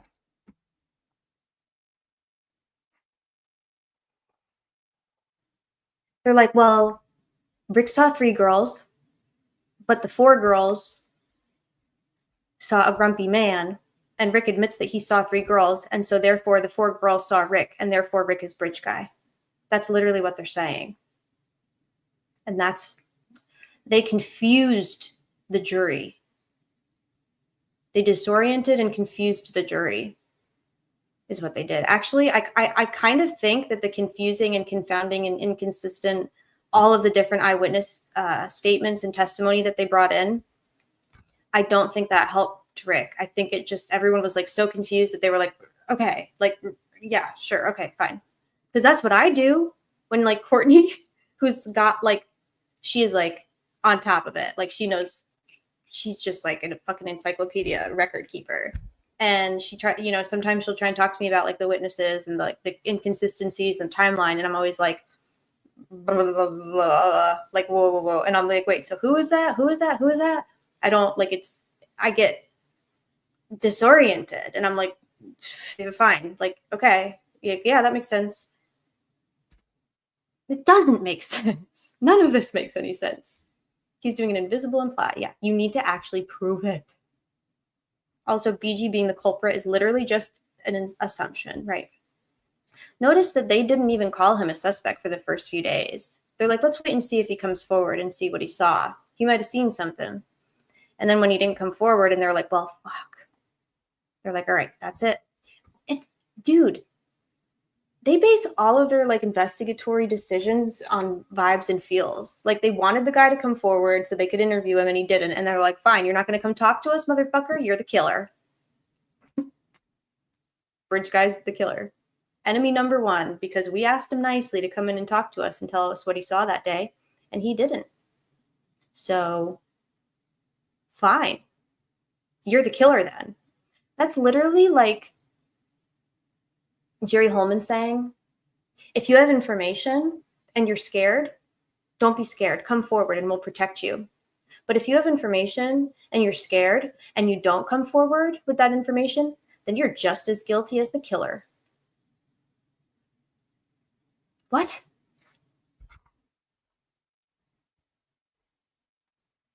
Put a 1 in the chat if you want this live to go on for 24 hours.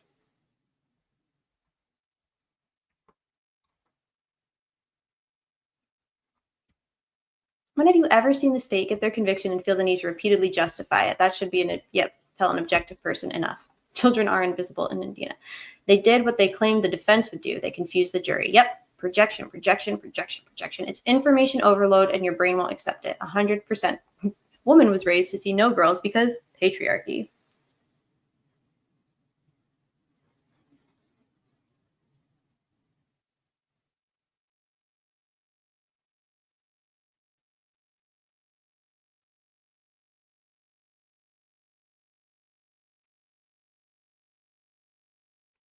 This is so stupid. Nick cried during his closing. That's literally the logic. The way that they presented everything was to confuse the person listening so they don't take the pertinent info in, right? They overwhelm them with like irrelevant, insignificant details. And then the key, like the auxiliary cord plug. Literally nothing else about the steps and the meters and the phone and the ascension and descension and blah, blah, blah. None of that really they shouldn't have even fucking bothered with that. They should have said, look, regardless of what they're saying, the fact is there is no other explanation for this phenomena. I mean, it would be unlikely, if not impossible, for just one incorrect read code.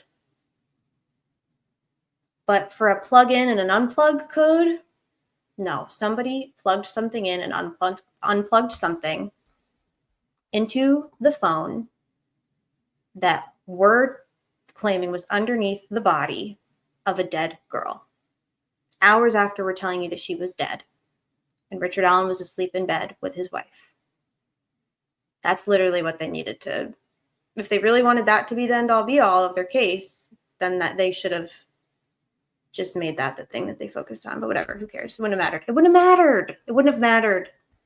It wouldn't have mattered. Rick was convicted the day Kathy found his tip. We just decided that together because Nick told us, and we already knew that. They went to the Trooper Paul School of Investigation, have the crime scene talk to you, say shit, pure way. Getting winded trying to make it sound like he's got this huge list of evidence, but he's just saying the same thing different ways, right? Performance, performance, performance, performance, performance, performance. The worm slithered into the port. The ox blew my brains to spaghetti. I thought there's no way. Yeah, it really wouldn't have made a difference, which is so sad. And Rick knew it. He knew it. He literally knew it. He knew it so molecularly and into like wholly that he told Kathy, like, don't worry about me. Get yourself a lawyer. I'll be fine. That sucks. That sucks so bad. I hate these motherfuckers. Since he can't dazzle with his Macbeth, since he can't dazzle with brilliance, he baffled them with bullshit. Hi, Shell. The entire day log for Oberg to show them everything about ballistics and manufacturing of guns, and then never actually showing them the results of her analysis, and never even letting Rosie show the pictures. He had to just get them in closing. That was the only thing he could do. And notice that the juror said that they didn't put much weight. Imagine what would happen if the defense was allowed to show what they wanted to show.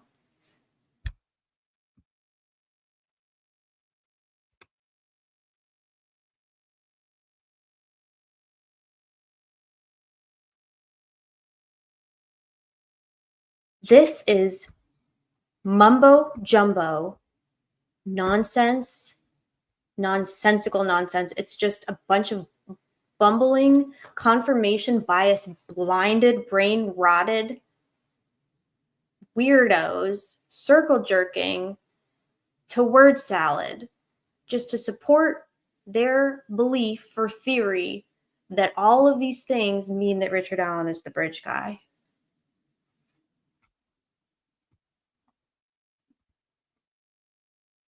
This is a good question, Judgy. That's what we're going to talk about. And then we're going to go to bed.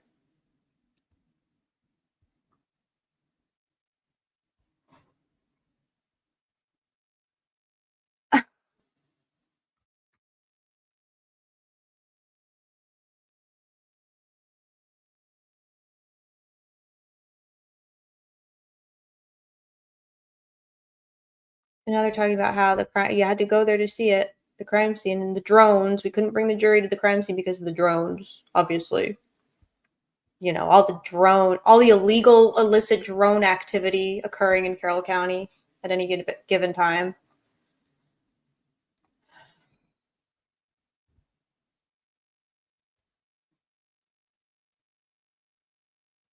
We need to protect the jury at all costs, you know? Richard Allen is arrested. The day he was arrested, I want to say I saw it on News Nation. I was shocked. We both jumped on there and talked about how we didn't know much. You sealed it. You sealed the probable cause. At the time, they were witnesses. They were juveniles. Some of them at this point, because they had turned 18. So they weren't juveniles, actually. They were no longer juveniles when Rick was arrested. So you lied again to keep the PCA sealed.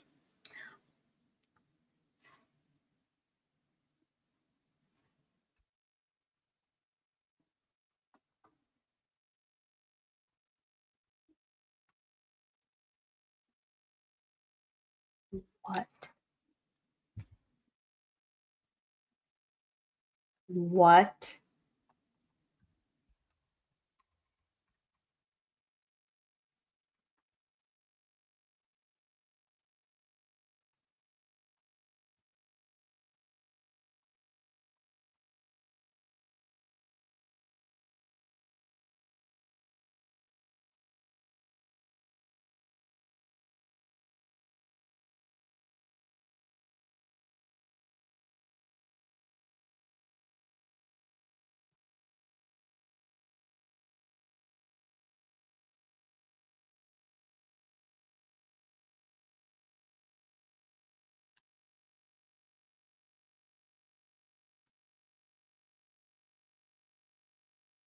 behind my decision because I do believe it was the right decision. And I understand that, you know, something, a case this big, when someone gets arrested, everybody wants to know everything right away. I get that. That's human nature. I probably have that human nature on certain things. And so I'm not faulting anyone for that. But at the end of the day, I've got to protect the integrity of the case. And I have a duty to make sure that Richard Allen has a fair trial and that also the state of Indiana has a fair trial. And so when we first released our first. Judgy, did you hear that? We got another fair trial comment. We got to make sure the state of Indiana has a fair. We have to make sure the state of Indiana has a fair trial. Oh, you can't see what I'm watching? Can you see it now?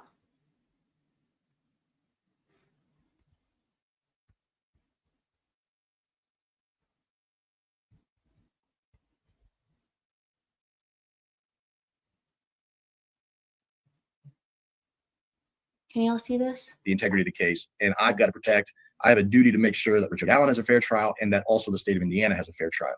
And so when we first released we need the state of Indiana to have a fair trial.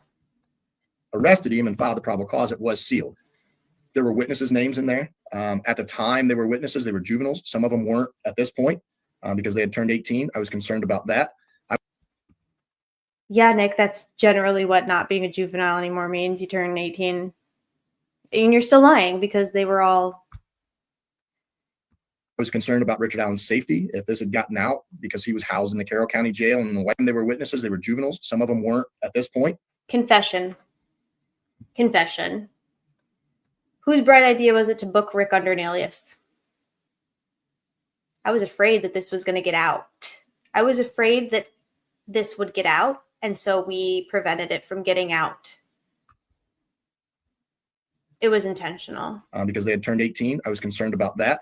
I was concerned about Richard Allen's safety if this had gotten out because he was housed in the Carroll County Jail and the White County Jail and didn't really know how that was going to affect things. I thought it was important to keep this information from the public until I could have a judge order a redacted version. And so those are the main reasons why. Until I could have the judge order a redacted version. I had to keep it sealed for over a month before I could have the judge order a redacted version. So file a redacted version, you fucking loser. I thought it was important to keep it out of the public. Now, there are people that disagree with me. Public has the right to know no matter what. End of discussion then. The public has a right to know no matter what. End of discussion. Give us our fucking trial exhibits, you goon. Give us our fucking trial exhibits. We do have a right to know no matter what. So why does this not count?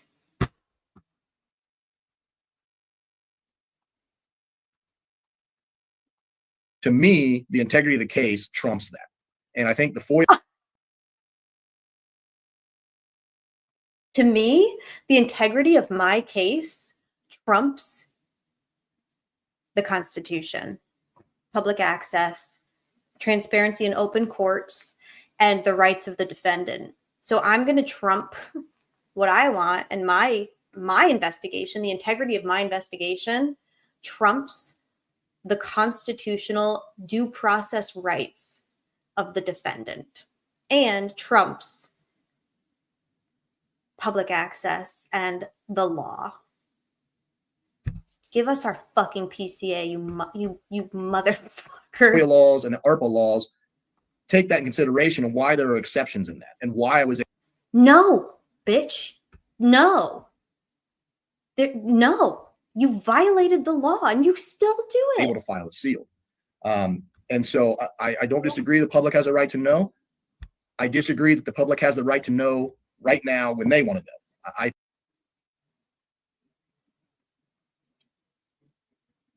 Okay, so now why can't we know? Why can't we know now?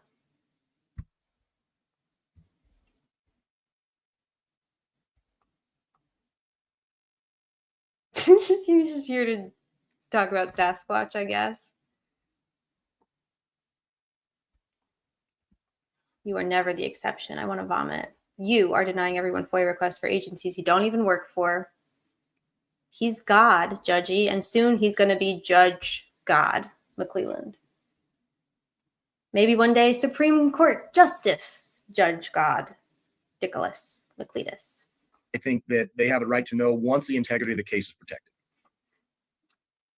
Once our frame job is sufficiently sealed, once our frame job is sufficiently safe, once we've got all our ducks in a row and our story straight, then the public is entitled to their rights.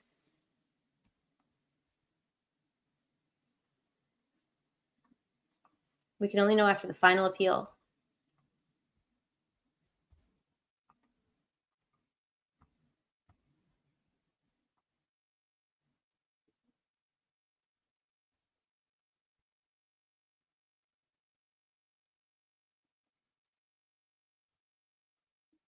Wow.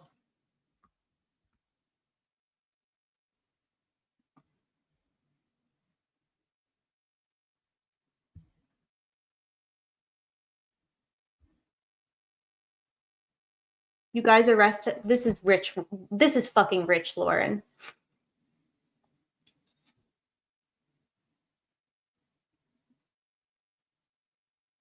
He was Richard Allen. Okay, I'll just play it. Whatever. They're not gonna fucking strike me. I fucking dare you. I absolutely dare you. I don't fucking care. But they won't. Why can't I find this? Oh.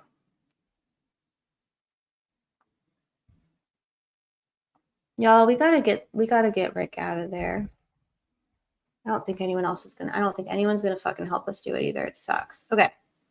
Oh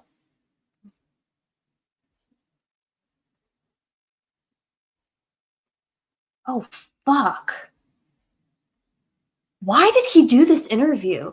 Before I play this, I want to ask y'all, what was the practical purpose of this interview?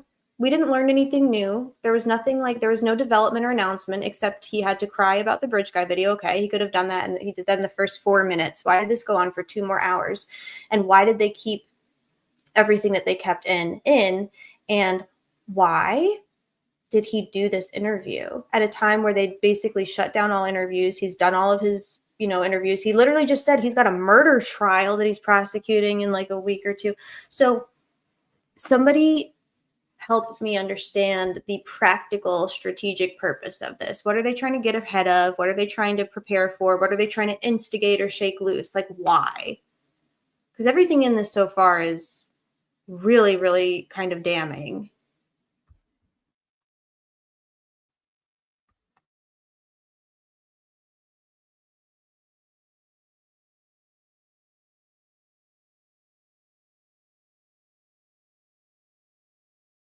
We've said this a lot.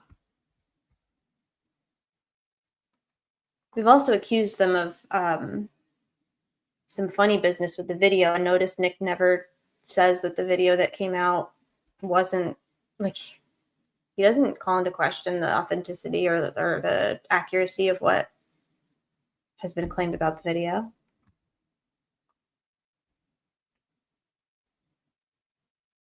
I got it, Joji. I already have it. He knows what's coming.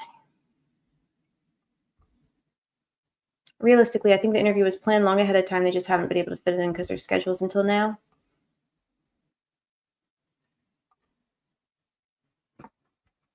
Yeah, there's something. Because then, look, they this just feels like the risk is not, the risk wouldn't outweigh the... Is he just bored? Lonely? Not getting enough supply? Needed, what? Did they just want to, hang out? What is the reason that they're doing this? It's so foolish. And re-victimize is my word. People won't agree with that. I get it. But that is my word. That is the word I use because I know these families. I talk to these families, and it is re-victimization. It just is. And so that was the reason for the gag order, just to protect. I didn't want this case tried.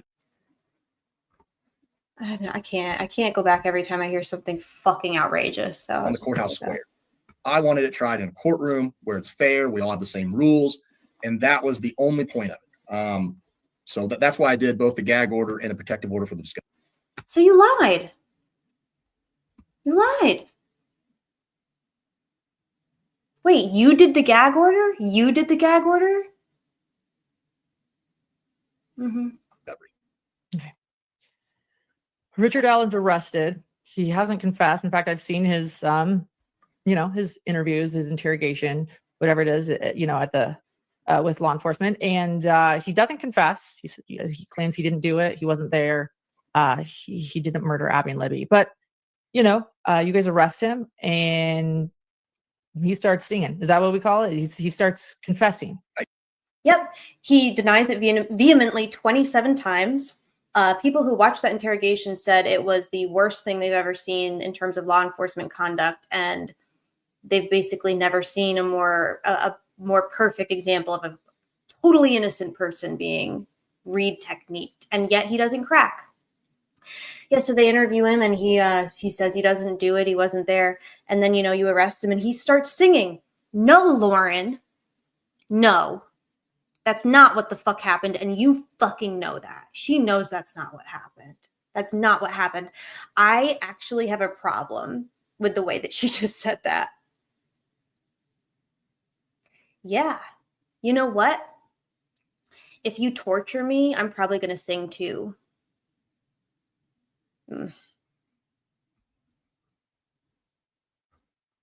It's so great when our torture is effective and results in the singing that we're hoping for.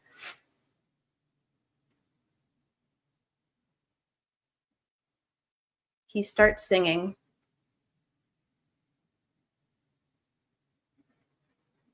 No, he didn't. It wasn't exactly like that, Lauren. They arrested him and tortured him and abused him for over 4 months before he started singing. But here's what they won't tell you. Even when he's singing, he's proclaiming his innocence and calling out what he sees and feels happening to him. He literally says, it doesn't matter. What a absolute loser. I don't know what you call it. Confessing is what I call it. Yeah, I don't know what you call it. Singing. Let's watch that again, shall we? Let's watch two psychopaths hang out. But, you guys arrest him, and he starts singing. Is that what we call it? He starts confessing. I don't know what you call it. Confessing is what I call it, but yeah.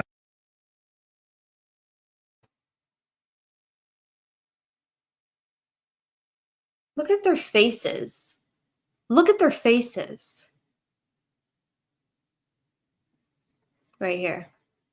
They think they're so fucking funny and sharp. They're so proud of themselves. Lauren hates this man. This is my thing with Lauren. I don't even blame her because she legitimately believes that Rick is guilty. 100%. Of course she does. Whatever. She's like, okay, do.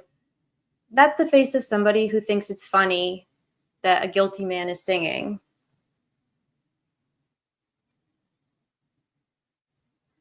But the other motherfucker knows better. He starts to talk on the phone to his family, mainly his mom and his wife. Are you listening to all of these? Are you listening to all of these confessions while they're You proud of yourself, Nick? Look at the way he answers that question. happening? Well, not while they're happening. We get it after it's recorded and then sent to us. So it's not in real time, but it's same day, same night. It's very quickly. Same day? So literally same day. Okay, so so that answers our question. Literally, Jerry Holman and Brian Harshman crouching in the rafters, watching and listening hours after. Okay, they get the GTL or whatever calls hours after. So they're waiting for this. They're anticipating this, and they know it's coming because they've been working towards it, because they've been torturing him, and they can see him starting to deteriorate and decompensate and disintegrate and all the other 8 words.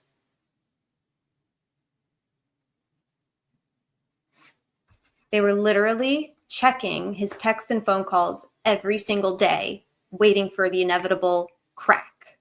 He's going to crack. Maybe today's the day. Today's the day. Today's the day. He's gonna crack.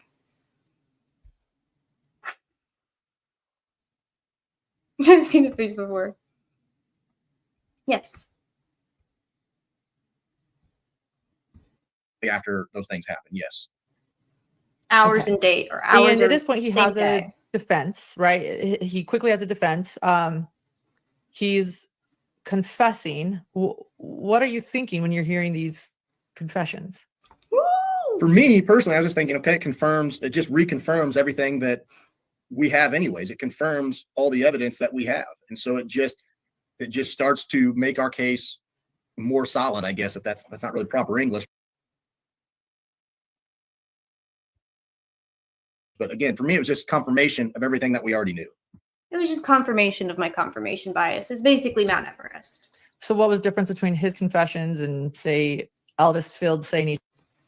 See, this is the thing. Lauren knows how to be a journalist. That's a good question, and it felt organic. She can do it. She can do it. She's just, for whatever fucking reason, it's like she's not. That was a good question. What made these confessions different? Oh, well, Rick was being involuntarily poisoned and medicated, and he was incapacitated, and he was psychotic. So his confessions obviously were the real ones. He spit on the victims. Like, what's the difference between the confessions here that you were hearing? Well, they matched the evidence that we had, where Elvis Field's Wrong. confession did not. Those confessions that from Richard Allen, they match what we had. Wrong. Hey, y'all, help me out because I don't remember. What day of trial was the evidence that the girls were shot in the back presented? I missed that.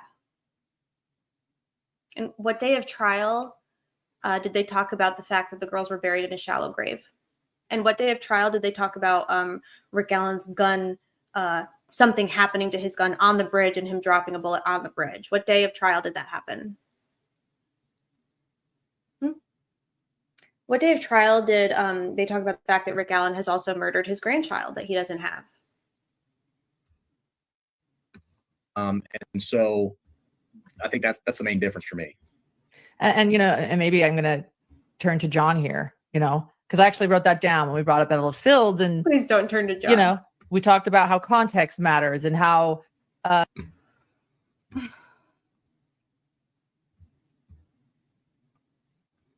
this is crazy. That was crazy. So within a few hours, but the same day, ouch.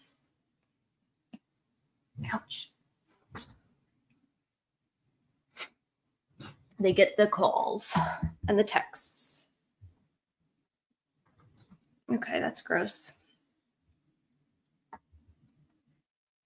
Most false confessions, at least after someone's arrested, are coerced. There's some elemental coercion.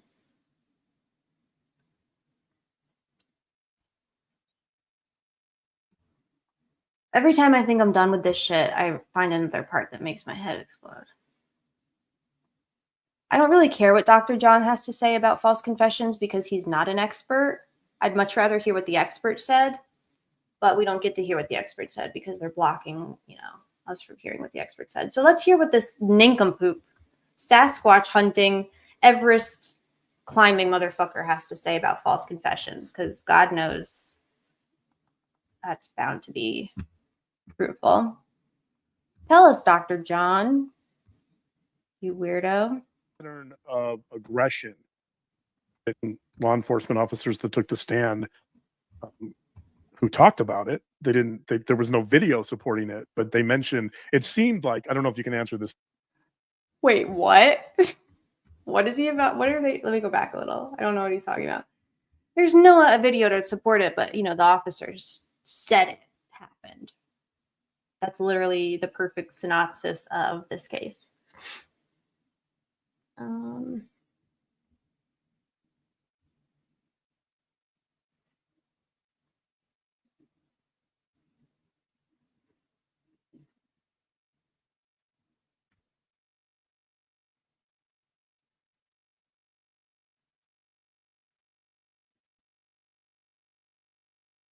Oh, this is making my stomach hurt. This is the most perverted thing I've ever read in my life. I'm just gonna read it because I feel like I'm pushing it with the clips. So Nick McClellan, the prosecutor, says, "Hey John, let me ask you." I'm gonna stop this for a second.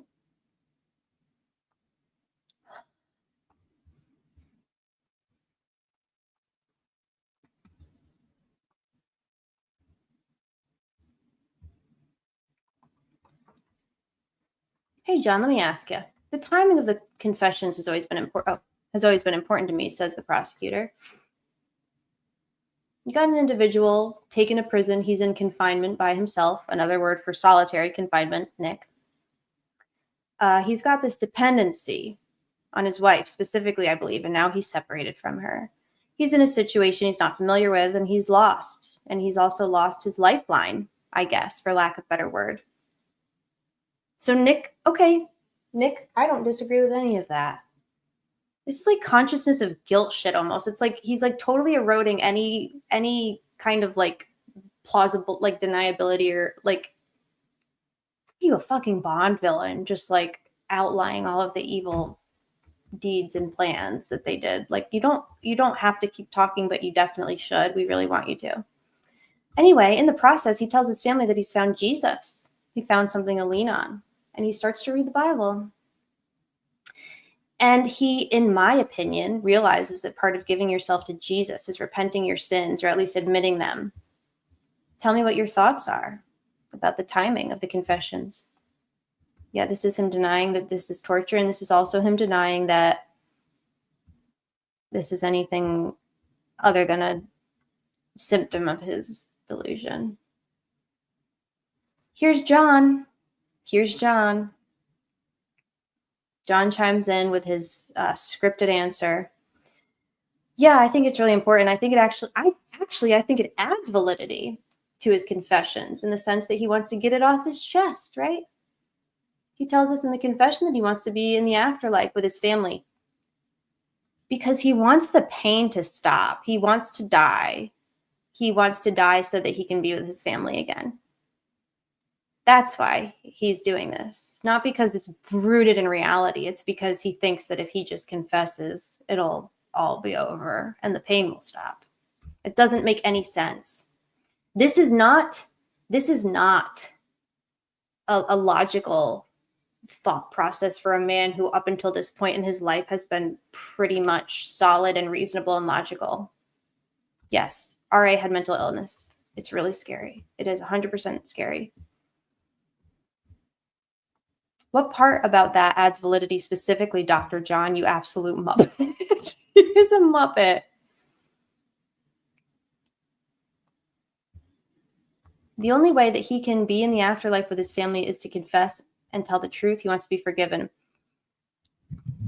Let me tell you something. In case this wasn't obvious, and they've been making this mistake since the beginning. The person or persons who slit the throats of Abigail Williams and Liberty German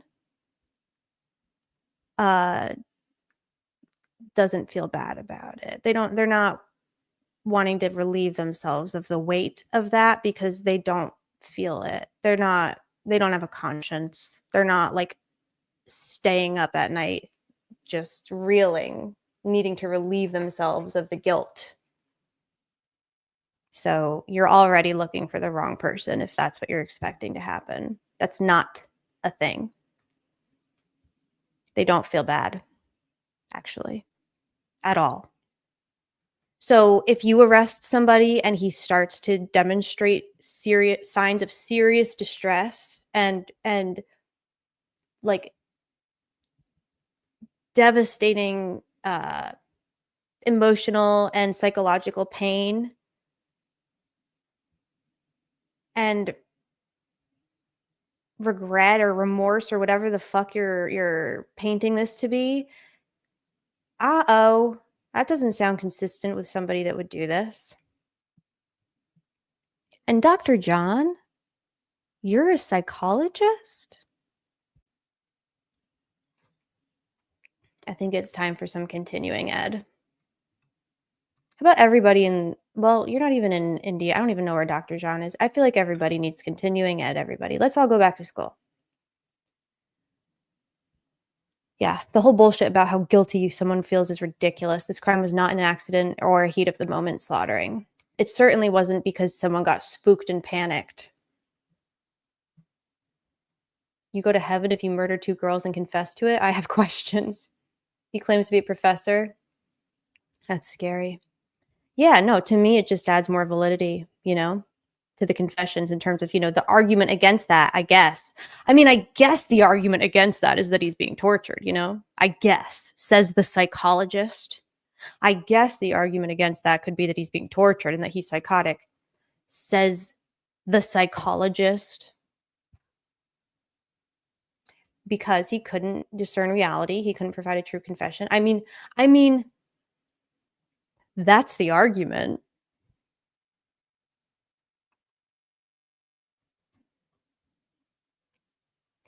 At this point in time, if you look at the window of his so-called psychosis, Dr. John, are you disagreeing with half a dozen actual professionals qualified to diagnose Rick Allen who did diagnose him during this time, both defense expert witnesses and state expert and DOC staff? Are you disagreeing with that?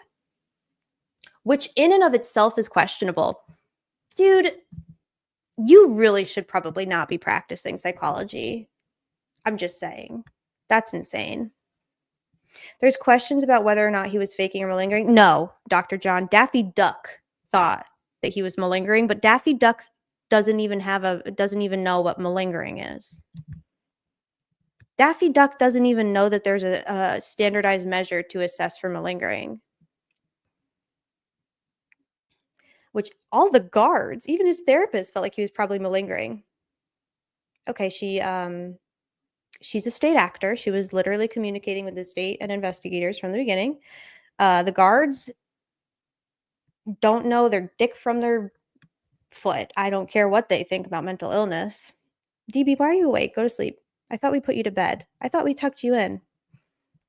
So let's put that aside. That's the other argument. It's important for people to know. I gotta go to bed, y'all.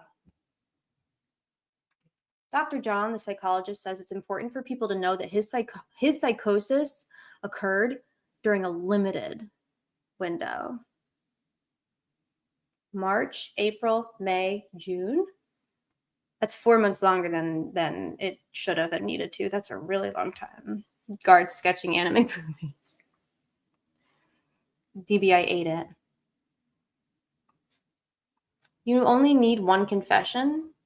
Let's just grant the defense that he's totally psychotic. This is a game to them. This is Monopoly. They're playing The Sims. This is Roller Coaster Tycoon. They're like drowning their park guests just for lulls to see what happens. You only need one.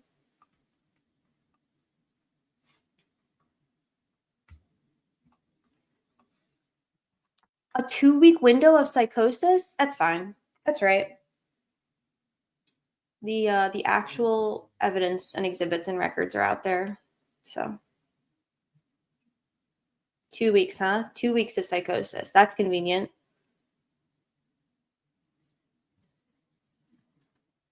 Okay, Judgy, I know what it is now. This is what they're doing. And they're using, wow. You know who the villains of the Richard Allen wrongful conviction really are? Psychologists.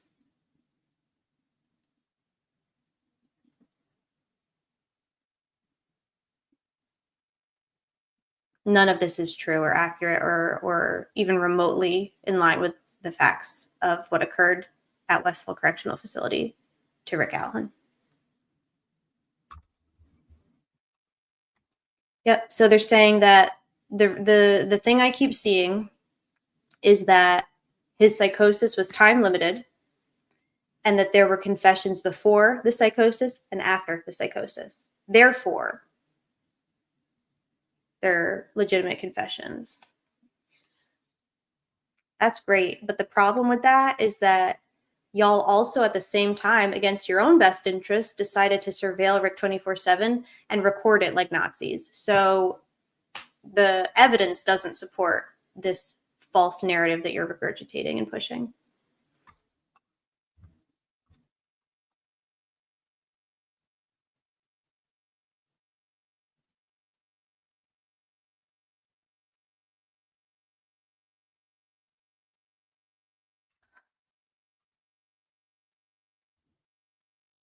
He never made confessions while lucid, ever, ever, ever, ever, ever. And the other thing that they need to remember is that he only confessed while psychotic.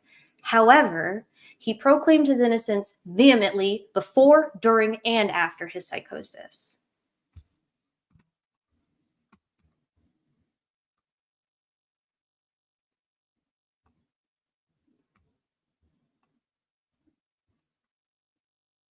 Look at this. This is a scripted Q&A. This is someone was like, why is Dr. John even here? This is why. Yeah, I want to hear your take on it. Why do you care, Nick? You convicted him. What do you fucking care? Why do you need to know the why? You just told us the why. He needed to release his guilt and go to heaven to be with Jesus.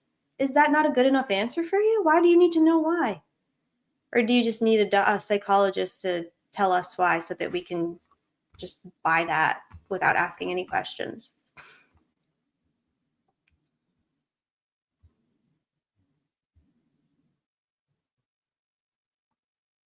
Yeah, that's really in line with a psychotic knife murderer of 2 children. Phoebe's on the melatonin. Have a script.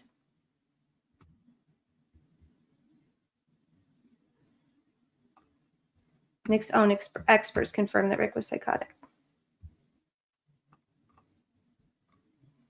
Whatever he needs to get the catharsis, he's going to do that. Okay, I don't disagree with that. Yeah, he needs to relieve the torment. But the torment is not coming from his own guilt. The torment is coming from his environment and the fact that you're fucking with him day after day after day. Yeah, this is true. I'm getting so mad and I don't need to because this is literally, these are just the words of a fucking useless pigman idiot who literally doesn't know anything. Except he does. He knows better, but doesn't matter. Fuck him. I think that's why he's doing it. He's not getting the validation he wants from his family.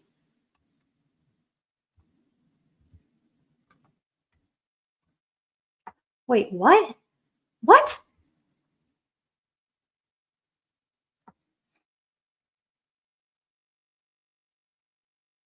Wait, what? Does anyone know what this means? I don't want to listen to it though. Okay. He's not getting the validation that he wants. Again, if his wife or mother had said, I acknowledge what you just said. Let's go talk to Nick and see if we can do a plea deal because you should take responsibility. If they'd done that, he'd probably want to confess to everyone around him, right? Okay, plea deal. This is it. The plea deal.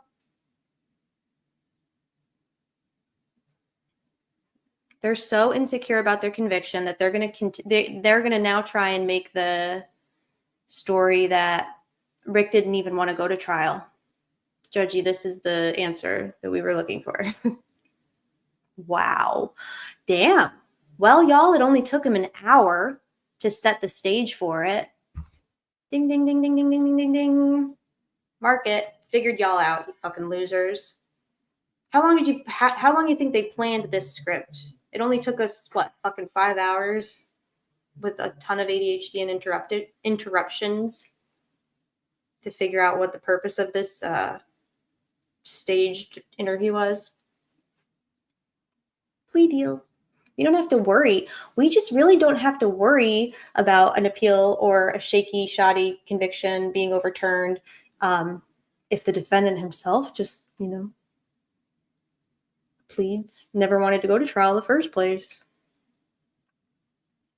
Oh, and they're blaming his mother and his wife for not saying, you should take responsibility. So it's his mother and his wife's fault too. Got it. Yeah, if they would have just done that, he wouldn't have confessed to everybody. Yeah, and Nick agrees with him. Oh, he's taking advantage of it. Yeah, his need for attention. You know who else has a need for attention? This like fucking gigantic blobby mass sitting in the corner talking about Sasquatch and doing a true crime fanfic voyeurism. There's 3 perverts on my screen, and I'm tired of looking at them. They doth protest too much. How long did it take them to come up with this idea? DB, shut up.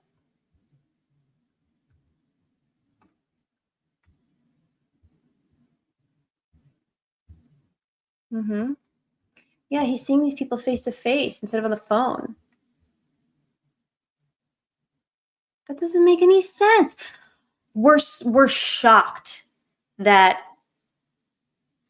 a human being whose family is everything to them, right? A human being who just fundamentally needs connection and support from his loved ones. We're just so interested and shocked that after almost 6 months in solitary confinement, he's craving attention and he's craving human interaction. We're just shocked by that. It's so interesting. They're sitting around like having these, they think they're having these really interesting, intelligent, intellectual conversations. You're just jerking off to the torture that you inflicted on someone. Y'all are sick. Y'all are really sick. Are they okay? Do they know that this is perverted as fuck? Do they know that nobody is buying this? The only person who can tell us if anyone else is involved is Richard Allen, just like the only person who's ever going to help us solve this crime is the killer. I feel like there's other options too, like y'all could investigate it yourselves. Listen to this. This is a psychologist. I think the combination of elements is the reason he's confessing is because he's obsessed. He has obsessive qualities. Okay, well, you're describing mental illness, Dr. John. So, okay. There's something about human contact that's comforting, that makes him feel safe. There's just something about it.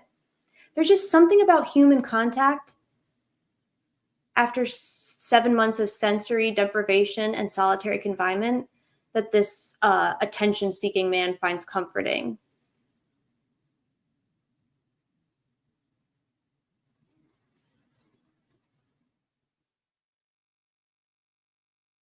That was huge, the non-validation from his mom and wife. Hey, Nick, are you going to tell the people about the fact that y'all prevented Rick from making phone calls? You made him paranoid about his tablet, so he was afraid to use his tablet because he didn't trust himself to call his family and not incriminate himself and then learn about it later because he didn't remember it because he wasn't lucid when it happened? Are you going to tell the people the reason that he was not getting validation from his mom and wife is because you were literally, you saw how dependent he was on them and how much he needed them and how much pain he was in and how much he was being tormented. And you're like, wait a second. Well, it looks like he really needs this human contact with his mom and wife. And so maybe we'll just see what happens if we deprive him of that for a minute.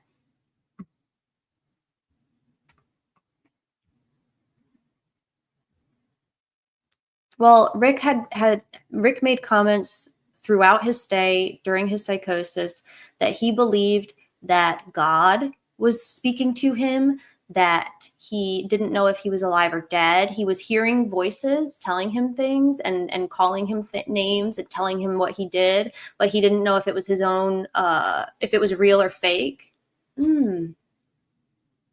Say more about that, Mr. Allen, please.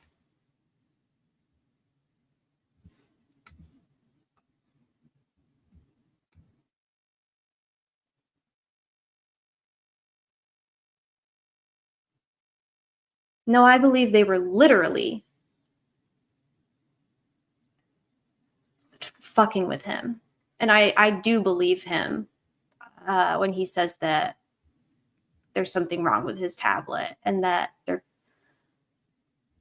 they were depriving him of sleep. They were literally fucking with him. Yeah, they were fucking with him. They are absolutely capable of it, and they are giggling over it together now. And now they're doing a I don't even know what this is. They're really not very good at whatever this is. Yeah, that was huge for us. The non-validation. That was a really important weapon we could utilize against him. That's a really important piece of the puzzle. I'll never forget him saying, "Will you still love me if I did this?" And his mom was like, "Sure, I'll always love you, but you didn't do this." It's like such a disregard. What the fuck does that mean, Lauren?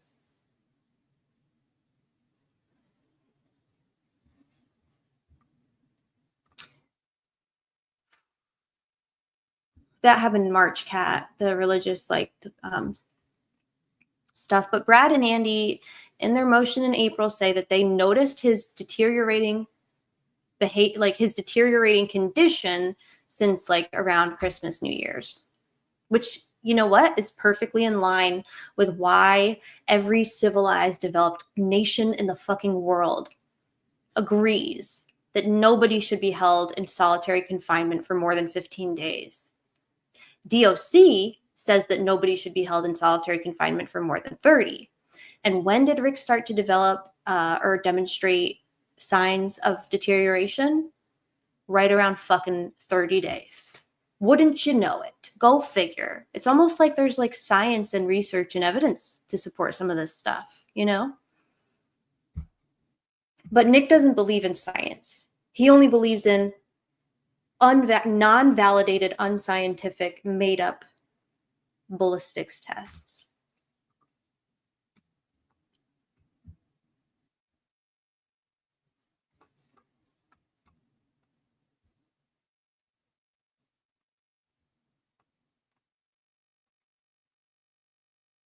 Okay. They're trying to gaslight the public. They're trying to they know that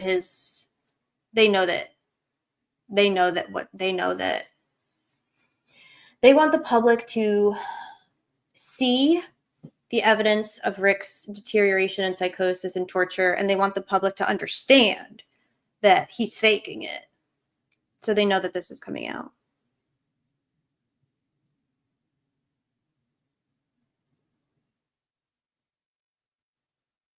Okay, so this is about them getting the public on board with his psychosis is fake, and it's really not that bad because he's faking it.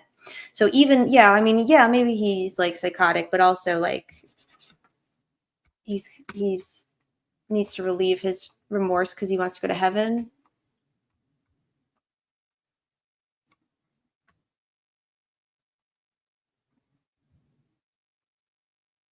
This is wrong. The only person that diagnosed him with dependent personality disorder was that was a diagnosis that was suggested by Dr. Polly Westcott after a thorough biopsychosocial, neurological, psychological examination. So no, Dr. John, you're actually fucking wrong, but that doesn't matter. You just say wrong things all the time. Yeah, somebody with that, the worst fear they have is rejection. Dr. Walla didn't diagnose him with dependent personality disorder. Dr. Walla doesn't even know what the fuck that is, because that would require her to own a DSM-5 and crack it open once in the last 6 years. So that's ridiculous. Daffy Duck doesn't read.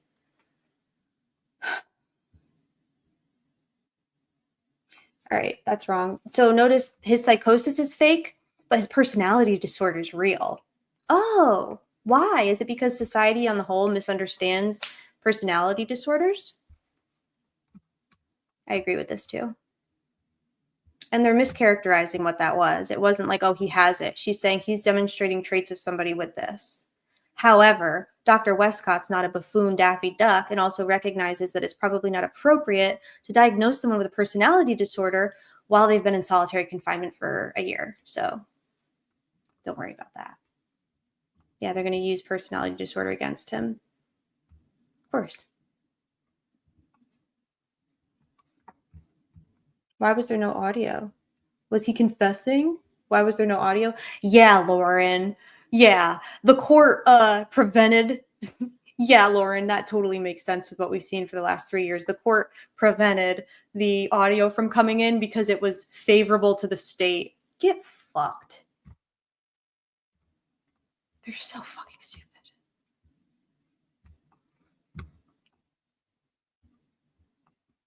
Wrong. Wait.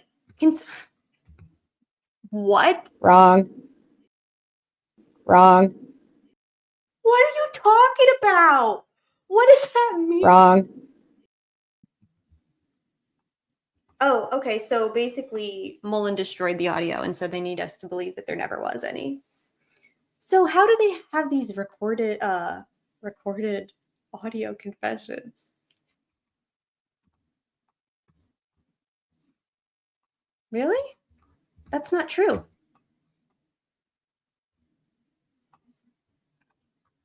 No, that's not true, actually. I don't believe that that's true. I think that we actually heard differently.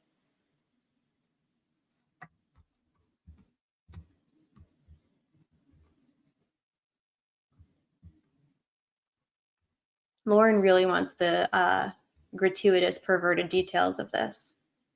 There's the incel video, and then there's the video when he was transported. Two separate videos. Incel video, just seeing him in the cell, seeing all the actions the defense brought up that they thought was evidence of him being psychotic. The feces incidents, I can't remember the other ones. What more do you need?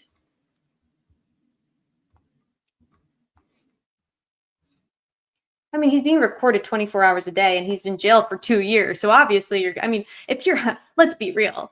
Any person who's in jail for 2 years, if you're recording them 24 hours a day, we're all going to ingest our fecal matter and bang our head into our cell. And what? What are you talking about, Nicholas McClelland? What does that mean?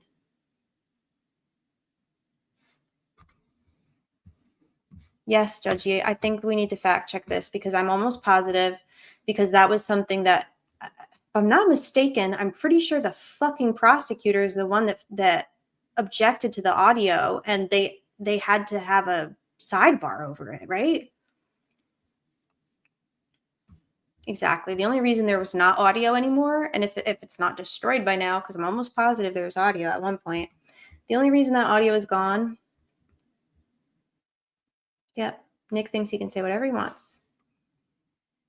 Anyone who really believes that their $25 thumb drive is going to accurately and legitimately contain all of the public exhibits, I don't know what to tell you. Yeah, so the defense picked out things they thought were important.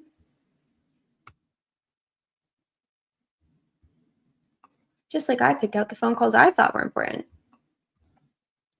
700 phone calls. And most of them are 20 to 25 minutes long. So, all right.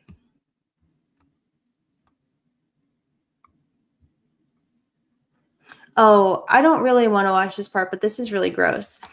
So here's another scripted thing they do. This was their big moment. Should we watch it? We can watch it. It's really gross, though. It's upsetting.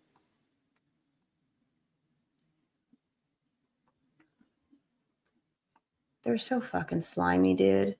They're not even smart. Y'all are gross and evil and stupid and dumb. Deliberated for days. Yep. And they came to their paying attention to what. Forgive me for asking this question. And actually, you're probably going to laugh and you're like, this is it? This is what you're going to ask? Okay. But how tall was Bridget? Sorry, I was looking at the wrong timestamp. Hold on. We're not doing a height tonight. No, I don't have it in me.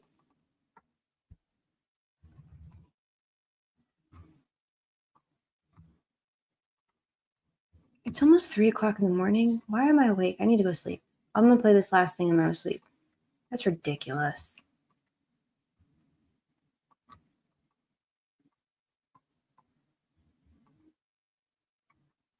An hour and 8 minutes.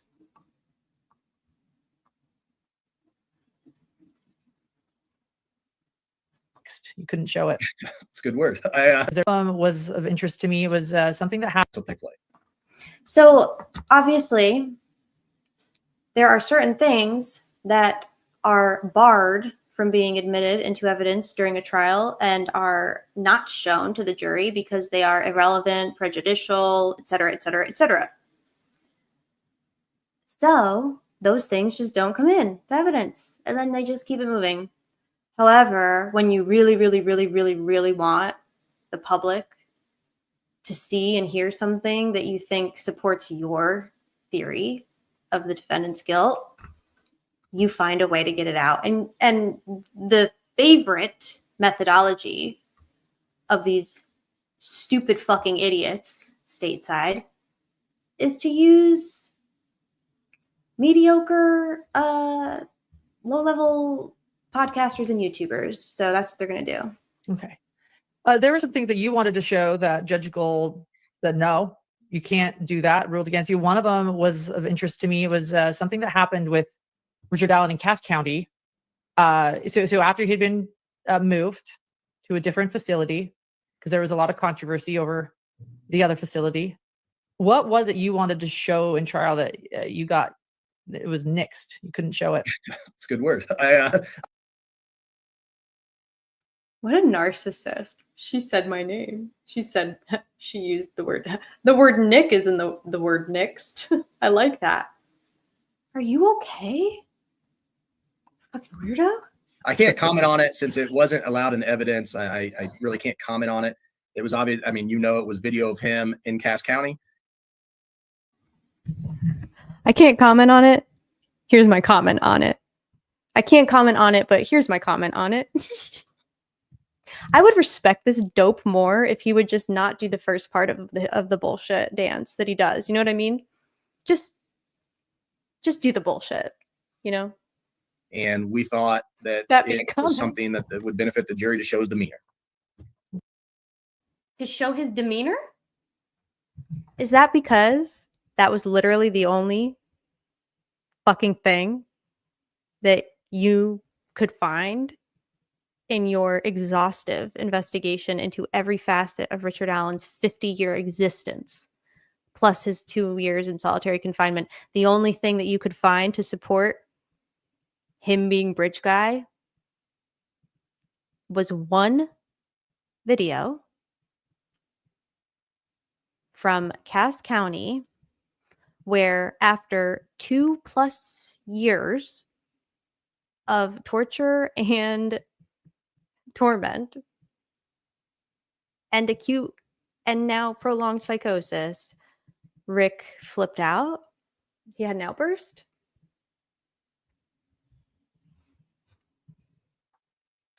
Nick has been a public defender and a prosecutor. He knows what the rules of evidence are. He knows what relevant and irrelevant means, and he knows what like 404 and 403B evidence means. He is an absolute fucking snake. I'll leave it at that. Okay, I respect you can't say. I'll share what I've heard it is. I haven't seen it, but I've heard it is.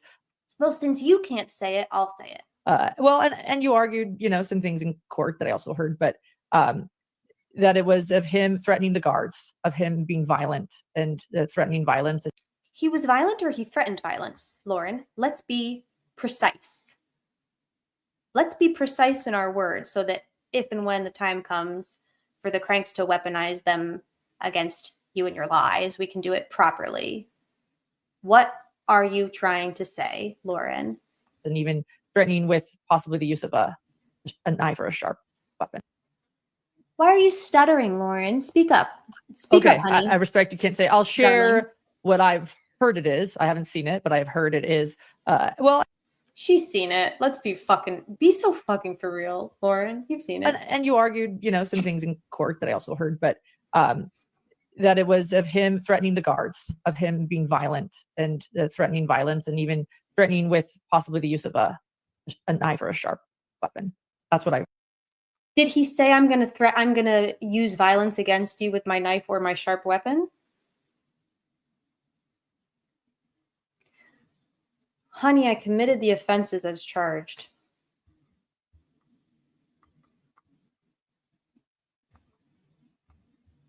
You said you know what it is. Explain the actual video. Did he yell at a guard because he was upset about something? I mean, here's my question. One, who the fuck cares? Like I would we've talked about this before. I would be showing my entire fucking ass. So like, oh, he had a human moment. He was uncool while in hell. That's like them trying to admit his Netflix evidence about like spooky, scary hostage movies. That's the best that they could find. They've tortured this man in solitary confinement for 2 years, and the best that they could find was one outburst where he's yelling at guards. Okay. Heard. No comment. Okay. I'll give you the Look at very him. Why are they so giddy right now?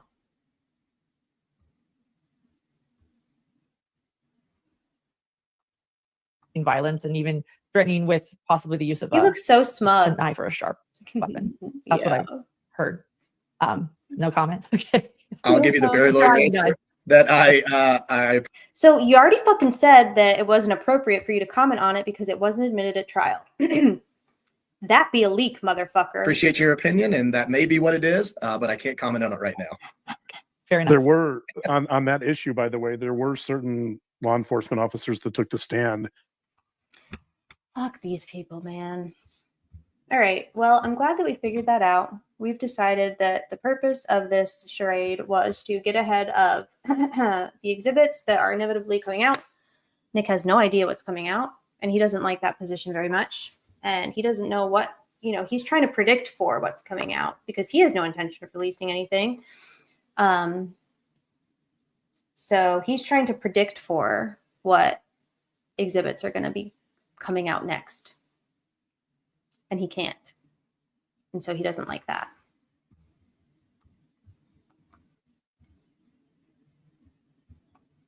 They're laughing about their little rumor.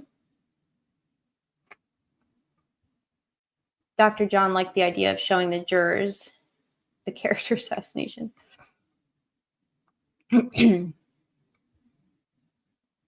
my former way of living, I spent a lot of time incarcerated. With that being said, every single person flips out, especially after that much time in treatment. 100%.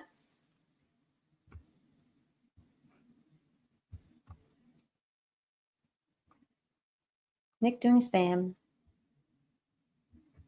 Okay, Cranks. Love you, bye.